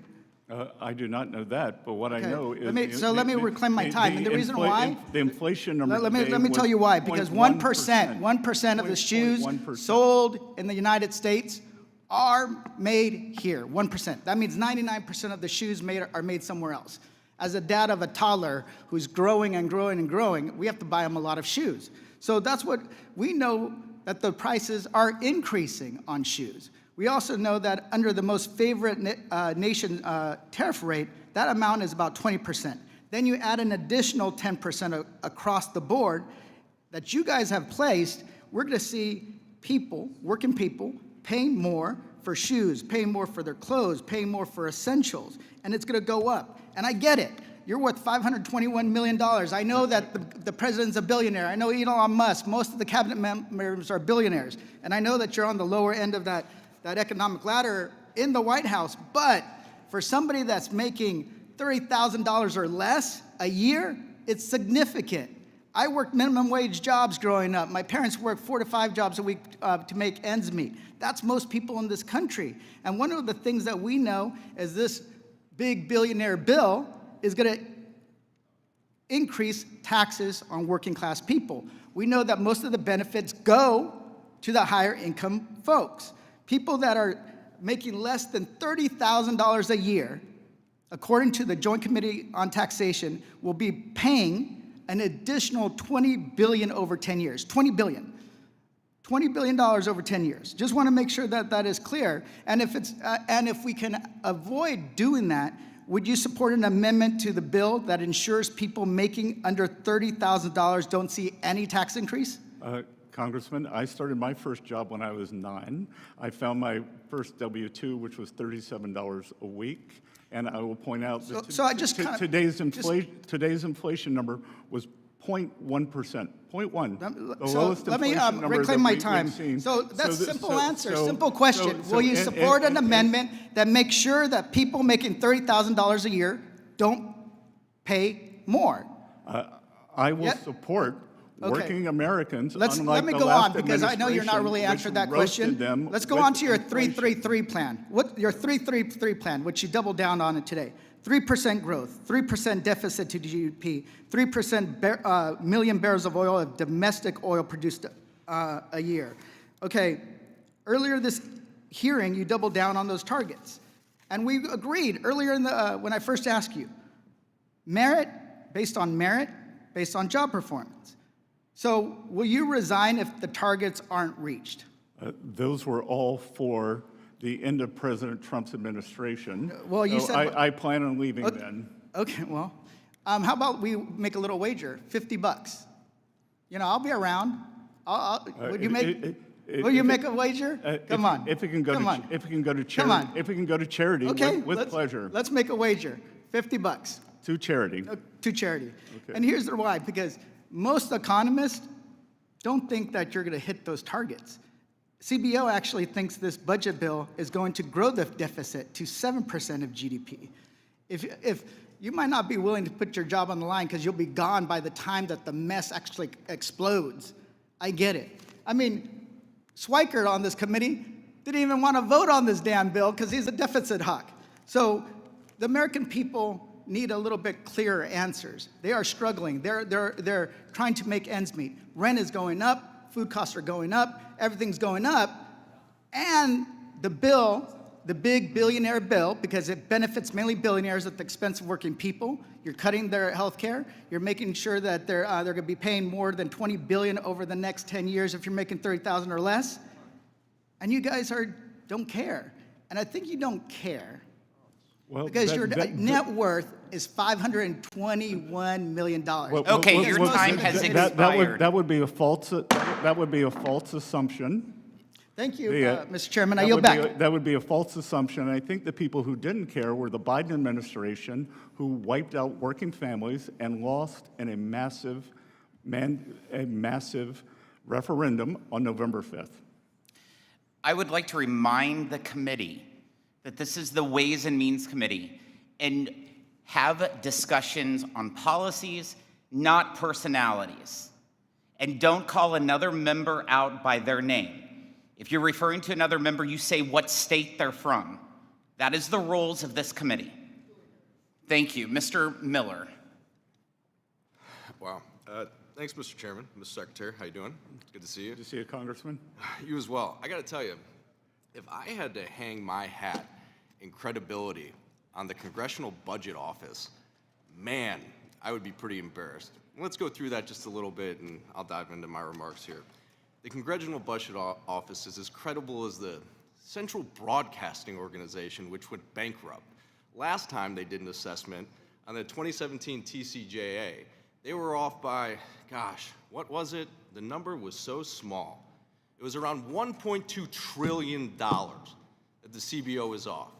I'll let that speak for itself. Thank you for being here, Mr. Secretary. And Congressman, I would point out that they were wrong. The IRA cost thus far has been more than 3x their projection. Oh, as I said it, Mr. Secretary. Well, the green subsidies in the IRA. If I had to hang my hat and my credibility on the CBO, I would be embarrassed, and that is all we're hearing. So let me get into the remarks, and thank you for being here. Over the past few years, we've seen the rapid rise of digital assets across the financial landscape. More and more Americans, from everyday investors to institutional asset managers, are engaging with these technologies, and not just for speculation, but as a part of a broader shift toward more accessible, decentralized financial tools. And it's not just individuals. Increasingly, United States businesses are integrating cryptocurrencies into their corporate strategies. This trend is unfolding across industries, but it's not without risk, as we know. Without clear accounting and tax guidance, these decisions introduce new layers of market exposure, not just for shareholders, but for the financial system as a whole. It has never been more evident we need clarity and parity within the tax code. The first question I have, Mr. Secretary, experts estimate that enacting a clear federal stablecoin framework could unlock up to $2 trillion in new demand for U.S. Treasuries, largely from institutional and global buyers seeking high-quality collateral. How do you view the potential benefits of stablecoin legislation in strengthening domestic demand for Treasuries and supporting broader access to credit products such as mortgages that Americans rely on? Congressman Miller, that is a fantastic question. And I have been in touch. a lot of discussions with your colleagues in the Senate from London over the weekend as they push through their stablecoin legislation, urging them to get it to a vote as quickly as possible, because I believe that U.S. dollar-backed stablecoins, as you said, collateralized with Treasury bills, could be a substantial portion or create a substantial new buyer for U.S. Treasury bills. And I think equally as important, it can lock in dollar dominance. Over history, there's been a series of events that have kept the U.S. as a reserve currency, and I think passing this important stablecoin legislation could be that event for the 2020s. I could not agree more with you. That's why I'm excited to see the push for it. Would you agree, Mr. Secretary, that pairing that type of stablecoin legislation with clear, modernized tax guidance for digital assets would offer the greatest chance of encouraging responsible investment, giving both individuals and institutions the confidence and certainty they would need? Yes, sir. Yeah, I feel as well. I want to shift to our one big beautiful bill, Mr. Secretary. As we look toward the expiration of key provisions of the Tax Cuts and Jobs Act, I'd appreciate your thoughts on how extending the expanded standard deduction would improve middle-class families and how Treasury is evaluating the trade-offs associated with that policy. Well, we've seen the numbers, and the largest tax increase in history would add the great distress to working families due to the economic distress and to many of the provisions, as we just discussed, the child tax credit dropping from $2,000 to $1,000. And I don't even like to think about the havoc that it would wreak within the economy, especially within small businesses.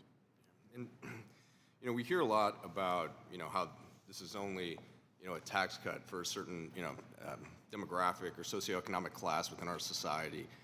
The average American, if this were to not go through, would receive the largest tax hike in our country's history. That goes from the person who has $0 in their checking account to the most wealthiest individual that we have in the world. I just want to make that abundantly clear. This piece of legislation, without its support in getting through, will give the American people the largest tax hike in government history, and that is what we are preventing with this legislation. Thank you, Mr. Secretary, and I yield back. Good. Thank you. Mr. Bean. Thank you very much, Mr. Chairman. A happy birthday to you and a very good afternoon, Ways and Means Committee. Mr. Secretary, welcome.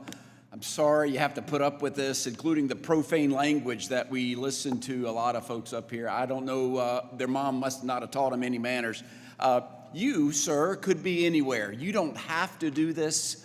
The only thing I can imagine is love of country. And so I want to say thank you. A grateful nation says thank you for your service. It's an honor. And thank you for trying. I know it bothers you as a financial guy, and I was a former banker.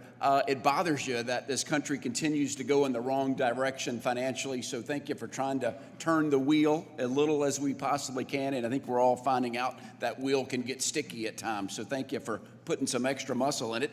And part of turning that wheel is the one big beautiful bill, which, again, thank you for your service. There's so many great things in it. I'm going to ask you that, what's your favorite in just a bit. But first of all, I've talked to some restaurant owners that have confusion and angst over the tax on tips. And so once this legislation is enacted, Treasury will need to update its administrative guidance regarding the treatment of tips, particularly regarding the adjustable gratuities. When the bill is already pre-filled out of tips and will you and Treasury, I know you're going to head this direction anyway, commit that Treasury will clarify its guidance so recommended gratuities such as those added to the bills of large parties where the customer retains the ability to adjust the amount are treated as tips rather than service charges, so the intended target that Congress wants to do it is you don't pay tax on tips. Mr. Secretary, what say you?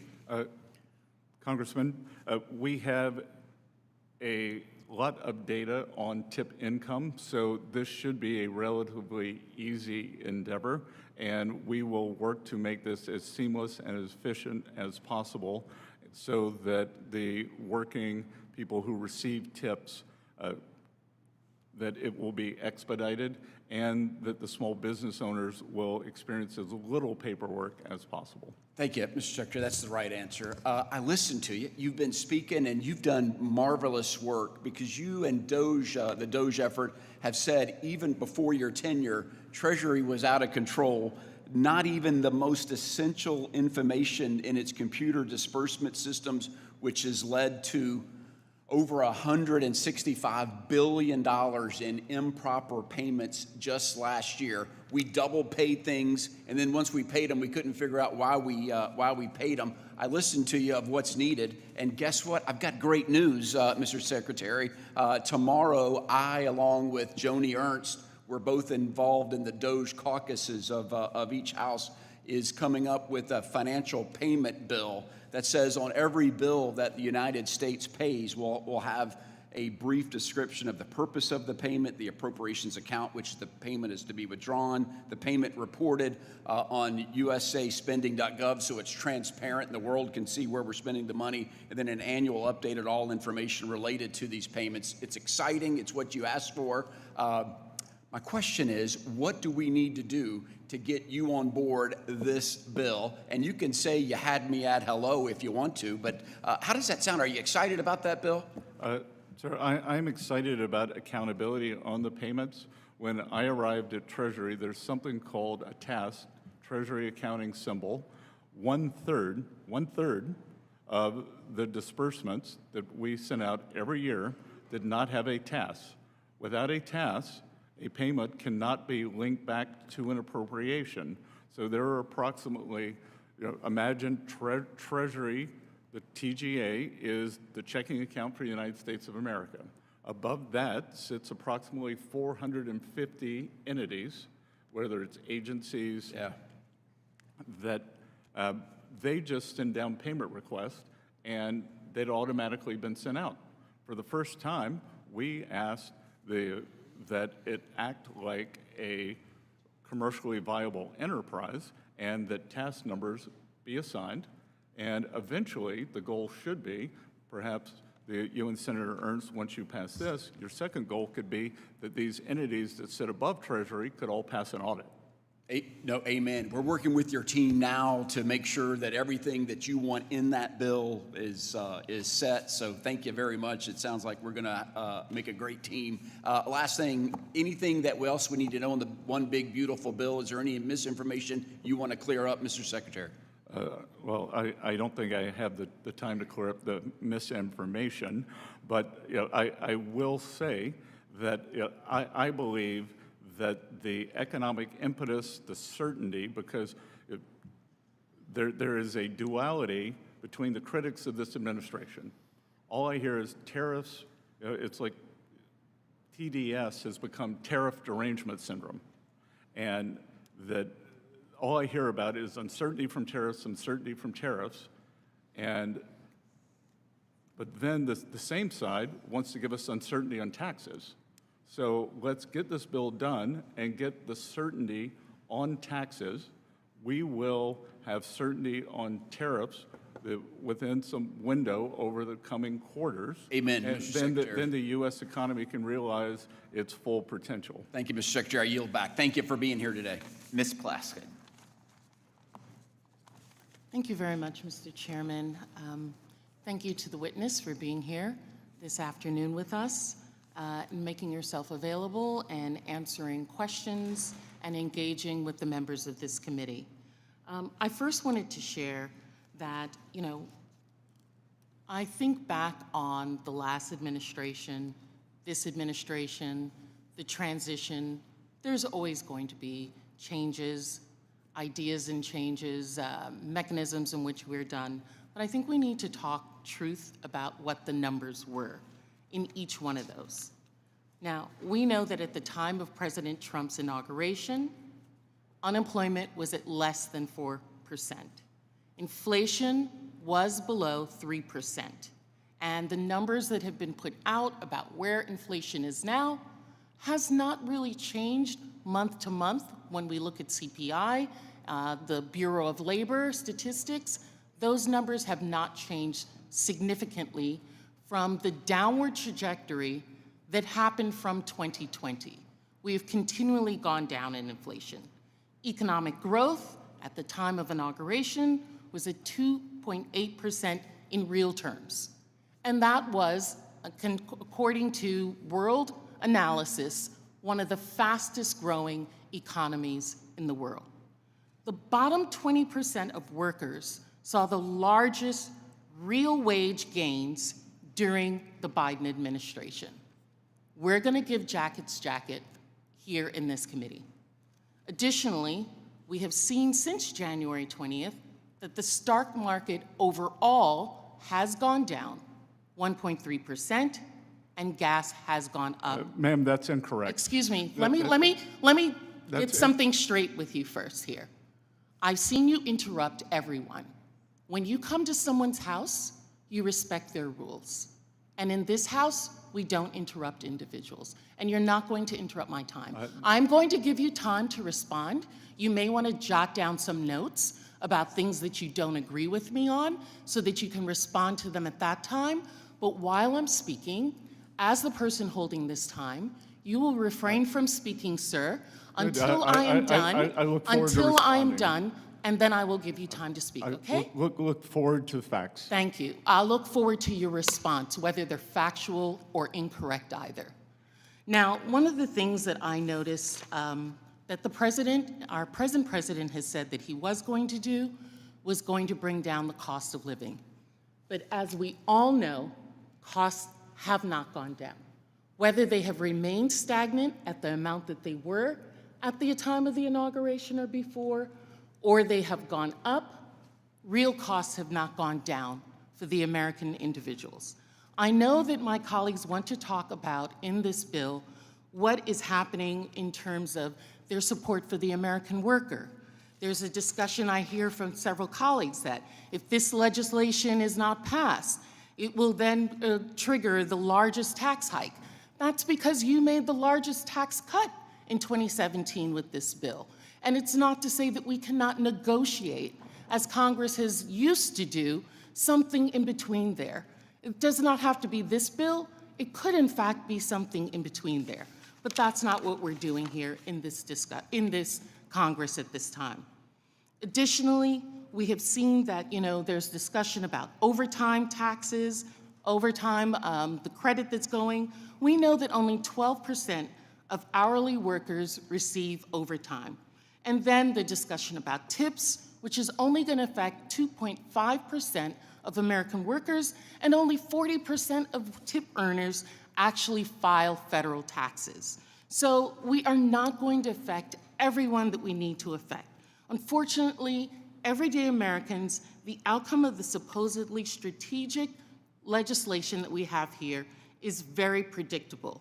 We're watching the cost of bread, bacon, butter rise, egg prices continuing to go up, and the rising cost is not going to happen. One individual who I follow, James Serwicki, a classmate of mine actually from prep school who was at Yale, discusses that there's no acceleration of economic growth in this legislation because there's not being meaningful cutting of tax rates. We are going to be reducing spending, that's correct, but there are intended consequences to that as well. Additionally, let's talk about DOGE. 2 trillion, 1 trillion, 150 billion. Those were what we said the savings were going to be.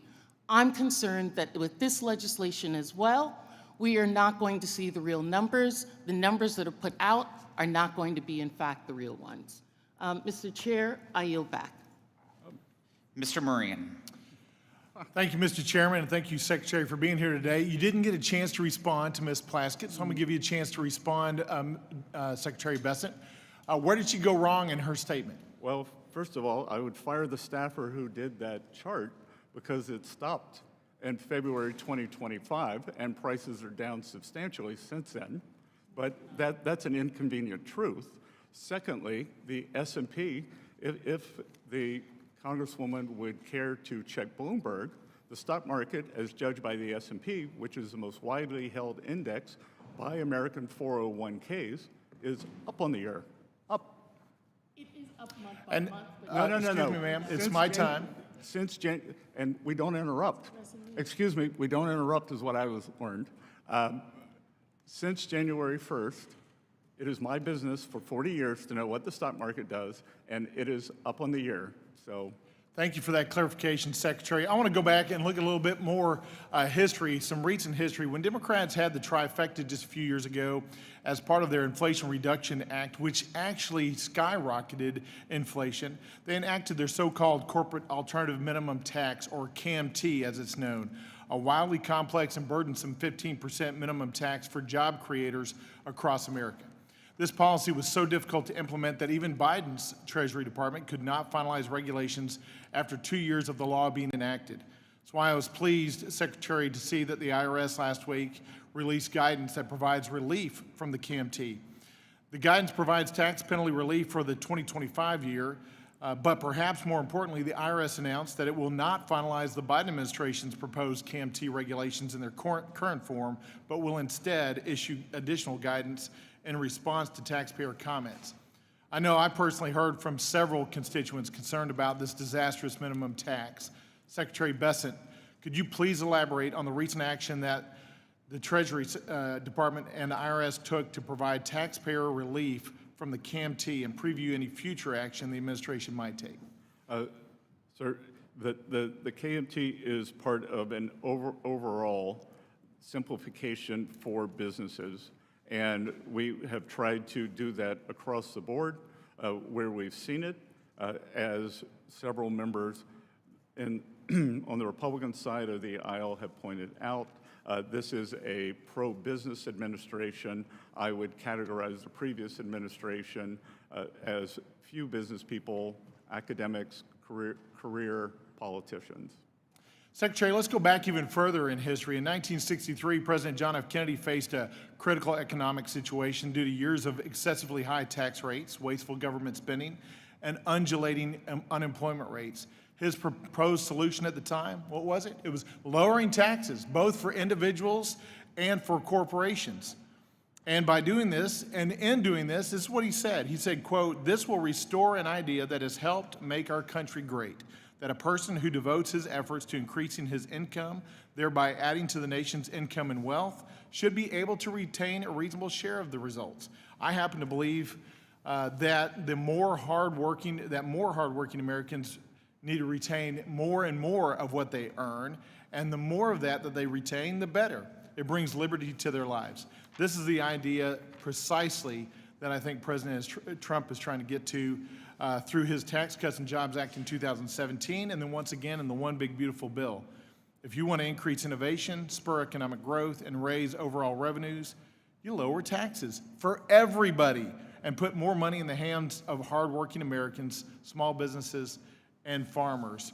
Would you agree with that proposition, Secretary Bessent? And would you say that the One Big Beautiful Bill is perhaps the most pro-growth, pro-worker, pro-business legislation since the TCJA, maybe even more so? Congressman Moran, what you are alluding to, the President Kennedy said was, and I will tie it back to this horrendous inflation that we saw during the Biden administration. His economic advisor was a Yale professor, James Tobin, and he asked Professor Tobin, what is the governing factor on government spending?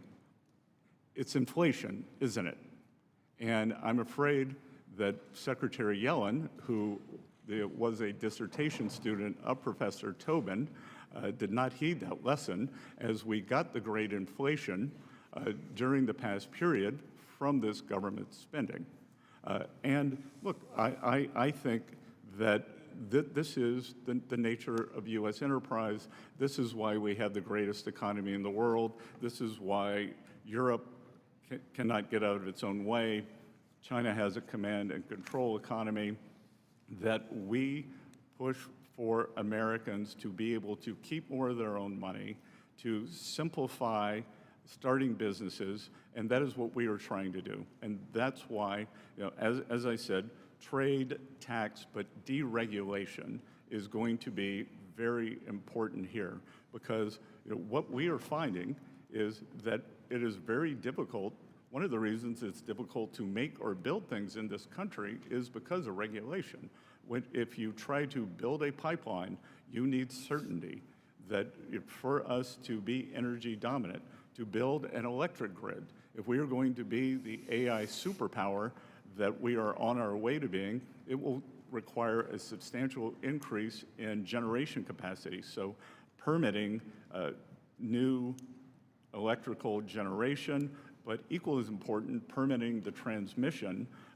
We need government to be a partner, not an adversary. I wholeheartedly agree, Secretary Bessent. The more liberty for our businesses and our individuals, our families, and our farmers, the better for our economy. It spurs innovation and economic growth. With that, I yield back. Thank you. Mr. Swazi. Thank you, Mr. Chairman. Thank you, Mr. Secretary. It's been a long day. We appreciate the time that you've spent with us, especially considering your travel schedule and how tired you must be. Thank you very much for your service to our country. We're very grateful to you.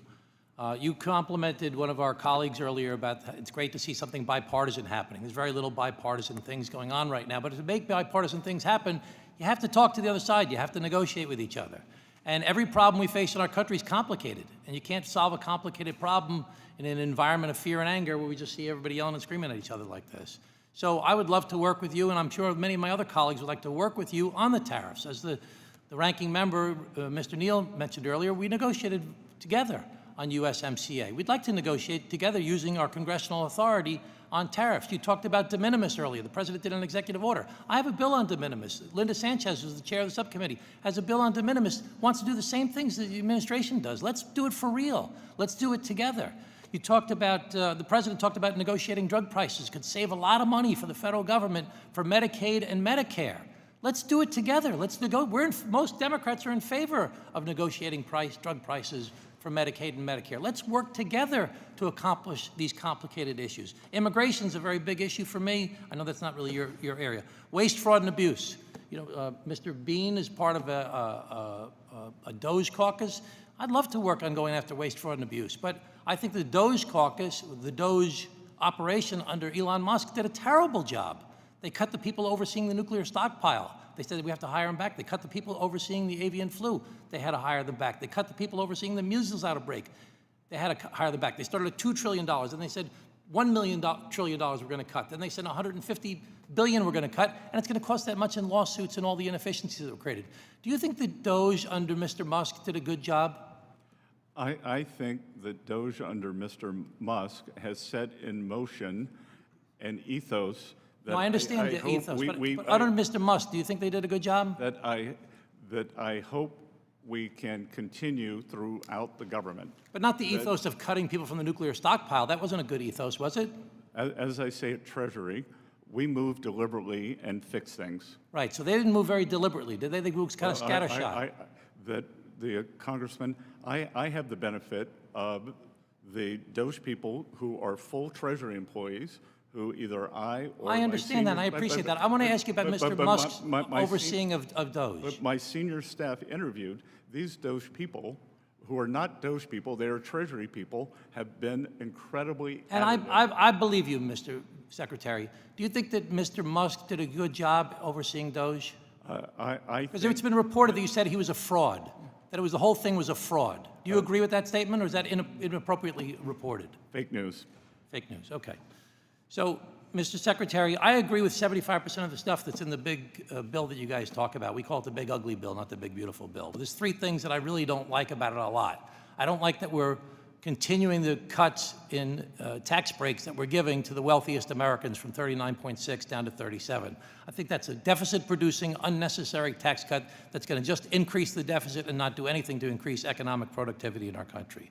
The second thing I don't like is that we're cutting so much Medicaid for so many people in need, and we're cutting the food assistance program for so many people in need. And the third thing I don't like is this whole thing we've been hearing a lot about today, the deficits that have been created. Now, you don't agree with the CBO. We've heard that several times. You also disagree with the Committee for Responsible Budget, who said that there's going to be a $3 trillion deficit from this. You disagree with that also, right? Yes. And you disagree with the Yale Budget Lab. You went to Yale. You don't agree with the Yale Budget Lab. They say it's going to be a $3 trillion deficit from this. Do you disagree with them also? There are a lot of things I disagree with Yale on these. Do you disagree with the Penn-Wharton budget model, who said there's going to be a $3 trillion deficit from this bill?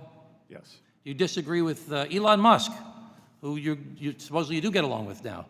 It will massively increase the already gigantic deficit to $2.5 trillion and burden American citizens with crushingly unsustainable debt. Do you disagree with Mr. Musk on that issue?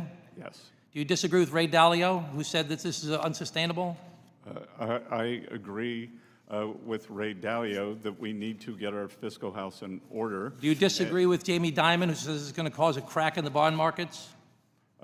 I met with Mr. Dimon the other day, and he wasn't necessarily referring to government finances. Well, he said there's going to be a crack that's going to take place in either 6 months or 6 years. And let's ask you, when do you think that's going to happen? I believe he was referring to market structure. Do you think that do you disagree with Mr. Fink from BlackRock, who said this is going to be an unsustainable problem as well? I believe that we have to get our fiscal house in order. Let me just ask one more question, if I can. Do you think the interest rates right now are too high, too low, or just right? When I came into office as Treasury Secretary, I said that I would not discuss interest rates or Federal Reserve policy. I would not talk about the mistakes they're going to make, only the mistakes they've made. But you said earlier that a good economy made the interest rates go up under the last tax bill. So you're proposing that this current tax bill will be good for the economy, make the economy stronger. Will that cause the interest rates to go up? I'm not commenting on Federal Reserve policy, but I'm talking about the inflationary effects of what you say would be a good economy. Well, I think you're conflating a good economy with strong growth. Under President Trump, we had strong growth. And interest rates went up, you said. You just said in your previous testimony that caused interest rates to go up. That the Fed raises rates because growth is strong. If we have so do you think interest rates are going to go up under this bill? If we have strong non-inflationary growth, perhaps we are already, Congressman, the market lives in the future. Perhaps we have already priced in the growth and the passage of this bill, so we will see. Well, I've already taken too much time, but let me just say I'm very concerned that the increasing deficits, the tariffs, and the reduction of the workforce happening from some of the deportations that are happening are all going to be inflationary. And they're all going to cause inflation. They're going to cause interest rates to stay high or get higher. And it's something that we all need to be concerned about. And these complicated problems that we face require us to work together to try the debate of lively minds to try and figure out how we can make our country better and stronger. And this one-way issue of it's my way or the highway, and we're not going to work together, it's not going to work for our country. Over. I was very reliant, but a minute 52 is a lot. Thank you, Mr. Chairman. Secretary, thank you for spending almost 5 hours in taking questions from this committee. I know some of the questions were out of line and unacceptable, and I appreciate how you handled it, and I appreciate how you represented the administration. Please be advised that members have 2 weeks to submit written questions to be answered later in writing. Those questions and your answers will be made part of the formal hearing record. With that, the committee stands adjourned.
Good morning, everybody. Genetic data is the blueprint to a person. It's sensitive, it's personal, and in the wrong hands, it can be dangerous. As technology and biotechnology rapidly expand, they bring new and serious challenges. Consumers deserve to know how their data is going to be used, and Americans deserve protection from foreign threats. That's why we're here today. The 23andMe saga has unveiled serious and concerning issues regarding consumer protection, data privacy, and national security. We've explored these issues in this hearings, but today's hearing focuses upon genetic data. 23andMe collected genetic data from roughly 15 million people. And when it did, it told the consumers that their data would be safe. They said it would be protected under their privacy policy. But now 23andMe is in bankruptcy and is selling off its data, Americans' genetic data, your data, to the highest bidders. Bidders who consumers never consented to giving their information to, bidders who could manipulate and repurpose the genetic data, bidders who could be loyal to or controlled by foreign adversaries. Without any federal law governing genomic data privacy, the only protection for the American consumer was 23andMe's own privacy policies. Even putting aside whether consumers read or understood the privacy policy, they were required to sign it as is, or they couldn't use the service. And now that 23andMe is in bankruptcy, whichever company buys them can change the privacy policy on a whim, however they see it.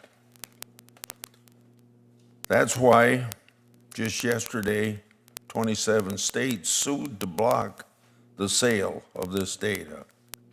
Though the bankruptcy code requires a consumer privacy ombudsman to be appointed when personally identifiable data is being sold in violation of a privacy policy, that simply is not enough.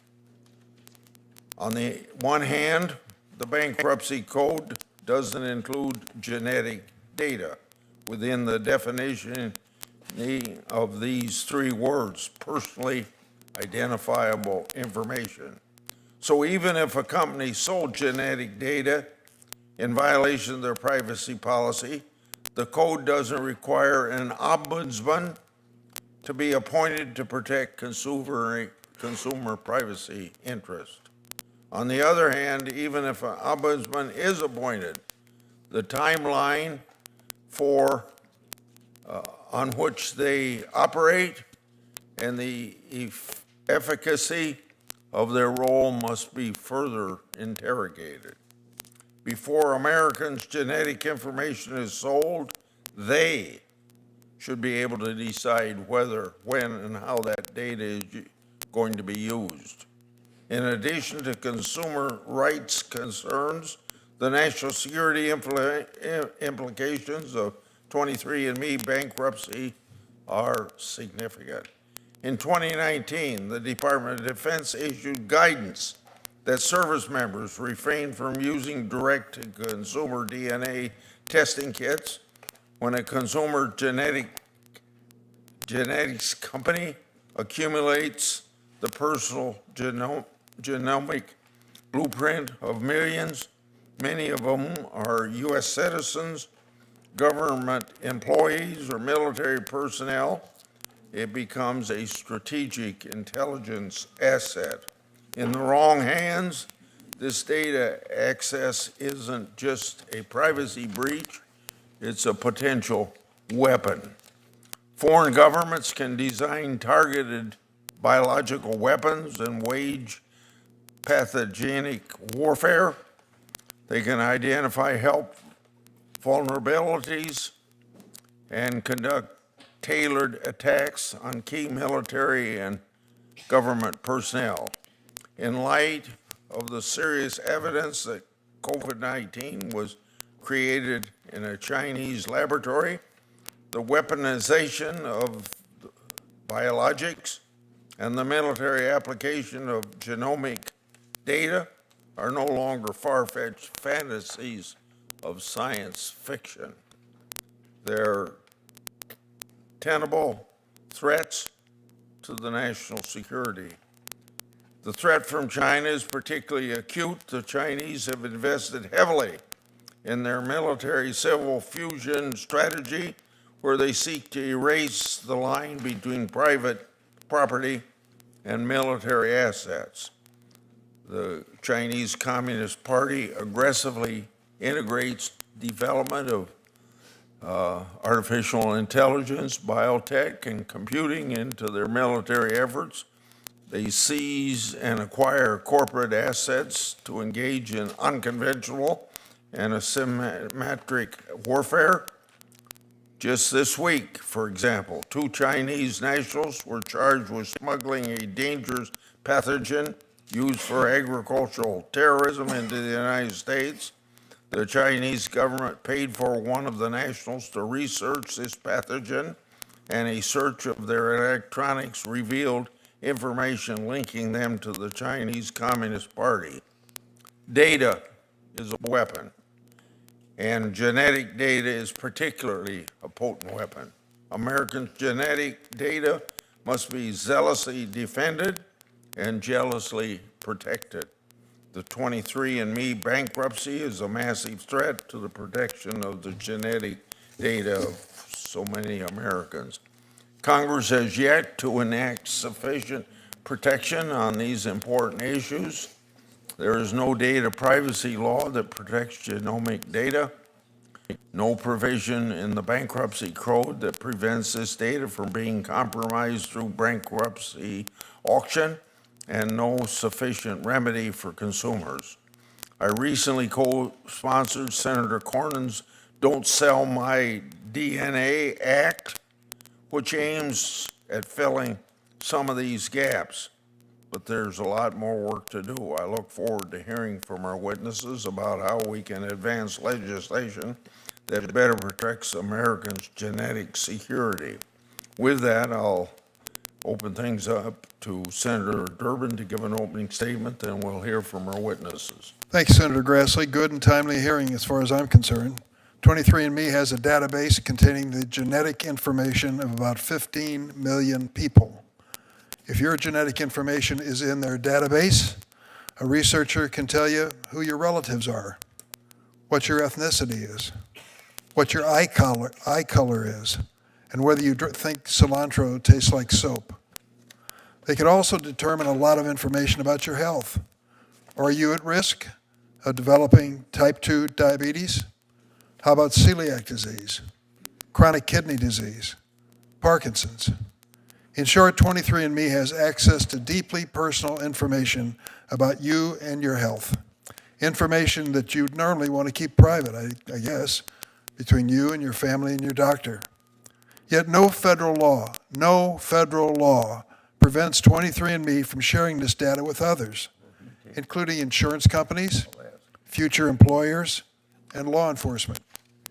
Rather, a patchwork of state laws, privacy policies, are the only things protecting the genetic information of millions of Americans. If 23andMe's customers are anything like fellow Americans, they likely did not read this privacy policy. According to a survey by Pew Research, more than half Americans say they always, well, almost always, often agree with privacy policies without ever reading them. Who can blame them? Whether you're activating your cell phone, setting up your Facebook account, accessing a number of services, Americans are bombarded with countless privacy policies to which they must agree, and virtually all of us do.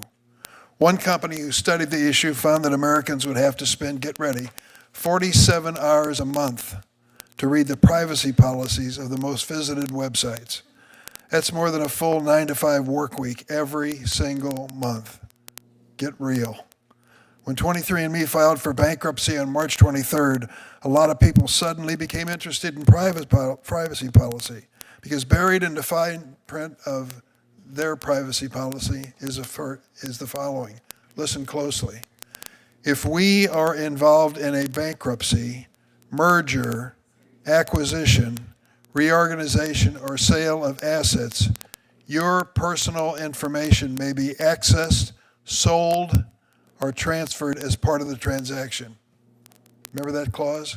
Probably not. So 23andMe's 15 million customers are left wondering, who's going to get access to my genetic information? What are they going to do with it? What rights do I have to stop it? That's why we need this hearing.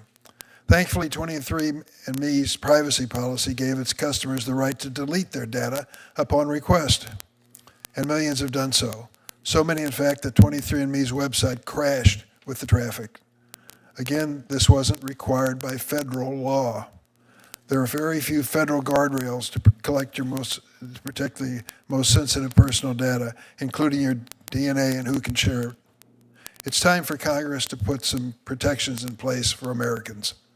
In the right hands, a genetic database could help researchers unlock life-saving medical cures and make incredible discoveries. But in the wrong hands, it could enable dystopian discrimination, and surveillance could be used by our adversaries. You were turned down for that job? Why did they turn me down?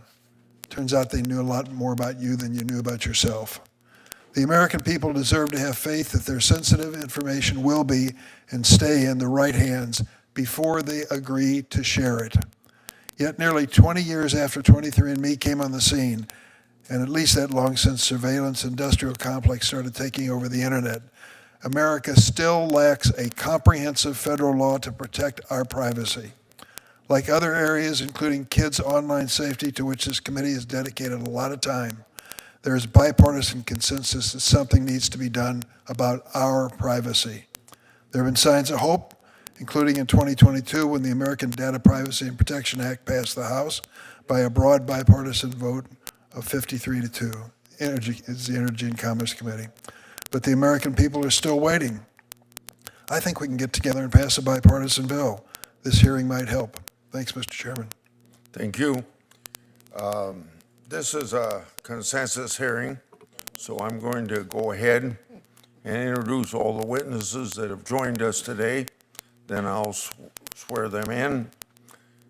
Mr. Joseph Selsavage serves as interim CEO, CFO, CAO, 23andMe.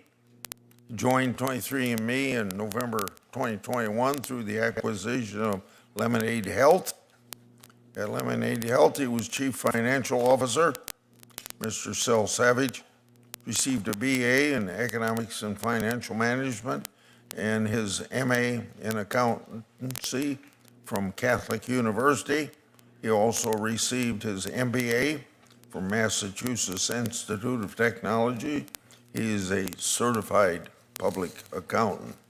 Next, we have Mr. Glenn Cohen, Professor of Law at Harvard Law School and the Faculty Director of Harvard Center of Health Law Policy, Biotechnology, and Bioethics. Professor Cohen is an elected member of the National Academy of Medicine and has spoken to NATO, OECD, and members of the U.S. and Korean Congress on medical and biotech issues and policies. He previously served as a lawyer for the U.S. Department of Justice Civil Division, where he handled litigation in Court of Appeals and U.S. Supreme Court. Next, we have Ms. Brooke Gottberg, Professor of Law, Brigham Young University. Professor Gottberg teaches bankruptcy, contracts, secured transactions, and other commercial law subjects. Her scholarship focuses on debtor and creditor relations and various impacts on the bankruptcy code and business reorganization, Professor Gottberg earned her BA in political science, magna cum laude, Brigham Young University, and her JD cum laude from Harvard Law School. Mr. Adam Klein is a senior lecturer at UT Austin School of Law and director of the Strauss Center for International Security and Law. Previously, Mr. Klein served as chairman and CEO of the United States Privacy and Civil Liberties Oversight Board, overseeing counterterrorism programs at the NSA, FBI, CIA, and the Department of Homeland Security. Before entering government, Mr. Klein was a senior fellow at the Center for the New American Security and National Security think tank. Earlier in his career, he served as a law clerk to Justice Scalia of the Supreme Court. Would you please rise so I could administer oath? Do you swear or affirm that the testimony you're about to give before this committee will be the truth, the whole truth, and nothing but the truth, so help you God? Thank you. And I think we'll go my left to my right. So you start, Mr. Savage.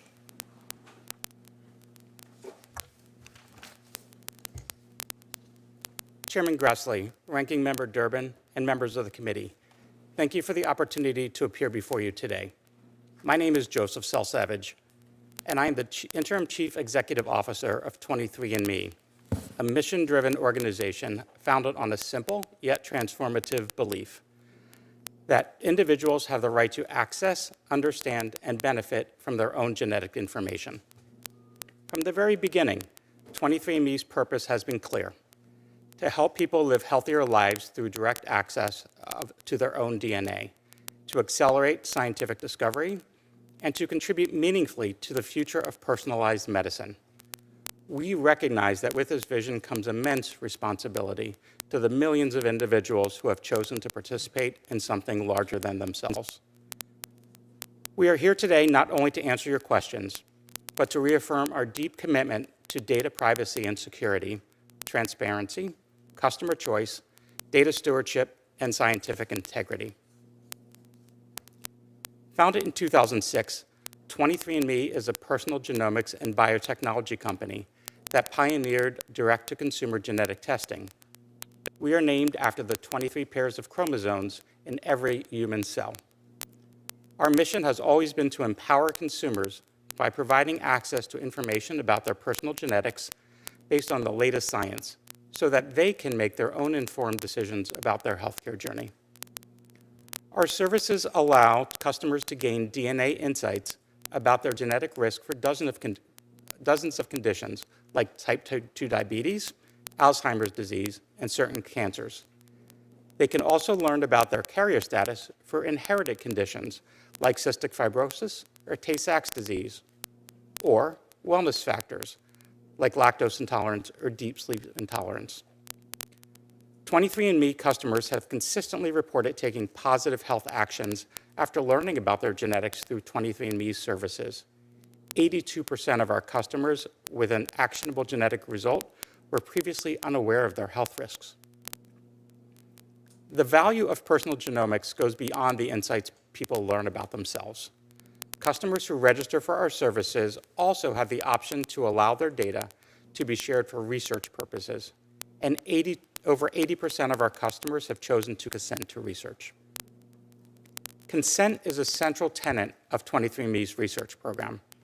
We have separate research consents beyond our consents to processing sensitive data, a privacy statement, and terms of service that customers must review and agree to if they want to participate in our research program. We remove all identifying information before any genetic data is shared with third parties. Any customer who affirmatively consents to participate in our research program can easily opt out at any time through their account settings and have always been able to do so. Customers are also free to delete their account and data at any time. Our customers who have affirmatively consented contribute to more than 230 studies on topics that range from Parkinson's disease to lupus to asthma and more. We collaborate with advocacy organizations, universities, and biotech companies to bring customers opportunities to participate in research. Since 2010, 23andMe has published 293 papers that help advance scientific research in a wide range of fields. Due to circumstances that I discuss in more detail in my written testimony, 23andMe is currently conducting a sales process supervised by a United States bankruptcy court. That process has been a success to date. We have 2 remaining bidders, both American enterprises, that will conduct a final round of bidding later this week before the sale of the winning bidder is presented for approval by the bankruptcy court. Because this proceeding is ongoing, I am unable to speak about the merits of either bid or the ongoing sale process. Let me assure the committee that 23andMe remains committed to protecting customer data. We are requiring that anyone bidding for 23andMe must agree to comply with our privacy policies. We recognize the vital importance of protecting every individual's right to access and control their own genetic information. Empowering people with the knowledge about their DNA is not only a matter of personal autonomy, it is a gateway to proactive and personalized health, informed decision-making, and greater engagement in consumer and scientific progress. At 23andMe, we believe that when consumers are trusted with their own data, they become partners in advancing medicine and not just patients of it. I appreciate the opportunity to testify before this committee today, and I welcome your questions. Chairman Grassley, Ranking Member Durbin, other distinguished members of the committee, my name is Glenn Cohen. I'm a Deputy Dean and Professor at Harvard Law School. I work on the legal and ethical issues in medicine and the biosciences, including genetics. Thank you for the opportunity to testify before you today. Genetic data requires special protection because it is immutable, it inherently identifies us, it reveals information about our blood relatives, and because many health conditions have significant genetic components, so knowing about someone's genes is knowing about their health. If one's genetic information was accessed, it might reveal information on prognosis for breast cancer, Alzheimer's disease, and many other health conditions. It might let people identify you, including reconstructing your face and vocal characteristics. You might face discrimination in life, disability, and long-term care insurance, and it might reveal misattributed paternity. There are additional risks to our service members. Indeed, the Pentagon warned that our enemies might use the 23andMe data for, quote, mass surveillance and the ability to track individuals without their authorization or awareness, unquote. And that's just today's risks. The development of polygenic risk scores may further reveal our risk for various diseases, and some have begun using 23andMe data to create scores to predict behavioral traits like risk tolerance and even educational attainment. Since 2006, through its direct-to-consumer genetic tests, 23andMe has amassed a vast database that includes the genetic and personal information of more than 15 million consumers. For many, it also holds physical specimens like saliva samples. The main privacy protection for those customers is just a promise the company has made in its privacy statement, not to share personal information voluntarily with insurance companies, employers, or public databases, or with law enforcement agencies without a valid subpoena, search warrant, or court order. But if you read more closely, the privacy statement provides much less protection than it appears to. Few customers read or understand privacy statements or terms of use. 23andMe reserves the right to alter the terms customers have relied on. And moreover, the company explicitly reserves the right to transfer customer personal information in the event of the sale of the company or a bankruptcy. The company has announced as part of the bankruptcy process, it will, quote, require anyone bidding for 23andMe to agree to comply with our privacy policies and all applicable privacy laws, unquote. Well, that's all well and good, but even if that becomes a condition of the sale, nothing prohibits Regeneron, TTAM, or another buyer of the data from altering that privacy policy, just as there's nothing to stop 23andMe from doing so tomorrow. It's also unclear to me what's going to happen to the saliva samples, raising additional privacy concerns. Trust is all about a relationship. Customers who chose 23andMe enter into a particular kind of relationship with a particular kind of company. They shared their genetic and other personal information, recognizing there was some privacy risk, to obtain potential ancestry and health-related insights, and for some of them to help enable research and the development of potential new drugs or other therapeutics. Upon bankruptcy or sale of the assets, consumers may find themselves in a relationship with a very different kind of company, with goals they may not support and policies that have changed while they weren't looking. Privacy statements and customer acquiescence have a role to play, but private ordering solutions can only go so far to deal with these concerns. And federal law is not currently up to the job. The Health Insurance Portability and Accountability Act, HIPAA, our main health privacy law on the federal level, will not apply to 23andMe because it's not a covered entity. The Genetic Information Non-Discrimination Act of 2008 protects individuals from genetic discrimination for employment or health insurance, but unlike its equivalent in many of our peer countries, it doesn't cover life, disability, and long-term care insurance. It excludes military personnel and excludes protection for individuals on the basis of conditions that have already manifested in the individual. In my written testimony, I've analyzed a series of possible alternatives for you to consider, but I want to focus on two here, two that I think are particularly promising. First, the Don't Sell My DNA Act, introduced by members of this committee, Chairman Grassley, Senators Cornyn and Klobuchar, which would introduce a strong model of affirmative consent upon bankruptcy. We've heard a lot about consent from the company, and the question is, why aren't they getting consent at this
I'll turn the microphone on so that more people can hear me. And I want to welcome our witnesses here today. In the interest of time, I apologize about trying to find too many different ways to do things in too small amount of time. So that seems to be the world we live in. But I'm going to dispense with the opening remarks and yield to our ranking member, Mr. Courtney, and turn to him. Great. Thank you, Mr. Chairman, and thank you to the witnesses and also for your time yesterday, where the two of us had a chance to catch up on this afternoon's testimony. Again, I'm here just to pinch hit for Don Norcross, who is on the mend, and hopefully he'll be back in the saddle by the end of this month. And I also will submit his statement for the record. I would just note, though, that he did really want to make sure that we don't overlook the issue of workplace safety in terms of, again, this enterprise, that we're definitely moving quickly to address. And so, General Duncan, if you have any comments in terms of, addressing that, that would be, I think, much appreciated for Mr. Norcross's interest, who I'm sure is listening in as we're here today. So with that, I'll yield back. Thank you, Mr. Courtney. I'm going to go to our witnesses now. And whatever order you all like to begin, Mr. Morani, we can start with you. Thank you, Chairman Whitman. Thank you. Chairman Whitman, Representative Courtney, and members of the subcommittee, thank you for the opportunity to testify alongside representatives from the Army's munitions enterprise. Secretary Hegseth has provided the department a clear mandate to rebuild our military by matching capabilities to threats and reestablish deterrence. Revitalizing the defense industrial base is foundational to both imperatives, especially when it comes to munitions production and sustainment. Years of inconsistent procurements and reduced or idle production lines have negatively impacted the U.S. munitions industrial base. Select munitions inventories are depleted, and current production capacity is not sized to meet increased demand. As a critical strategic capability, the department is aggressively working to address these challenges and quickly increase U.S. munitions stocks.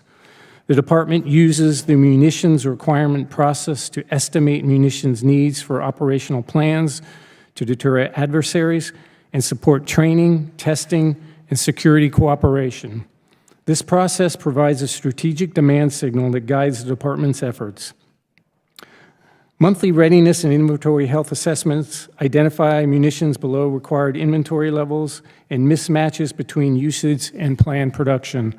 Likewise, the department uses the Munitions Readiness Initiative analytic tools to determine where we can leverage sustainment and maintenance capabilities to repair, reset, or extend the shelf life of munitions. The war in Ukraine has demonstrated that modern conflicts can consume munitions at rates far beyond peacetime forecasts. The ability of the industrial base to surge represents a strategic deterrent, and reconstitution timelines are now a metric of combat credibility. Sufficient capacity to surge and reconstitute munitions inventories must be treated as a core defense capability in the organic and commercial components of the industrial base.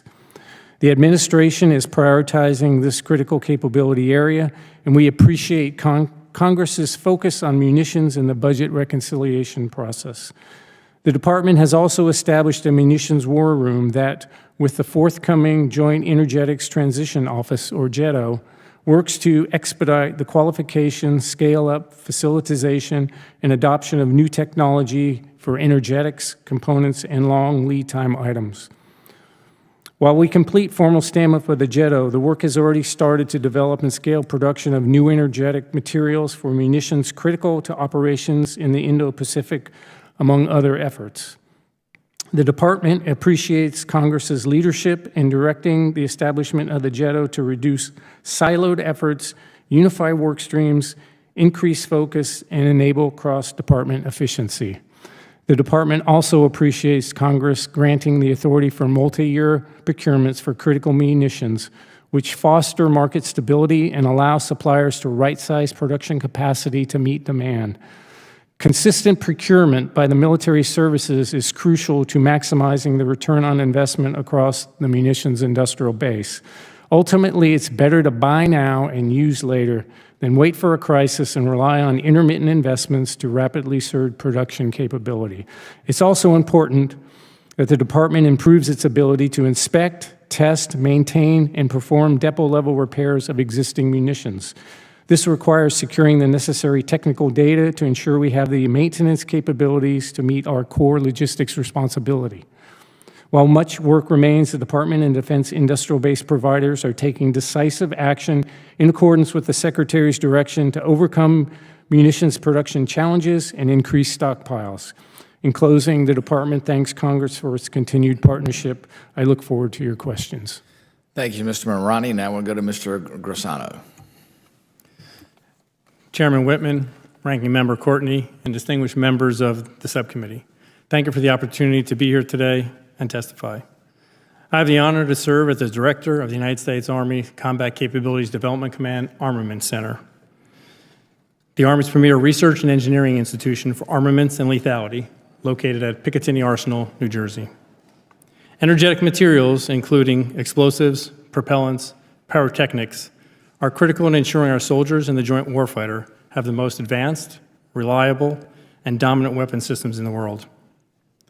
The Army, along with our partners across the Joint Services and the Department of Energy, is conducting critical research and development on energetic materials and methods for the manufacture and inspection. These efforts are producing promising technologies, such as next-generation explosive fills, advanced initiation systems, and improved processing techniques that increase range, survivability, and lethality, while also improving safety, affordability, and efficiency, leading to superior lethal capabilities for our soldiers, which are enabled by the men and women who make up the munitions organic industrial base. We're building upon a legacy of demonstrated improvements that are making a difference for our joint warfighters.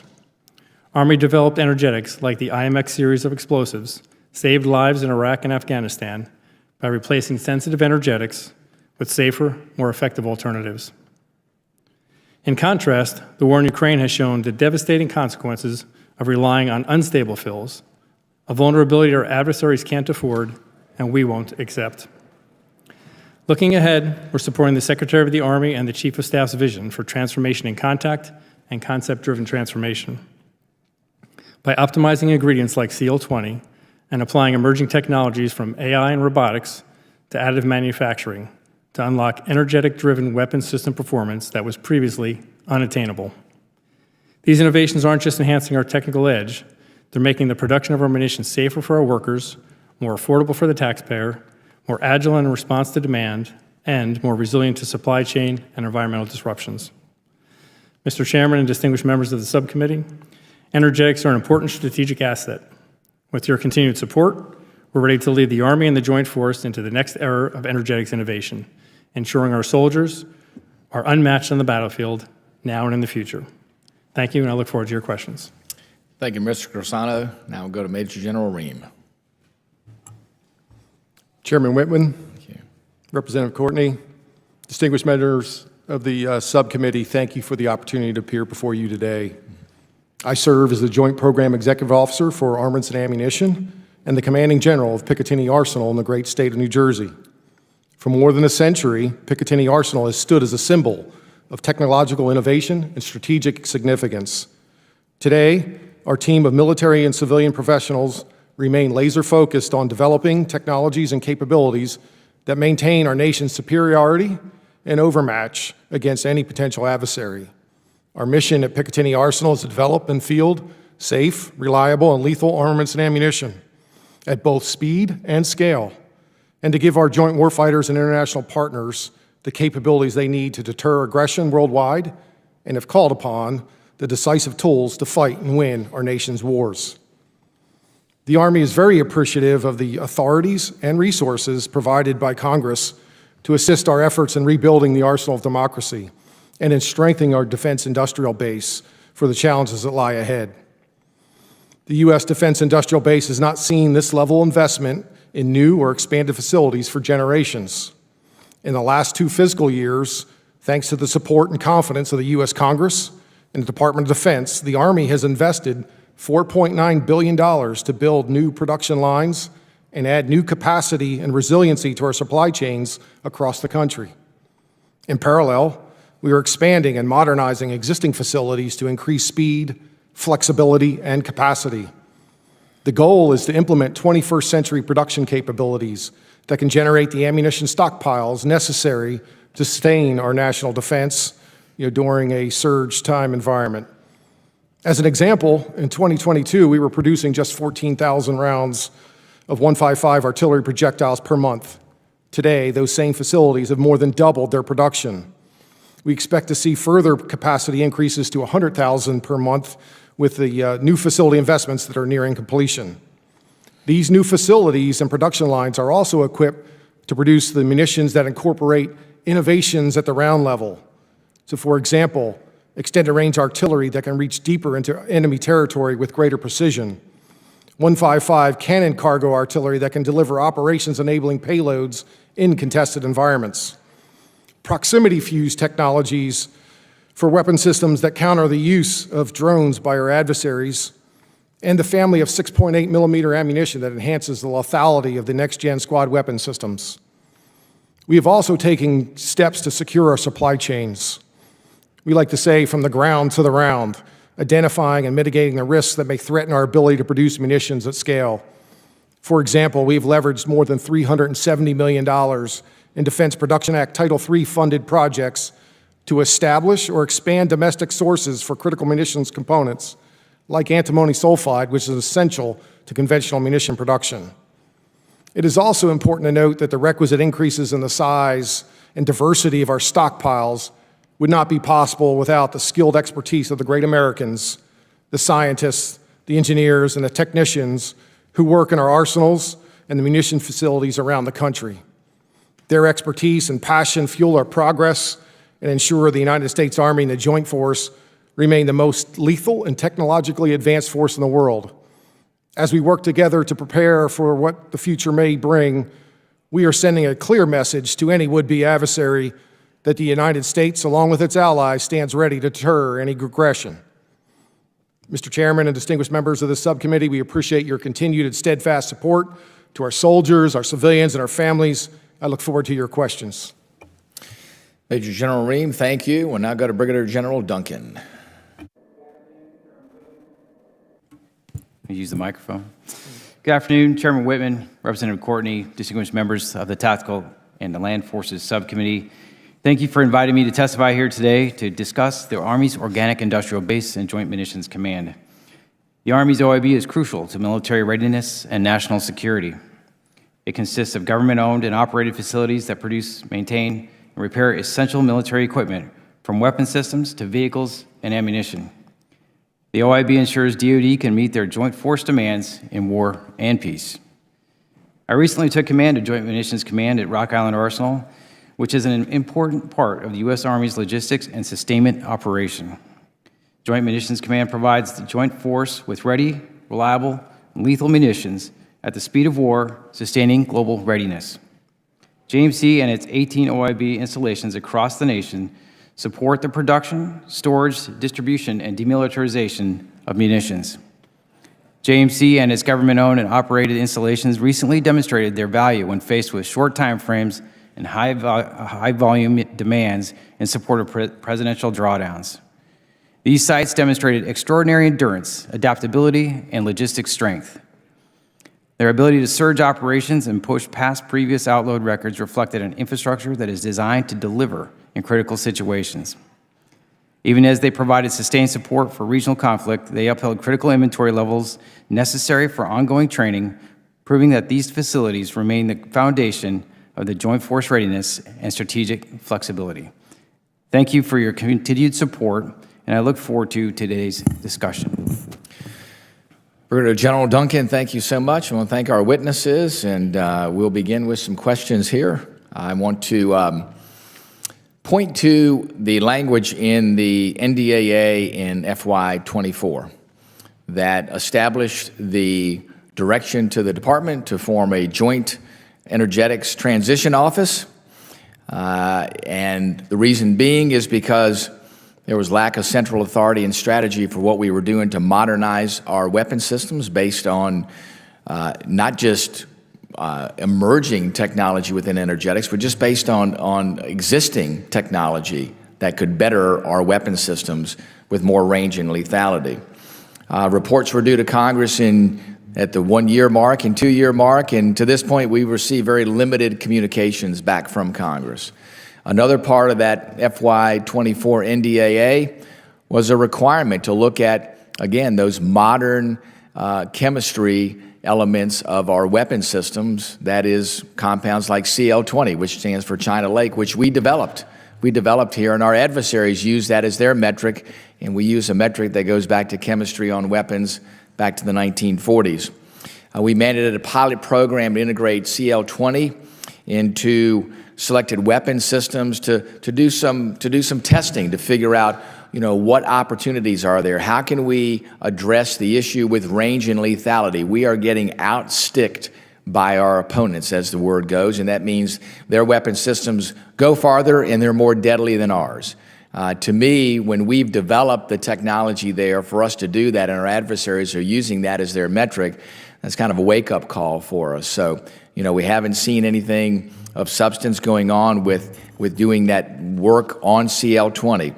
So, Mr. Morani, I wanted to get from you, where are we in the process of establishing the Joint Energetics Transition Office, better known as JETO? And do you have a date as to when we can expect the office to be operational? And can you commit today, and I want to hear from you on that, the establishment of JETO in compliance with the congressional requirements that we put in the fiscal year 24 National Defense Authorization Act? Yes, sir. Thank you for that question. So I'll start with guilty as charged and not standing it up on time. We recognize that we're late in meeting those congressional reporting requirements. So following our office call, I actually went back to the Pentagon and started knocking on some E-ring doors to get the status at least of the first of the reporting requirements. So that is pending with the Deputy Secretary right now. Yeah.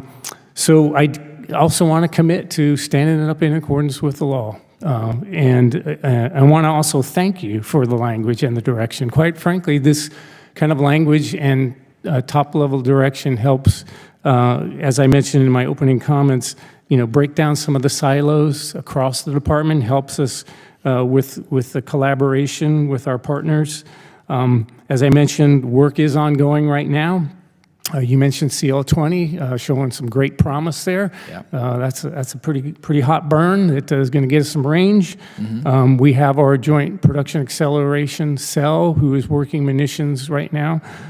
Between munitions and critical minerals, those two things are, I'll say, the conversations I have the most with the Deputy Secretary, and you have his attention, his personal attention on both of these. So going forward, we will get you better information to meet the reporting requirements so you understand where we are in the development. We are prioritizing this, and I look forward to briefing you in the future on the status. Very good. Thank you, Mr. Morani. Mr. Grassano, I wanted to talk a little more about the chemistry of energetics. The United States through the years has put a lot of focus on precision. So we've done a pretty good job with seekers. If we want to get on target, we know how to get on target. The challenge is if the target's farther away or our areas of the weapons engagement zone, better known as the WEZ, gets bigger and bigger and bigger from our adversaries, that creates a challenge for us. And it really is a physics and chemistry challenge. We know that novel energetics, things like CL-20, provide a great opportunity for us to be able to close that gap. Can you give me some idea about where we are with CL-20 and integrating that into munitions? And remember, the FY24 NDAA said two things. It said, let's take 3 existing weapons platforms and look at integrating CL-20 into those. So we're not reinventing the wheel. Let's figure out we can do a lot of learning there. And then to look at novel energetics for every new weapon systems. And as our weapons magazines begin to get drawn down with existing weapons like Stingers and Javelins, and we know there's certain elements of those platforms that are good. Stinger's got a great seeker on it. Range and lethality, we could probably do better. So give me your perspective about where we are today with modernization of our weapon system, both existing and what we're looking at on newer weapon systems and replacement as we're looking at weapons magazines based on novel energetics like CL-20? Thank you for that question and for your interest in making sure that our warfighters have the best possible weapons.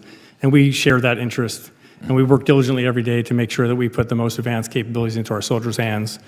Regarding CL-20 specifically, so there has been ongoing work with that for a number of years now. As you know, it was discovered in about 18 years ago or so, and we've been developing it ever since. One of the problems has been that the materials were not readily available and it was very cost ineffective.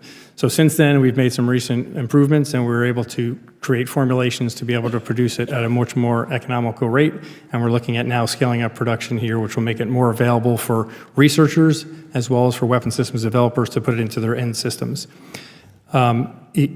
I just want you to also understand that putting CL-20 in just doesn't magically make everything better. So the system has to be redesigned around it, right? So if you put CL-20 pure into a 155 round, you'd create dust and there'd be no lethality, right? So you have to purposely redesign existing systems to take advantage of the greater capability that it has.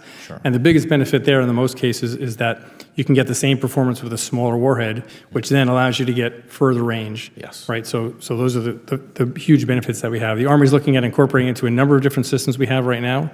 A couple different types of warheads for penetration, for blast frag, and other ways to reduce the warheads and get longer range. So we're actively working a number of different systems to get those deployed as we speak. That's great. Well, thanks. Yeah, I know it's a complex solution that takes all the different elements there, the chemistry, the physics, and the weapons technology to take advantage of that. But we've in the words of the immortal Jerry Reed, we got a long ways to go in a short time to get there in relation to what our adversaries can do. So with that, Mr. Courtney. Thank you, Mr. Chairman. So, General Reim, in your remarks, you mentioned the Defense Production Act, Title III, is sort of one of the tools that, again, this kind of rapid shift that's happening in terms of, people's portfolio that are testifying here today. Again, that's a law that goes back to the Korean War, and sometimes it sort of disappears from view and certainly kind of reemerges. Can you talk a little bit about just sort of how the mechanics and gymnastics of using the Defense Production Act and how that can accelerate, an industrial-based initiative like this? Appreciate that question, Representative Courtney. So our focus has been on readiness here. Ukraine has really highlighted, the significant demand. And, I'd mentioned also the investments that are being made in infrastructure and our Army ammunition plants, but that's insufficient. Supply chains matter. And what we quickly learned is a lot of the key precursors, a lot of the key materials that we need to produce ammunition is not manufactured here in the U.S. And so as we looked at this, in terms of, time horizons, we needed to produce munitions now. And so initially we were looking at international sourcing, friendly sourcing where we could. But in parallel, in terms of national security and kind of long-term strategy is, we need to make those investments here in the U.S. And so, for example, steel, so we use specialty steel alloys. And, with the ramp up with 155 artillery in particular, we've made major investments in U.S. steel companies to rapidly surge, capability, increase their capacity and infrastructure. That has benefits not only to the conventional ammunition portfolio, but will also benefit, our rocket and missile portfolios. It'll benefit, our armored platforms, going forward that leverage, the same specialty steel alloys. So in terms of the investments, there are investments that the government, right, is making in terms of, again, these different sort of companies or firms that you think can satisfy the requirements. And does that sort of happen through the Army? Does that happen through an undersecretary? Again, I think it's an opportunity to sort of, be an educatable moment, teachable moment in terms of just this law. So this has been a great authority for us, and we work hand in hand with our OSD teammates to submit our requirements. And then that is prioritized. Another great example is antimony sulfide. That's in all our primers, and that touches about 2/3 of our conventional ammunition portfolio. Recently, that was only adversary sourced, and they have weaponized, the supply chain against us. We're very fortunate that, we had stockpile inventory of antimony sulfide that we've been able to leverage, and that bought us time and space to also qualify a second source, another international source. But in parallel, we leveraged the DPA Title III to make investments in a mine in Idaho, right, to work through the engineering analysis, some of the environmental permitting requirements. We recently received a favorable record of decision to allow us to reopen a mine and produce that critical, precursor material that's in all of our conventional ammunition. Well, thank you. I mean, again, I think it's nice to hear, that there's real results that are happening from a program that, again, can move quickly, because, that's kind of the name of the game right now in terms of just our industrial base. So, General Duncan, I mentioned at the outset that Mr. Norcross, had great interest in terms of just the issue of workplace safety. Obviously, we're dealing with, factories and operations and enterprises where there is some risk. So maybe you can, talk about that a little bit. Sure, Congressman Courtney, appreciate it, and on behalf of Congressman Norcross, appreciate the concern for our workforce. Our people are our most important asset.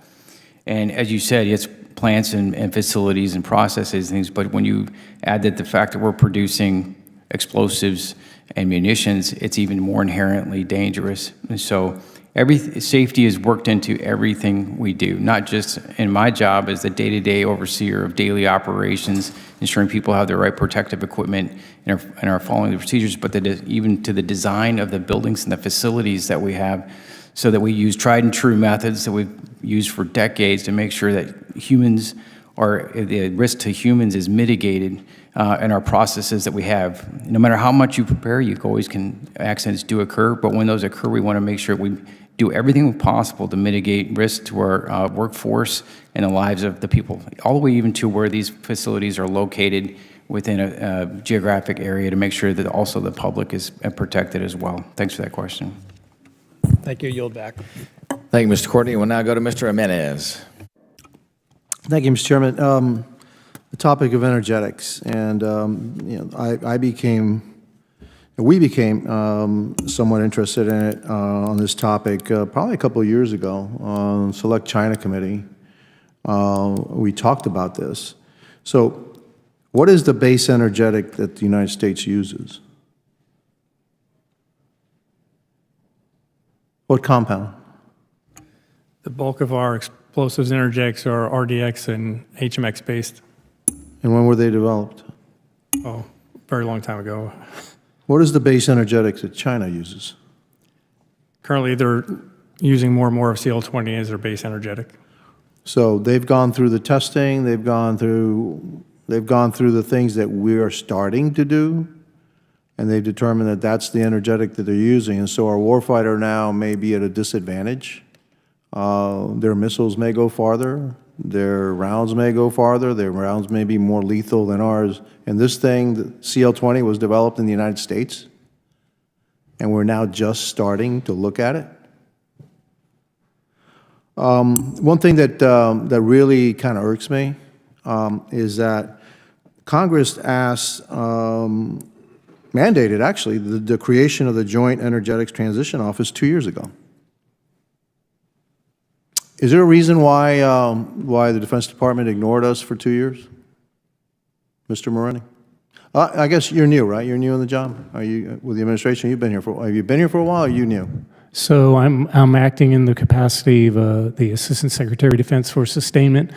The office that would actually implement that is not my office.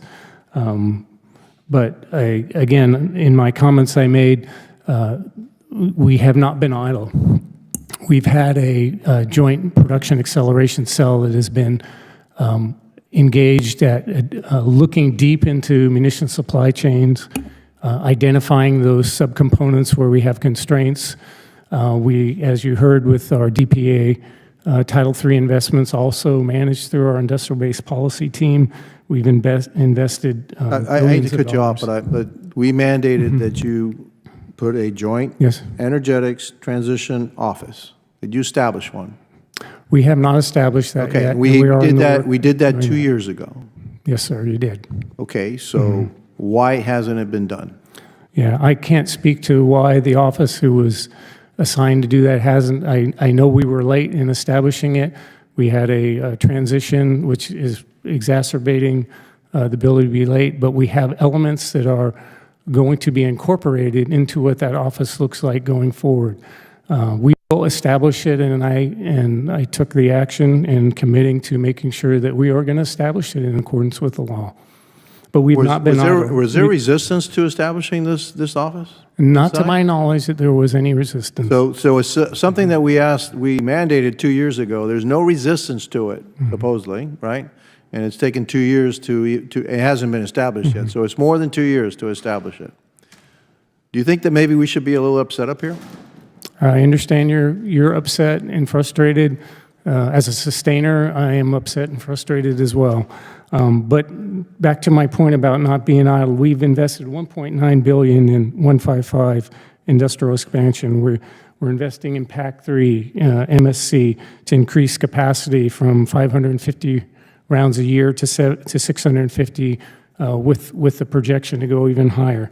We've invested in Gimlers and Javelins across our industrial base analysis and sustainment program. We've invested in hypersonics, chemical production, solid rocket motors, gas turbine engines, and we've done that also with DPA Title III.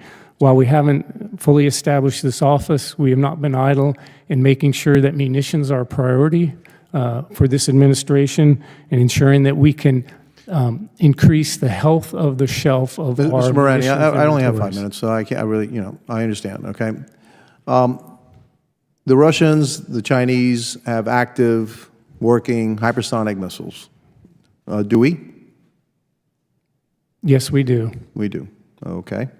But we're behind the Russians and the Chinese in that technology.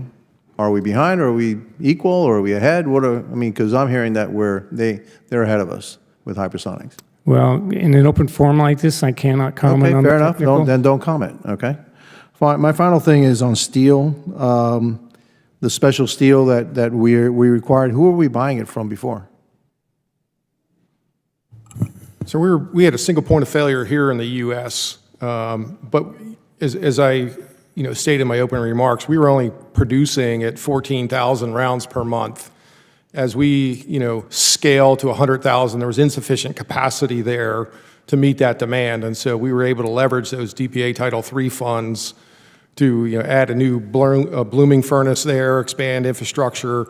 It will have benefits. I'm over, but it wasn't from an external source, was it, or was it a U.S. source?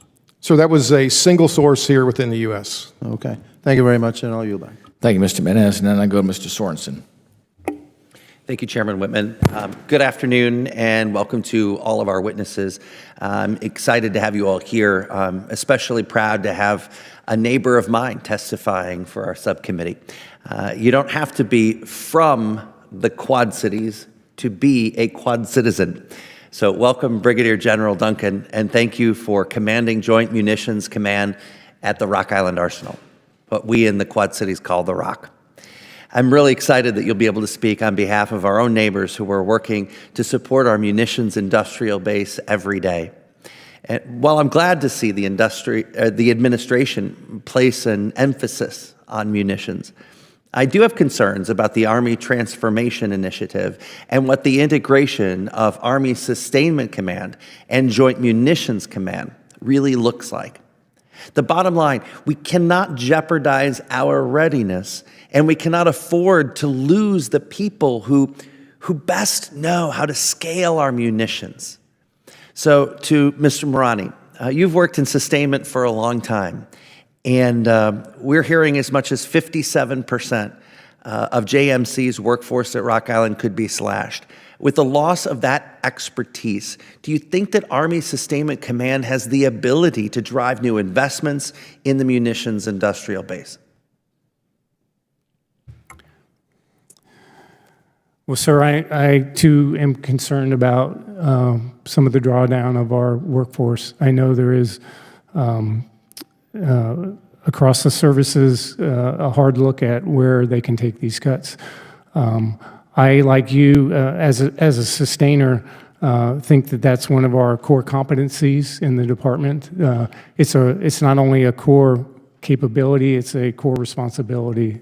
I know that there's much innovation going on in JMC. I think that they are taking a thoughtful approach to how they're looking at their workforce and where they can take these cuts. But beyond that, I would have to defer to my partner in the Army on where those cuts are and how much risk they believe they're taking. Thank you, Mr. Morani. To Major General Reim, the Quad Cities cartridge case facility at the Arsenal is critical part of our munitions industrial base. But many of its processes are many decades old. Now, you touched on this, but could you elaborate a little bit more on how the Army plans to work with partners to innovate and modernize our facilities? Yeah, we have a strategy at Quad Cities. Here most recently it was producing Navy 5-inch. It's the only facility here in North America that does, brass and steel cartridge cases. But we just haven't seen the demand, for the calibers that are produced there. So our strategy now is we've got sources sought out there to industry and soliciting their feedback. And so we recently did an industry day. We invite them to tour the facility to see, was there novel approaches, above and beyond cartridge case production to leverage, because it's a fantastic facility. And you look at the age of our Army ammunition plants and arsenals that are out there, most of them date back to 1940. That's one of the nicer facilities that we have. And so there's a lot of opportunity there. We're getting ready to do a second industry day, to see what the industry, comes back with and some of their innovative ideas of how we can leverage that facility. But we're actively working in that space. Thank you, sir. To Brigadier General Duncan, Joint Munitions Command did a great job ramping up munitions production to help Ukraine defend its democracy. What lessons have we learned? And more importantly, how should we commit to furthering our work on behalf of our soldiers with what we've learned? Congressman, thanks for that question. It was a pleasure meeting you earlier as well. And we do appreciate your continued advocacy for the ROC. And that's a great question. What we learned, it more so revalidated, is the value of the OIB as it stood ready for that emerging requirement. And we were able to ramp up and spin quickly to that new requirement for support. And it was delivered every single time. Now, we did need to expand capacity, and we're looking at more longer-term cooperation with JPEO for bigger pieces. But those people that run in these government-operated facilities were fantastic. And to the comment about ATI, sure, we're in our early phases of that. We're committed to making sure that the Joint Force gets the support that they continue to get. It gets world-class munition support, and we retain the right skill and talent that we've developed there in Joint Munitions Command, whatever headquarters it may fall under. Thank you, everyone, for your dedication to the missions. I yield back. Thank you, Mr. Sorensen. We'll now go to Mr. McGuire.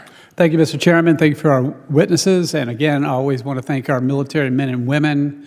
We wouldn't have a country without you. General Reim and General Duncan, the Army is facing a capability shortfall of solid rocket motors, SRMs. How is the Army planning on overcoming this munitions deficiency? And I guess we'll start with General Duncan. Sure. As I stated before, we're solid in making sure that we have a great foundation for the munitions storage and demill that we already have and are already operating. We're continuing to always look at process improvement and key modernization investments for infrastructure at our installations. I just recently went to Crane, Indiana, where we cut the ribbon on a new rail yard out there, the first time in many decades where we've had an improvement to the rail system out there, which is going to double their output capability at that location and help us get to more emerging requirements more quickly. And sir, I'll defer to General Reim for... General Reim. Yep. So we can take that for action. That doesn't fall within the conventional munitions portfolio, but we can work with our Army teammates to get you a better answer, and we'll commit to do that. Sure, appreciate it. General Reim and General Duncan, again, I am encouraged by recent progress concerning the new 155 millimeter artillery metal parts production facility in Texas and the recent announcement of a future TNT production facility in Kentucky. How are you both looking to onshore the production of other key munition components and expand in production capacity of key products here in the United States? Thank you, Congressman. I think TNT is a great example. That's something that was European sourced and very quickly went to a single source. And, we had multiple lines of effort to address that to meet the demands for the 155 scale up. First and foremost, we had a here and now requirement. And so we looked at other international partners and we worked hand in glove with our Armaments Center teammates to qualify additional sources in South America, in Australia, and in Asia. We also qualified Composition B, which is a 60% RDX, 40% TNT mix that would extend our TNT supplies. And then in parallel, we worked with Defense Production Act to bring the TNT capability back to the U.S. We stopped producing TNT in 1986 here in the U.S., and so to restore that capability and improve our national security is, I think, a major step forward. General Duncan, any comments on that? Congressman, I didn't have any further comments on that. I thought General Reim answered that. Appreciate you. All right, General Morani, the organic industrial base, ammunition plants, depots, arsenals are vital to sustaining the warfighter. In Virginia, the Army owns the Radford Army Ammunition Plant, the sole nitrocellulose, I'm not sure if that's how you say it. Nitrocellulose. That nitrocellulose, and propellant manufacturing site within the borders of the United States. How is the Army utilizing Radford in the overall scheme for its propellant planning? So I actually really don't want to speak for my colleagues in the Army on that, so I'll defer to that. But I would like to comment on about your solid rocket motors. So when I took some notes and through our IBAS funding, we've invested with the Army $65 million in solid rocket motors through DPA Title III. We've invested $231 million in industrial expansion. So this is one area that we've prioritized in our DPA and IBAS programs to get after some shortfalls in munitions. And I'll defer to Army on the Radford question. Sure. And the next question could be for who's best to answer the question. But I understand that we depleted our reserves in 155 quite a bit over the last few years. How bad is the problem, and how soon can we get well? Can anybody take a stab at that? I'll take that one. Actually, I believe you will find 155 is a success story. Earlier we were talking about a production rate of 14,000 a month. Well, I looked that up last night, and we're at 59,000 on our way to 100,000. This is an area, again, where we invested heavily based on the crisis in Ukraine, $1.9 billion since 2022. So this is a great example of where we put our money, where our mouth is. We can move pretty fast. That's about 18 months to get that almost 4x expansion. So through these programs, we can move quickly when we put that money into these GOCOs and commercial activities. Thank you. I yield back. Thank the gentleman from Virginia. Now go to Mr. Sorensen. Thank you for an additional question. With respect to Army priorities, multi-domain operations and preparing even for future conflict, is the department being proactive or reactive, in your opinion, today? To Mr. Grassano or Reim or Duncan. I think the Army is being very proactive regarding multi-domain operations. We are developing both weapon systems and munitions that could be used for both offensive fires and defensive fires across echelon and across domains. So we're not just purely looking at one-way systems. So the Army is heavily investing in that across the board and doing the command and control systems that are necessary to affect those fires. Sir, I would just add that, from an industrial-based perspective, the Army and the department is putting their money where their mouth is. And so when you look at the critical investments that we're making, in infrastructure, I'd shared that, most of our facilities date back to the World War II surge. I was just out at Lake City And I'd asked the team, when's the last time we built anything new at Lake City? And the answer was 26 December 1940, and we found that answer in President Truman's presidential library when he was Senator Truman with his fedora and trench coat, putting a shovel in the ground out there. But it gives you an idea of, the age of some of our facilities, and the equipment, in many cases, is original to the facility, which, drives problems in terms of, sustainment and repair parts, and how do you fix some of that equipment. And so, the other, kind of key piece is the new facilities coming in. The organic industrial base, saved our bacon. I mean, today, that's what is still producing, in support of international partners and for replenishment operations from our war reserves. And the new facilities are just now coming online. So investments we made 2 years ago are just now coming due. And that's, the trigger for this, rapid increase in production capacity that we're going to see here in the coming months. Great. I do want to follow up a little bit on Congressman McGuire and how we touched on TNT production. We have seen how important it is to make sure that we are continuing to support Ukraine in an understanding that Russia, as it moves from east to west, with every mile, every kilometer, it gets closer and closer to Poland. I don't believe that a lot of people understand how important Poland is for our own supply of TNT. Could you touch on that and also give some more information on why it is so important that we onshore this production? Thank you for that question, Congressman. Here recently, we were 100% dependent on Polish TNT sources, right?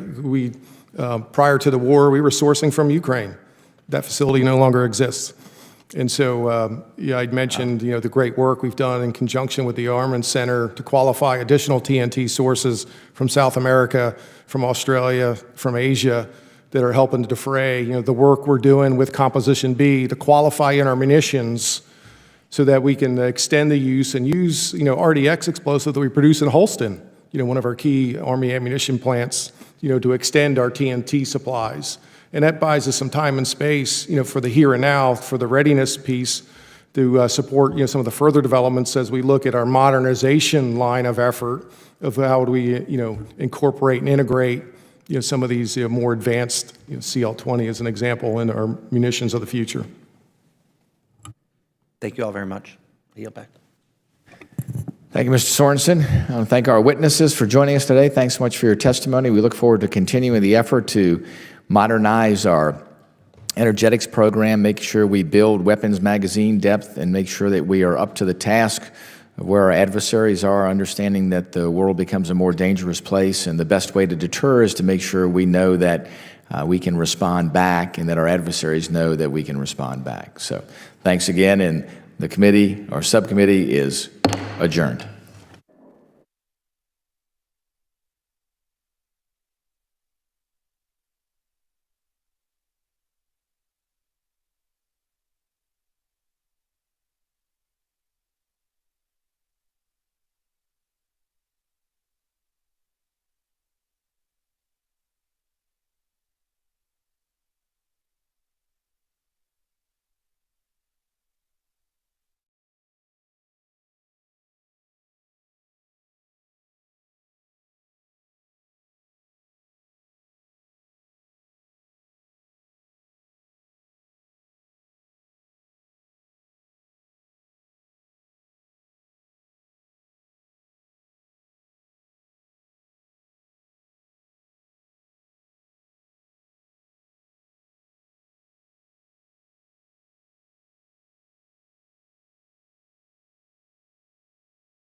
How are you? Good to see you all. What we have seen transpire in Los Angeles, California in recent days is shameful. Left-wing radicals waving foreign flags viciously attacked ICE and Border Patrol agents as well as Los Angeles police officers.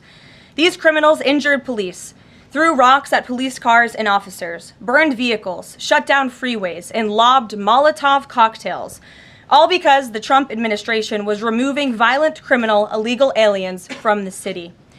These attacks were aimed not just at law enforcement, but at American culture and society itself. Rioters burned American flags, chanted "Death to ICE," and spray-painted anti-American slogans on buildings.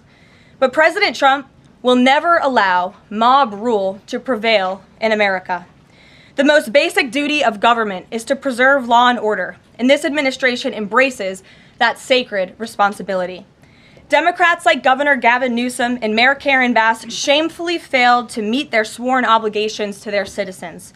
They didn't have the courage to do the right thing and protect law-abiding Californians from rioters.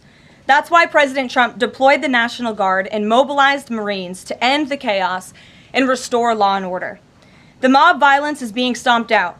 The criminals responsible will be swiftly brought to justice, and the Trump administration's operations to arrest illegal aliens are continuing unabated.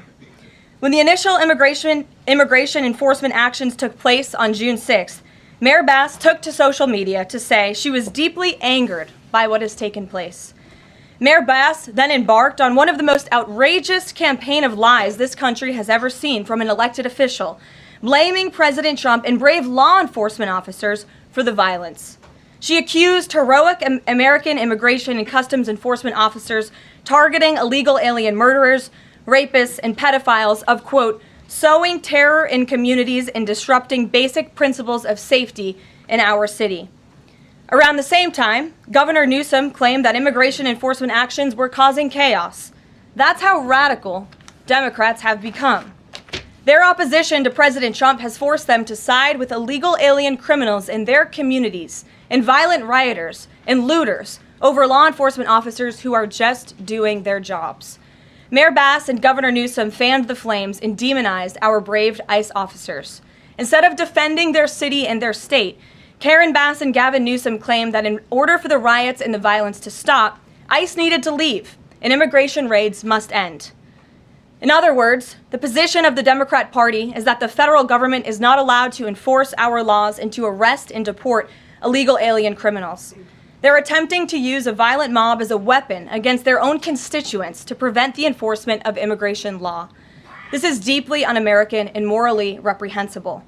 President Trump received a clear mandate from voters to reverse the illegal invasion ushered in by Joe Biden's open border and to end the lawlessness represented by Karen Bass and Gavin Newsom's California. President Trump promised to carry out the largest mass deportation campaign in American history, and left-wing riots will not deter him in that effort. Sanctuary cities and states will no longer be allowed to shield illegal criminals from deportation. Just take a look at some of the illegal monsters who were taken off the streets in Los Angeles in recent days. A Vietnamese national, a known gang member with a conviction for second-degree murder. A Mexican national with convictions for child molestation who was armed with a dangerous weapon and had previous arrests for robbery and domestic violence. A Filipino national with convictions of rape, assault, burglary, and theft. A Mexican national convicted of statutory rape, narcotics violations, and hit and run. A Nicaraguan national with convictions for domestic violence and hit and run, and a previous arrest for willful cruelty to a child. And an illegal alien from Mexico who was arrested after allegedly throwing a Molotov cocktail at law enforcement officers during the Paramount riots on Saturday. He is now being charged with attempted murder. Law-abiding American citizens do not want these public safety threats living in their communities, no matter what Democrats like Karen Bass and Gavin Newsom may claim. And let this be an unequivocal message to left-wing radicals in other parts of the country who are thinking about copycatting the violence in an effort to stop this administration's mass deportation efforts. You will not succeed. Any lawlessness will only strengthen this president's resolve to defend the majority of Americans who want to live their lives peacefully, free from the fear of violent criminal illegal aliens. As President Trump said, order will be maintained and illegal aliens will be expelled from our country. In economic news, the latest Consumer Price Index inflation report came in today below expectations again. Since President Trump took office, inflation has come in below economics expectations every single month. Core inflation held steady and remains at the lowest level since March of 2021. Wage growth remains strong. The average private sector worker is on track to see their real earnings increase by around $1,200 adjusted for inflation.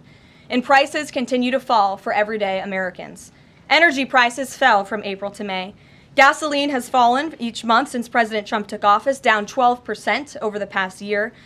And prices for meat, poultry, eggs, and fish are all down from April to May as well. Under President Trump's strong leadership, America is beating Joe Biden's record-high inflation crisis.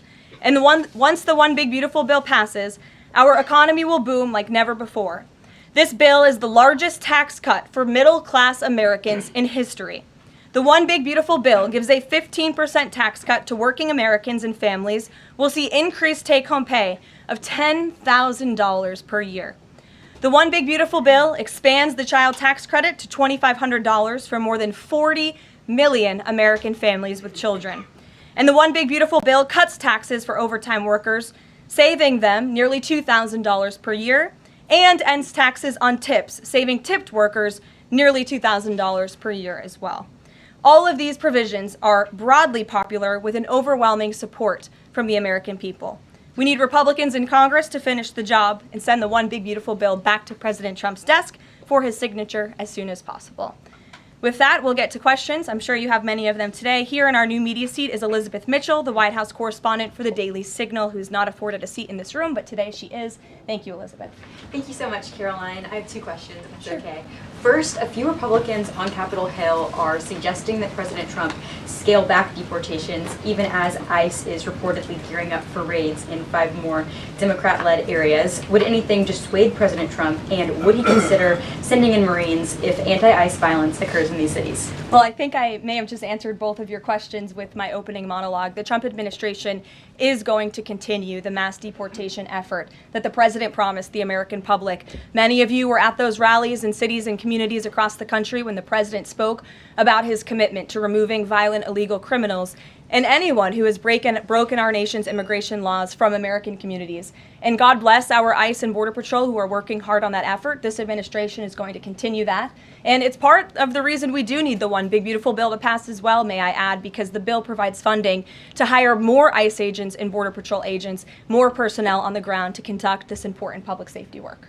Thank you. And on another topic, President Trump has indicated that aides to former President Biden who used the auto pen to sign major orders and pardons should be investigated for potential crimes. Does he think that Biden allowing, or at least being negligently unaware of this activity, was an impeachable offense? I haven't heard the president address whether it's an impeachable offense, but it could perhaps be a criminal offense, especially on behalf of staffers who may have been utilizing the president's signature without his authority or consent. I understand that Republicans on the Hill are moving in the right direction to call attention to this and to bring in some former White House staffers who clearly knew more than they ever shared and never addressed with the American public. And so we look forward to seeing where this investigation continues, and I know the Department of Justice is also looking into the matter as well.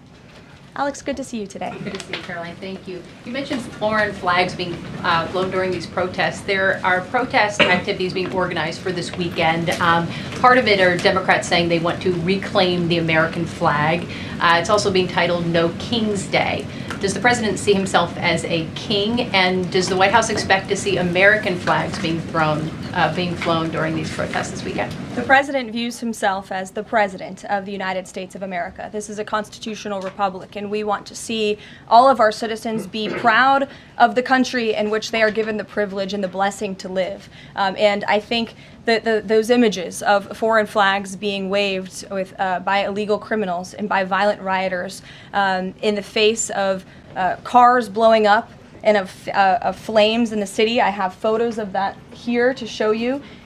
With this violence and destruction that occurred, is an image that Governor Gavin Newsom owns. This is his city, and President Trump saw these images, and he said that is not going to be accepted or tolerated, and hence why he deployed the National Guard and United States Marines who have helped to quell that violence.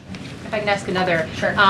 If the president does end up deploying any National Guard members, perhaps Marines, to blue states, would he be in contact with the governors prior to this? Would it be necessary? Well, President Trump was in contact with Governor Gavin Newsom despite some of the claims he's made in the last couple of days. The president called the governor on Friday evening and told him to let law enforcement in California do their jobs. And the Los Angeles Police Department, by the way, are fantastic people. They are trying to do the work that they've so bravely signed up to do to enforce the law, but they have been kneecapped by incompetent Democrat policies and Democrat politicians who do not allow their local law enforcement to correspond and coordinate with federal immigration authorities. And so the president gave Gavin Newsom a warning and said, get it together. 24 hours later, we saw more images like this. We heard about Border Patrol agents who were being the target of rocks.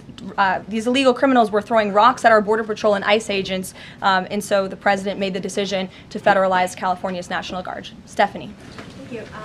Two questions on the China trade deal, if I may. Sure. First, will the president formally sign the trade deal, and if so, when? Secretary Lutnick sort of alluded to the fact that it might be in a couple of days, but I'm curious if there's anything more specific to read out. Sure. I do have more specifics for you. I spoke to the president about this. He spoke to his trade team, who did a fantastic job negotiating this on behalf of the United States and meeting with their Chinese counterparts. The president is talking to them about the details of it now. But what the president heard, he liked. China has agreed to open their markets to the United States separately of this deal. And when it comes to this deal, we're going back to the terms that were agreed upon in Geneva for the release of some of those critical minerals and the magnets from China to the United States. And we have agreed to fully comply with the Geneva Agreement as well. So the president is reviewing the details of that with his trade team now, and you'll hear more from him, I'm sure. And then the second question, on tariffs, Secretary Lutnick suggested that the tariffs would remain unchanged with China. I'm wondering if there's any room for them to negotiate even lower, or if this is the floor. I won't get ahead of any further negotiations. We're in a great place right now, and I would add that this is the result of a lot of hard work from the president and his team, and the president has a good and respectful relationship with President Xi, and as you know, they had a direct conversation which led to this success that the president announced on Truth Social this morning. JJ. On North Korea, has the president tried to resume dialogue with Kim Jong-un? There's some reporting that the president sent a letter and tried to give it to Kim Jong-un through some North Korean diplomats through the UN, and they declined to take it and send it to Kim Jong-un. The president remains receptive to correspondence with Kim Jong-un, and he'd like to see the progress that was made at that summit in Singapore, which I know you covered in 2018 during his first term. As for specific correspondence, I'll leave that to the president to answer. Sure.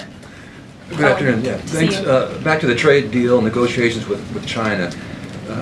Jimmy Lai, as you know, is a pro-democracy advocate, Catholic, sitting in solitary confinement in Hong Kong as we speak. His family believes he may be close to death. Did his name come up, Jimmy Lai's name come up in these negotiations with China? Not to my knowledge. I understand the negotiations were very much focused on our trade and economic relationship with China. Does the president believe he can free Jimmy Lai from prison? I'll check with the president. It's certainly an important issue, and I'll get back to you. Thanks, Caroline. The president said yesterday that paid insurrectionists were behind or were involved in the protests in Los Angeles. Does the White House have any more details about who they believe is paying these protesters? The president spoke about this last night when he returned from Fort Bragg, because frankly the president has a lot of common sense. And if you look at some of the imagery that we have received from the Department of Homeland Security and ICE and law enforcement who are on the ground, you will see boxes and boxes of very professionalized masks and rioting equipment being dropped off for these protesters. So it's a good question the president is raising, and one we are looking into, about who is funding these insurrectionists and these rioters and these protesters and these illegal criminals. And I have updates for you on the numbers, by the way. Since June 6th, there have been 330 illegal aliens that have been arrested as part of these riots in Los Angeles. 113 of those illegal aliens had prior criminal convictions. And overall, and this includes arrests of American citizens, there's been 157 people arrested for assault and obstruction-related charges, including the attempted murder of a police officer with a Molotov cocktail. So who is funding these illegal aliens who are coming in with this very professional riot gear? It's a question everyone in this room who cares about truth should be asking. And we encourage your help in trying to get to the bottom of that question. Indina. Thank you, Caroline. About Elon Musk, he issued an apology this morning. Has the president accepted the apology, or does he think it's too little too late? The president acknowledged the statement that Elon put out this morning, and he is appreciative of it, and we are continuing to focus on the business of the American people. And has the administration started a review of Musk's government contracts, something that the president said he's considering? What do you mean by that? Has the administration started a review of the contracts that Musk and his companies currently have? No efforts have been made on that front as far as I'm aware. And just one more, if I may, on just everything sort of we've seen so far with the president's response to the LA protests. There is criticism that seems to suggest that the president responded the way he did because it was a deliberate, calculated attempt to sort of shift focus away from his feud with Musk. How would you respond to that? The president responded to the LA riots, condemning the violence to from Musk. It's an incredibly disingenuous attack. The president saw images of Border Patrol and ICE agents being hailed with rocks and Molotov cocktails. He saw vehicles being burned to the ground with illegal aliens flying foreign flags, and that's what prompted the president to have this response that has clearly worked, because last night in Los Angeles, you didn't see many of those images. And I would add the governor and the mayor need to actually do more. I know Gavin Newsom had a big address to the nation last night. I guess he thought that's what it was for maybe his future political ambitions, but he spoke a lot of words. We haven't seen action. California has been a mess for years because of the incompetence of Gavin Newsom, so the president was responding to that only.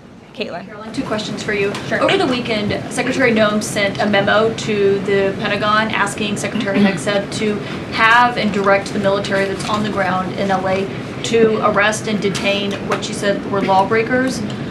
Is the president okay with that? And under what authority would the members of the military be able to arrest people inside the United States? I can't speak for a letter that came from the Department of Homeland Security. I can't speak for the president and what's currently happening on the ground now. And as you know, the president federalized the National Guard under U.S. Code 10, which he has the authority to do. And our United States Marines and the National Guardsmen and women who are on the ground right now are helping to create a peaceful environment for ICE and Border Patrol, who were being, again, hailed with rocks, who were being violently and viciously attacked. They needed reinforcements, and so our United States Marines who are on the ground are providing those reinforcements to ensure the environment is peaceful so that these raids and deportations can continue. But he realizes they can't actually arrest people unless he invokes the Insurrection Act, which, I mean, seemingly was not something that was in Secretary Noem's memo, a clear distinction she did not make there. Again, you're trying to conflate a letter that was sent to the Department of Homeland Security to the president's legal authority. The president understands the legal authority that he invoked, and that's the current situation right now. When it comes to federalizing the National Guard, what is the specific criteria that the president is using for when he's deciding to do that, and in which states? The president was asked and answered this yesterday. He wants to see an end to the chaos and the violence. He doesn't want to see law enforcement officers being attacked. He wants to see peace. He wants law-abiding Californians to be able to bring their kids to school, to be able to go to work without seeing this violence in the streets. That's what the president's hoping for, and that's why he's taken this action. John. Thanks a lot, Caroline. 2 questions on 2 separate topics. One has to do with the military parade taking place here in Washington this weekend. There's a lot of security around the White House complex, around the Capitol complex, even along the tidal basin. Is that just proactive? Are you expecting anything in particular in terms of unrest like we've seen in Los Angeles? These are proactive security measures to protect those marching in the parade, many of whom will be veterans and our brave men and women in uniform and Gold Star families. There's going to be military families from around the country who are flying into this parade. And of course, it's to protect the spectators who will be enjoying this incredibly patriotic show on Saturday, and I hope you all join us there. And then secondly, Secretary Pete Hegseth testified on the Senate side of the Capitol today, and he was asked about America's, the administration's view of Vladimir Putin's intentions, and specifically it was asked whether or not his intentions go beyond, his territorial ambitions go beyond Ukraine. When that question was posed to the chairman of the Joint Chiefs of Staff, General Kane replied that he does believe that his territorial ambitions go beyond Ukraine, but Secretary Hegseth says it's not clear at this point. How does the president view this issue? The president has spoken on this. He said, as he calls it, he believes Ukraine was always the apple of Putin's eye. And he made it very clear to Putin in his first term not to invade Ukraine. Putin didn't invade Ukraine because of President Trump's peace through strength foreign policy agenda and the effective deterrence policies that he implemented in the first term. Unfortunately, because of the weakness and incompetence of the previous administration, Vladimir Putin made the decision to invade Ukraine. And now we have this brutal war, which the president is working very hard to end. Jasmine. Thanks so much, Caroline. The president warned that any protests on Saturday would be met with force. Can you clarify what kind of protest President Trump does support or find acceptable? The president absolutely supports peaceful protests. He supports the First Amendment. He supports the right of Americans to make their voices heard. He does not support violence of any kind. He does not support assaulting law enforcement officers who are simply trying to do their job. It's very clear for the president what he supports and what he does not. Unfortunately for Democrats, that line has not been made clear, and they've allowed this unrest and this violence to continue, and the president has had to step in. One question. So if there were peaceful protests on Saturday for the military parade, President Trump would allow that? Of course the president supports peaceful protests. What a stupid question. Raquel. Thank you so much, Caroline. Raquel, and then I can go to you, Francis. Go. Thank you so much, Caroline. I have two questions. One about Israel. Yesterday, the U.S. ambassador to Israel said the U.S. no longer is pursuing the goal of an independent Palestinian state. Can you confirm that the president is no longer supporting a two-state solution? And is President Trump considering diplomatic action against countries who takes action against Israel during next week's UN conference?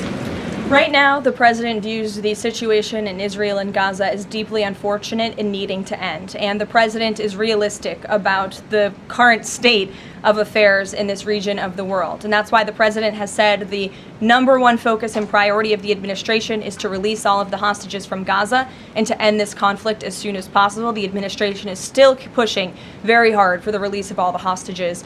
And as for what happens next, clearly Gaza is an uninhabitable place. It needs to be rebuilt with the help of our Arab partners, and the president wants to see that happen as well. Take a couple more. One on the G7 engagement. President Trump is traveling there on Sunday. Other presidents beyond the G7 leaders are also going. President Lula from Brazil, President Sheinbaum from Mexico, and President Zelensky from Ukraine are also going. Do you have confirmation if President Trump is meeting any other leaders on the sideline of the G7? Yes. To know about the Lula engagement with Lula. I can confirm there will be quite a few bilateral meetings between the president and other foreign leaders. The White House is still working very hard to finalize that schedule, and we will provide that for you as soon as we have it. Great. Thanks, Caroline. Just back to the China trade deal, can you talk about the status of the export controls that the U.S. imposed? Are those no longer being imposed? We are fully complying with the Geneva Agreement. Go ahead. Sure. Thanks, Caroline. One foreign question for you and one domestic. The foreign, the president, of course, has said he would lift sanctions on Syria. Is there an executive order coming along soon to go do that? And is the president planning to try to get involved in any kind of a peace agreement between Israel and Syria that would disengage those two? To the best of my knowledge, the Treasury Department took action after the president made that announcement in Saudi Arabia. Okay. And then on the domestic side, you were just asked about the First Amendment rights issues. In the president's comments yesterday, though, he just said protesters would be strongly dealt with. In your list before, you referred to insurrectionists, rioters, and protesters together. Obviously, they're quite different from your earlier answer. I'm struck by the fact that the president has not at any point said the most important thing here is to protect the First Amendment rights of peaceful protesters. So I'm wondering, where in his hierarchy of interests does he place that? Is the First Amendment protection the most important? Is stopping violence most important? Why is he not out saying all peaceful protesters will be protected? I think two things can be important at the same time. And the president, as I just answered, supports the right of Americans to peacefully protest. He supports the First Amendment. But that is not the majority of the behavior that we have seen taking place in Los Angeles. We have seen mobs of violent rioters and agitators assaulting law enforcement officers, assaulting our federal immigration authorities. And we have seen, as I said, this goes back to what this administration is trying to do and accomplish, and that's enforcing law and order in our nation's communities. And it's removing public safety threats from communities in Los Angeles. You're saying the majority have not been peaceful, the majority have been violent. I just read for you the arrest numbers. We've arrested nearly 400 illegal aliens alone, just illegal aliens who have been arrested in these riots since June 6th, since they began. Thousands of people on the streets. Yeah, and we've had hundreds of people who have assaulted law enforcement officers. Are you saying that that's that's appropriate behavior? No, Are you no, saying I'm not that saying the that at all. president I'm shouldn't just take trying to action? figure out- The Democrat governor and the Democrat mayor of Los Angeles have failed their citizens. And the majority of Americans, the majority of Californians do not want to see law enforcement officers being assaulted in the streets. And thankfully, the president took action and stepped in to protect our federal law enforcement agents, to protect federal buildings, to protect the federal mission of deporting illegal criminals off of our streets. And that mission will continue every day as far as we're concerned. Thank you, guys.